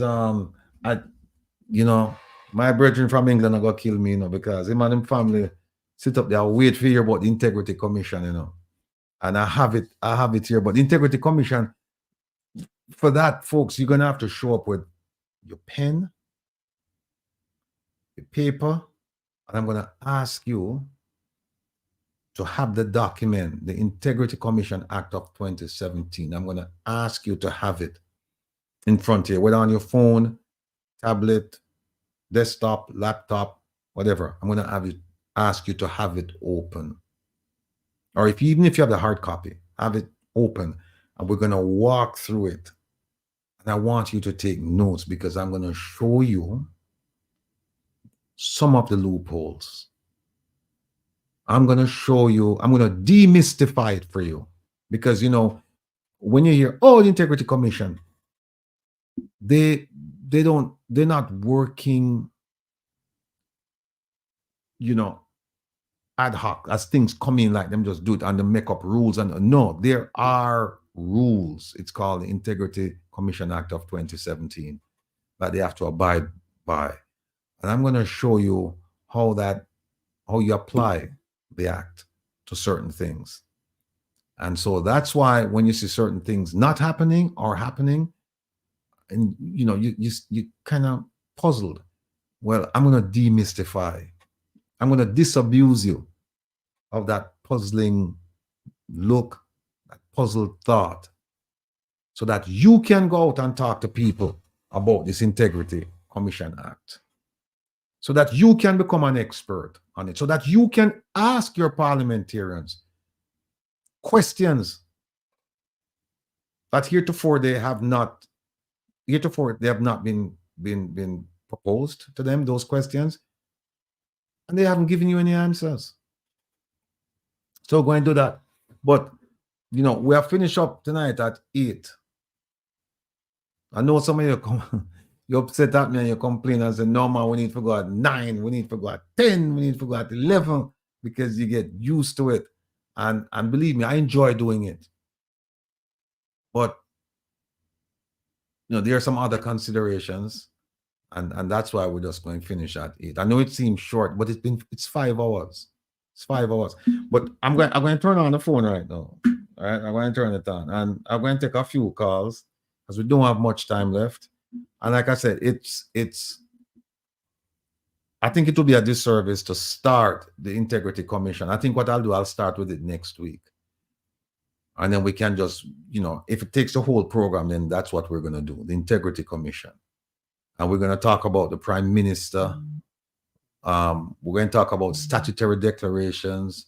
We're going to talk about the DPPs involved in it too. We're going to talk about the corruption prosecutor. We're going to talk about the commission. We're going to talk about the complaint division. We're going to talk about the investigate. It's a lot of pieces inside there, but you need to understand. And my job is to make sure that you understand. Excuse me, let me take this call. Caller, welcome to Reason with Rattigan. Good. What is it? Good evening, Mr. Rattigan. Yes, talk to me. Very good. Yes. Well, I call from Jamaica. Yes, sir. Yeah, I was listening to stuff with all of that fantasy, and I'm not a pessimist, really. I'm really an optimist, right? Right. But with the, I think one of the things that we need to be looking at is, I don't know how we're going to get that done, but the whole system that we have working with right now, all of them, they have to show can go to Riverton to get to where we profess is headed to, right? Because when it comes down to voting rights and so forth, I don't think as a people we have adopted the old process of your right to vote without a six piece. You know, so our mentality as to what we get from politicians is the 6 piece. And if that 6 piece is not coming forth, then we're not voting for you. But here the lick about that 6 piece now. When I have to give you a 6 piece to work with to get a vote from you, I don't have the policy paper that I'm working from to give you the 6 piece. So as I said time and time again, don't expect me after I give you my 6 piece for your vote. From if you come up with policy to make your job road or light or water or garbage collection and them something there. That out the window a long time. Right. So from the outset, we are on the back foot. Right? We're asking somebody to do something illegally. Because if I am going to pay you for a service, right? Why do you expect me to come do something for you? Free. That's a good point. So I don't know if we as a people get the fact that if you are voting on the premise of a 6 piece, a red stripe or a Heineken, right? You have not passed the Kentucky shop or the corner bar. Right? So that is where your policy stops. So after I get in power, after I give you my 6 piece ratty, I'm behind the key or red stripe to wash it down. Right. Right? And I go into Parliament or wherever, or Parliament, Senate, whatever. Right? I don't have no policy working from. That's why our Prime Minister could have come the other day and tell me, say, you are right, you're not getting the service because you're not paying us. Right. And when you pay, when I send out that document or ask somebody to write a job description, we pay $1 million. I could be wrong. We pay $1 million for the report, for the job description to come forth. Yeah.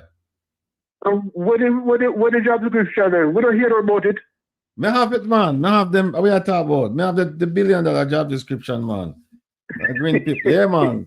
Them date June 30th, 2023. There's one job description for members of Parliament of Jamaica, and the other one is called the job description for ministers of government. And one of them is about 7 pages, and the other one is 9 pages. And we pay for 16 pages, right? We pay over $1 billion Jamaican dollars. Something that you could have go online and you could have get it out. You could have get it, Google it, and you could have get it for free. But that's how we operate.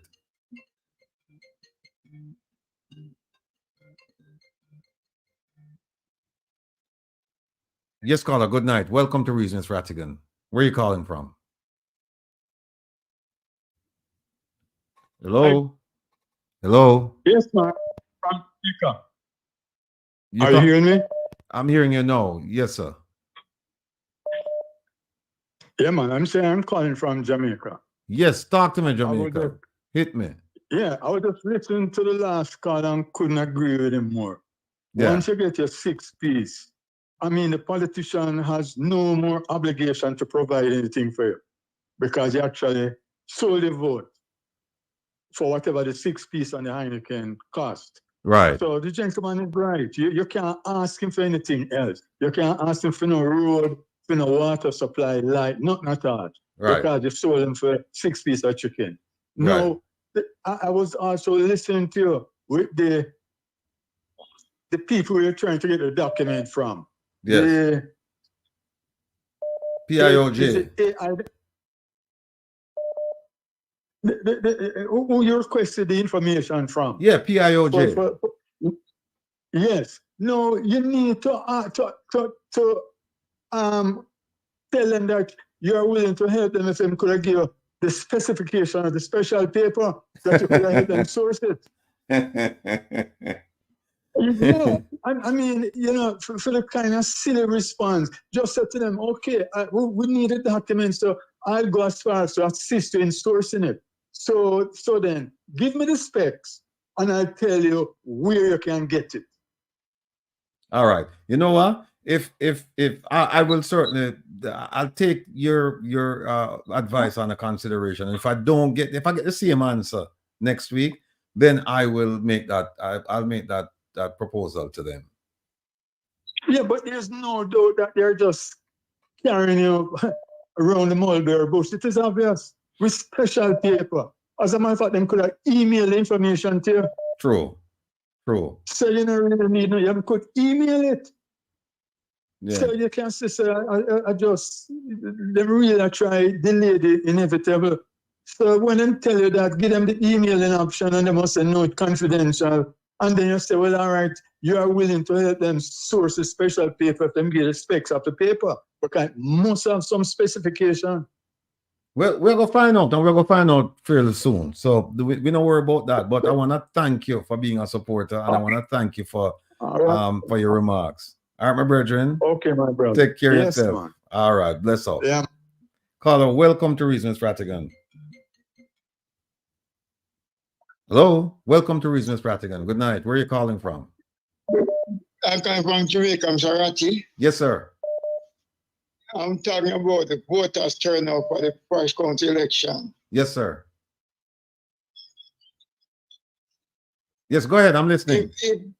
If the police and the JDF do not intimidate the public, especially in St. Mary, St. Thomas, and Portland, you will be about turnout over 51% of voters turnout.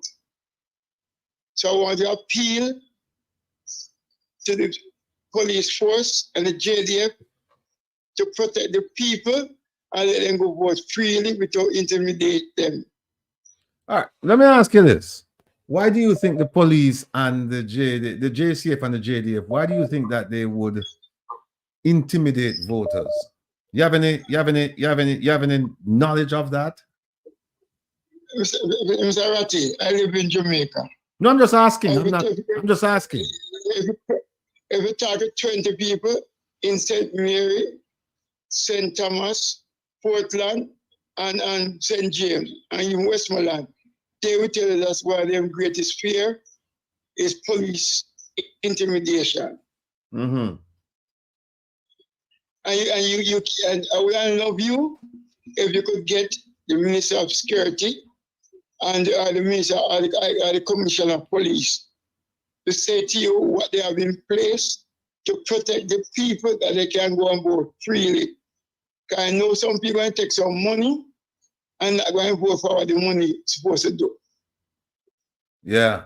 Well, you know, my advice to people who are approached by others to trade their vote for money is, if at all possible, make a videotape or have somebody videotape the whole thing, record the whole thing, and then send it to me.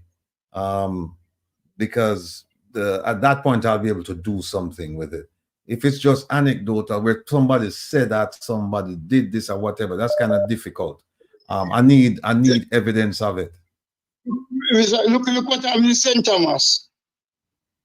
Did you hear any charge or anything against that gentleman? No, oh, you mean the gentleman who? Well, the thing is, we don't know. We saw him sitting in the vehicle, and we saw a woman join him in the vehicle, and then we saw another woman come up to the door, the passenger side, and she was handed cash. No, we don't know what that cash was for. We assume. We can only assume what it was for because we haven't heard from anyone as to what the money was for. Right? So what about the gun that pulled and running down people?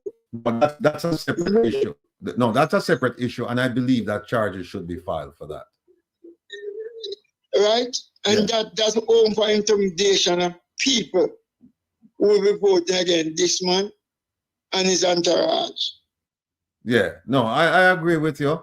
Based on what I saw on the video, charges should be brought against him. Now, keep in mind, charges are not convictions, right? All the charges, right? The charges are saying we have reason to believe that you committed this act in breach of the law, but it's not conviction beyond a reasonable doubt. Yeah, but in mere fact, you make a charge, it will send a signal to other people. True.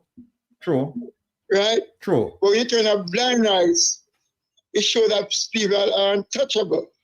Well, let me make an argument. I know it's a silly argument, but the DPP is she was in London, so maybe when she comes back, she'll file charges, or she'll have the police file charges against this man. Mr. Ratty, you realize it's a diaspora. Your march is the answer for Jamaica. Okay, I get your point. Do you realize Jamaica is on a siege? Yeah, I get your point. You see where I'm going? Yeah, I get your point. Okay, sir. Thank you for your program and work you're doing. All right. For the poor people of this country. Thank you very much. And spread the word and spread it freely and often. All right. Yes, sir. Rattigan is here, so people shouldn't have any fear. Okay, sir. All right. Take care of yourself. Be well. All right. Caller, welcome to Reasons Rattigan. Good evening. Where are you calling from? Good afternoon, Mr. Rattigan. How you doing? I'm fine, thank you. That's good. I've been trying to reach you, but it seems like you're very hard to reach. First thing I had about that attorney that you had for immigration earlier. Yes. Yes, earlier. I know someone. How is it possible that if you had came over here illegal and they gave you a green card and they say that you can keep the green card as long as you stay in the country, they're not willing to give you citizenship? How does that work? I don't understand. And the person is gonna become like an elder. How do they get pension and Social Security? They allow the person to work, but they will not give them citizenship. They can keep the green card. Yeah, I've seen instances like that, and that's where somebody got arrested, and they figure that there are a number of reasons why they could decide not to give you citizenship, but they'll allow you to continue to maintain your residence or your residency in the country. It's easier for them to do that than to strip you of your green card. So it's easier for them to say, okay, you know what? We have found out some things about you that make you ineligible for citizenship, but we'll allow you to continue to maintain a presence in the country. I would need to see the paperwork on that case. Okay, because that person really needs help because they're getting ready to be an elder and they can't get Social Security or pension, and they put a lot of money in the system. All right, when did they file for citizenship? They filed in 1985. And when was the last time they received information from USCIS? They got back in 1999. That's when they told them that they'll keep the green card and they wouldn't become a citizen. All right. So that's 25 years, almost 25 years, right? And they haven't done anything in the last 25 years to address this. They didn't appeal it. They didn't, they didn't write a letter. They didn't go to court. What did they do in the last 25 years? No, they didn't do nothing. They're just holding on to the green card. Yeah, well, all right. You know what? Tell him. I think Shernet's number is in the chat.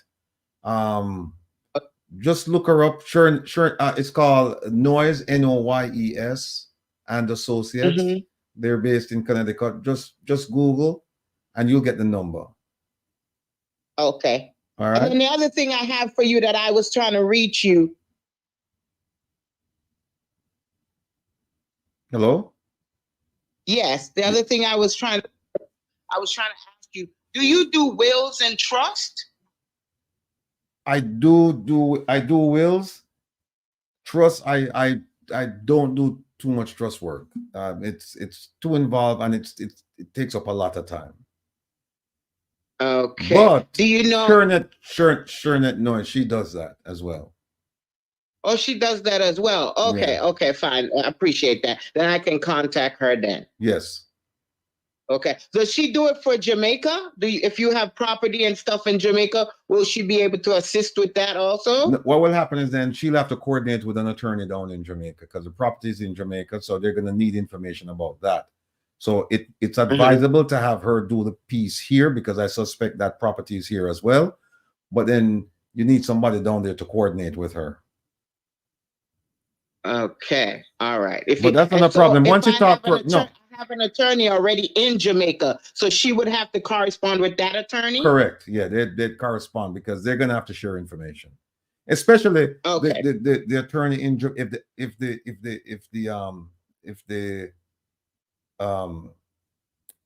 the action is going to be filed in the United States, then certainly the attorney in Jamaica will have to pass some information on to the attorney in the U.S.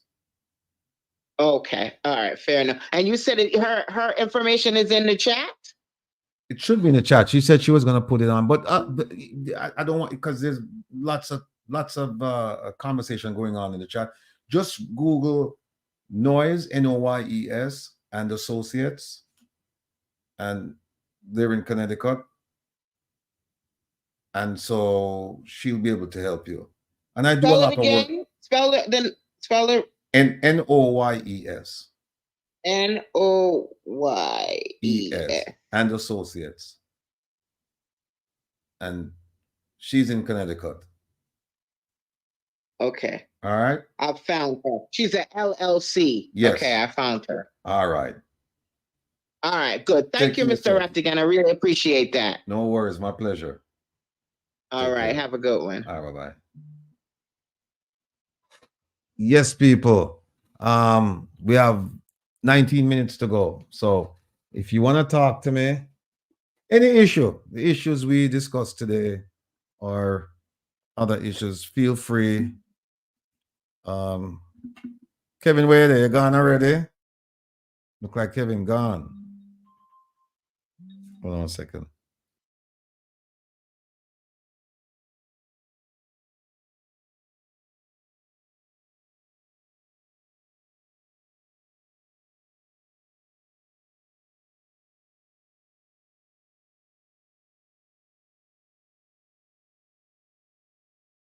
There's the number, folks. 667-369-8569. 667-369-8569.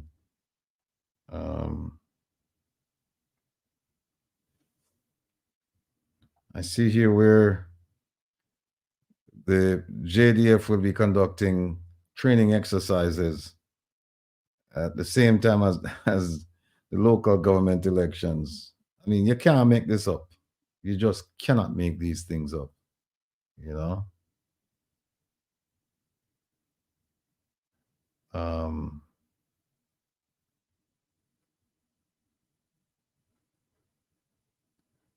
The ambassador, she's I think I mentioned this. She's having a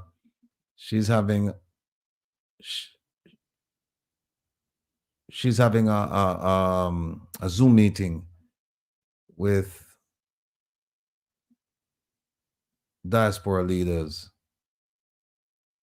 but she didn't invite, and I mentioned this before, but for those of you just joining me now, the ambassador, she failed to get the State Department to change the travel advisory. The Minister of Foreign Affairs and Foreign Trade failed, and I don't know who else tried. They all failed. And now the ambassador is having a meeting to discuss that issue, and so she's invited a bunch of people, a group of so-called leaders.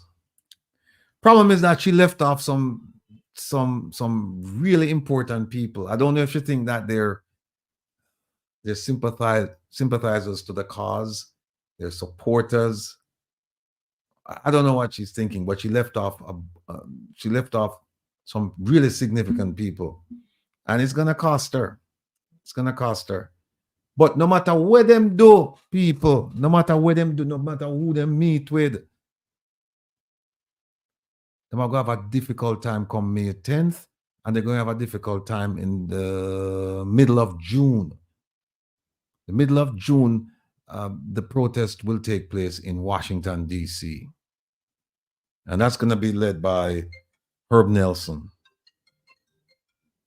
Caller, good evening. Welcome to Reason with Rattigan. Please state where you're calling from.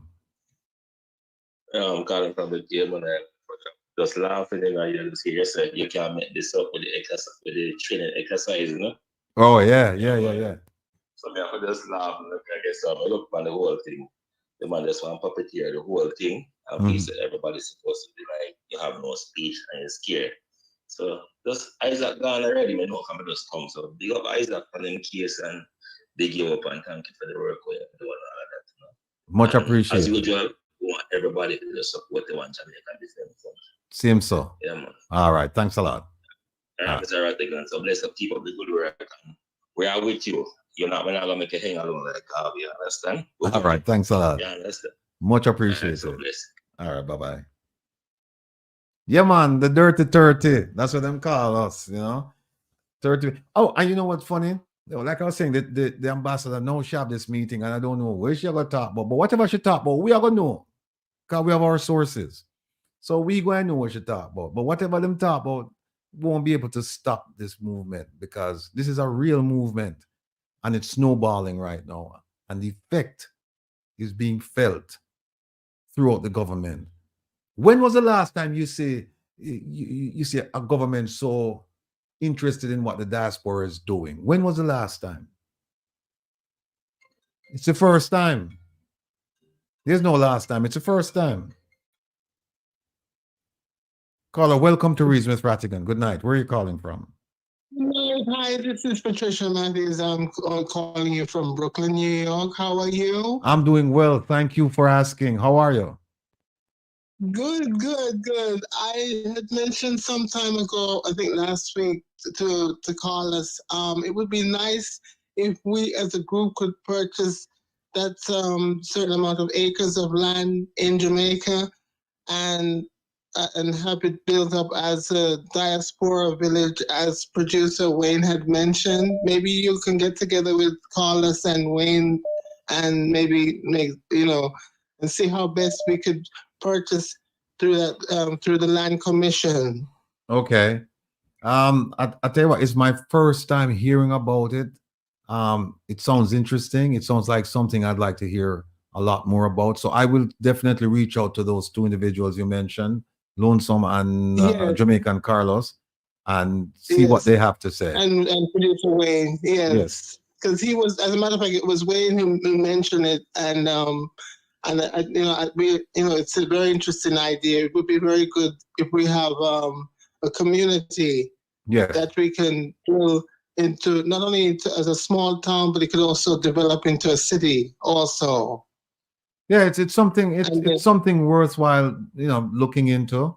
I'm not gonna, I'm the kind of person like I listen to every idea, and then do my scrutiny and go through it and see whether it's feasible or not. But this is one that I definitely like the sound of it. So I'll talk to both of them and see what their feelings are about it and how we can move forward. Yes, definitely. It's so nice talking to you. Keep up the good work. Thank you very much. You're most welcome. All right. Take care. Talk to you again soon. All right. Bye-bye. Yeah, man. So the ambassador now shop this meeting, and we're going. Okay. Caller, good night. Welcome to Reason with Rattigan. Where are you calling from? Hello. Good night. Good night. I'm calling from Florida. Yeah, talk to me. My name is Doreen, and I'm just trying to find out if there's an ombudsman in Jamaica for this election coming up. I think that they just moved the office into the office of the Electoral Commission, I believe. I don't think they've named anyone yet, but as soon as I find something out, I'll notify everyone. Yeah, because trust me, I listen to your program every opportunity I get, and that is something that rests on me. Because if there's not an ombudsman, then I don't know. I am just curious about that. Right, and the ombudsman might not be able to do much either, because my experience with ombudsmen, I don't think I've run across an ombudswoman, but is that they're fairly useless. They carry the title, and you think that they have the power to do certain things, but the ones that I've come across, no, nothing, no substance, nothing, no Maybe force. they have Gaga on them too. I beg your pardon? Oh, maybe they have Gagada. Maybe they have Gaga Who on knows? them too. Who knows? Yeah. Because that's the norm in Jamaica now. Who knows? Who knows? Who knows? Who knows? All right. But thanks for the call. I just want to hear and to know what's going on. Give somebody else the access to call in. All right, then. Thank you so much. All right, bye-bye. Bye-bye.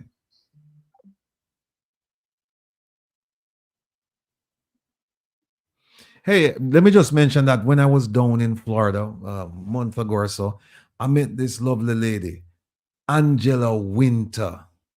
Angela Winter.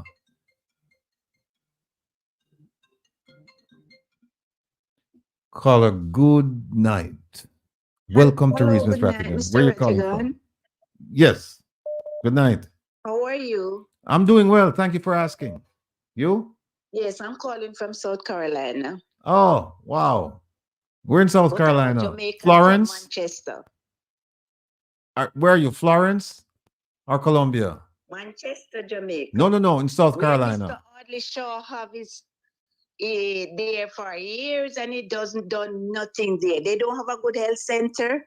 They don't have no training center for the youth, and nothing he done there. Okay. Nothing. And I'm happy for your program, happy for Mr. Wayne Lonesome and all the rest of Diaspora. Good job, good job. That's why the Prime Minister is so hot-headed at this time. Don't let them get you people frustrated. Just do what you have to do. Have a good night. Thank you very much. Thanks for the encouragement. Much appreciated. Yeah. All right. Take care now. All right, bye-bye. Okay. Caller, welcome to Reasons Rattigan. Good night. Where are you calling from? Good night. Good night, sir. Jamaica. Oh, all right. We're in Jamaica. Princeton. Okay, talk to me now. What's going on? Hey, may I ask you a thing more you're looking to for me? Yes. First thing, have you ever hear them mix up your export with the remittance and call it one figure? Hey, that's a good point, because remittances, they come under GDP. They don't come under goods or trade. They don't come under trade.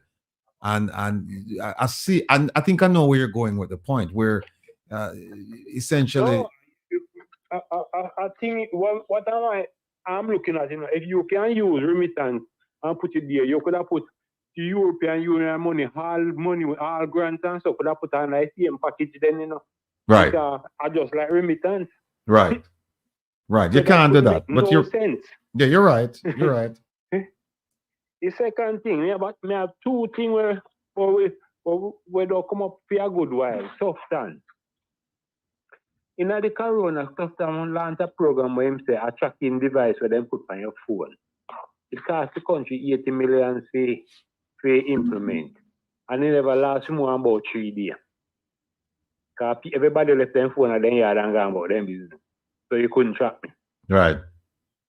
And nobody no tell me how that money, that the 80 million when claim say it cost to launch that program. When it was launched, then tell us it was so good that time how use it to track low risk prisoner. Right. All right, that's how they was selling it. Right. And it lasted about 3 days, and nobody, this government don't come to we and tell we nothing about how that the money go. The next program the next thing we have is about Tufton again. He launched a program with 100 million. He give 10 doctors, 10 million each. If you go to the clinic or the hospital and they couldn't handle the case, they would refer you to one of those 10 doctors. and then the government would pay that bill out of the 10 million each. Right. Now, how you track a program like that? Me could have just make up a name and me go there and pay him, say me get that day. And that the money, all of that, the 100 million swing away. Well, that's why I think maybe that's included in the monies that the Auditor General said that they couldn't account for over at the Ministry of Health and Wellness. Maybe that's one of the programs. I really know, but Yeah. say, me think him one of the most BFAs one they have. Then use him to do all of some enough of the dirty work. Program like that can run. How a program run where me go a one doctor, you recommend that, or them 10 doctor, or you recommend them the 10 doctor. Who choose them? Well, who choose that the 10 doctor where you get $10 million for run that the program each? And we don't hear nothing about those things. It just happen, and the man just come and run your way. When you bring it up, then just run your way. Yeah, I mean, you raise some good points. And we haven't gotten any answers. When you call on the radio, one of the biggest problems we have in Jamaica right now, the traditional media, them not business with nothing where I go on.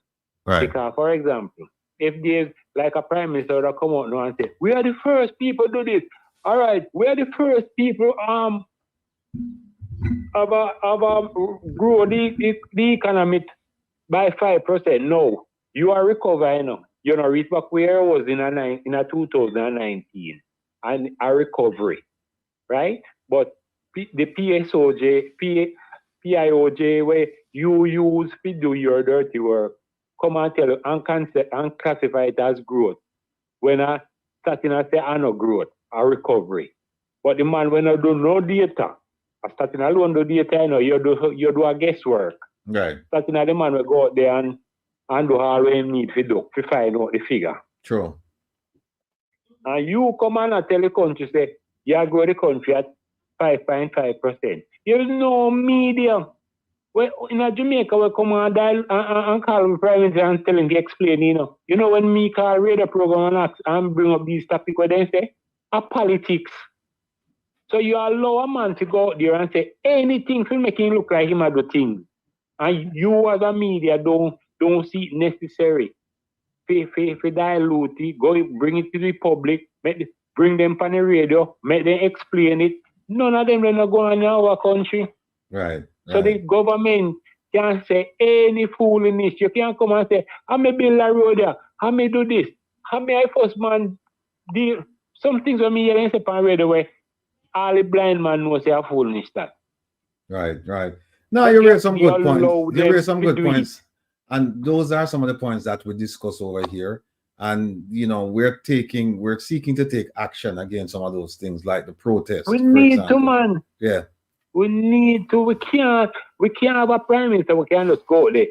Or a finance minister. We can't just go there and say something and how stupid and how light it is, how blatant it is. You allow to say it, right? And nobody hold you accountable. And the traditional media tell us politics. That's what politics go. That's what politicians do. Well, that's why you have something called social media, which is even more powerful than the dialogue. 100 times, Mr. Right now, if I never feel now, we and then the man enough things, no highlight, you know, no highlight, cause the media. All right, remember when Damien run against Miss Vaz, in came when he was campaign, he said Miss Vaz not gonna be nothing but Miss Vaz. And for the whole week, every radio program call him to explain what he means. Just say you won't be nothing more than the wife of Mr. Vaz. And everybody put a meaning to it. Right? But when the government also come and say the biggest rubbish, where everybody in Jamaica will follow politics knows they are lie. Right. Nobody not bring it up. Right? So we need, me know not trying to what you see, all right, for example. Me can't give much more time, you know, come and get ready for sign off, you know. So hurry up now, please. Yeah, me say Ralston and that. Them are the two people who come with any data and radio will dilute and bring a pint, you know. Nobody else can do it. That's and true. Them. That's true. True. Them care what them do. You know, you on no news or nothing. anybody else can talk on rubbish and you get in a 7 o'clock news. Dr. Damien so and so said this and so this, but you know, all right, yeah, search your time, so me call. Yeah, my brother, but thanks for the call, right? And I like your views. Yeah, man. Continue to support Yeah, the man. program. All right, cool. Yeah, man, bless. All right. I'll turn off the phone now. Again, people, don't forget, support the movement to hold government accountable. Tomorrow, 3 o'clock, Waterhouse Vibes on YouTube, 7 o'clock, Wayne Lonesome on YouTube as well. I was talking about Angela Winter, lady I met down in Florida. I think she's running for a position, whatever. But check her out. And when I say check her out, as Lonesome does, check out her CV, and then you can look at her, you know, the people that she's competing against, and then you know, you make an informed judgment about her. But I talked to her for a while, and I found her to be extremely credible, extremely knowledgeable, extremely dedicated. She wants to serve the people down in that area, and you know, she's worth the time for you to at least give her a call, you know, check on her campaign or whatever, see what's going on with her, and then make a decision. We didn't get to do a couple of things. One thing that I wanted to get to, but I didn't get to do it, was, you know, Rosalia came and she talked about voting. What does it mean to vote?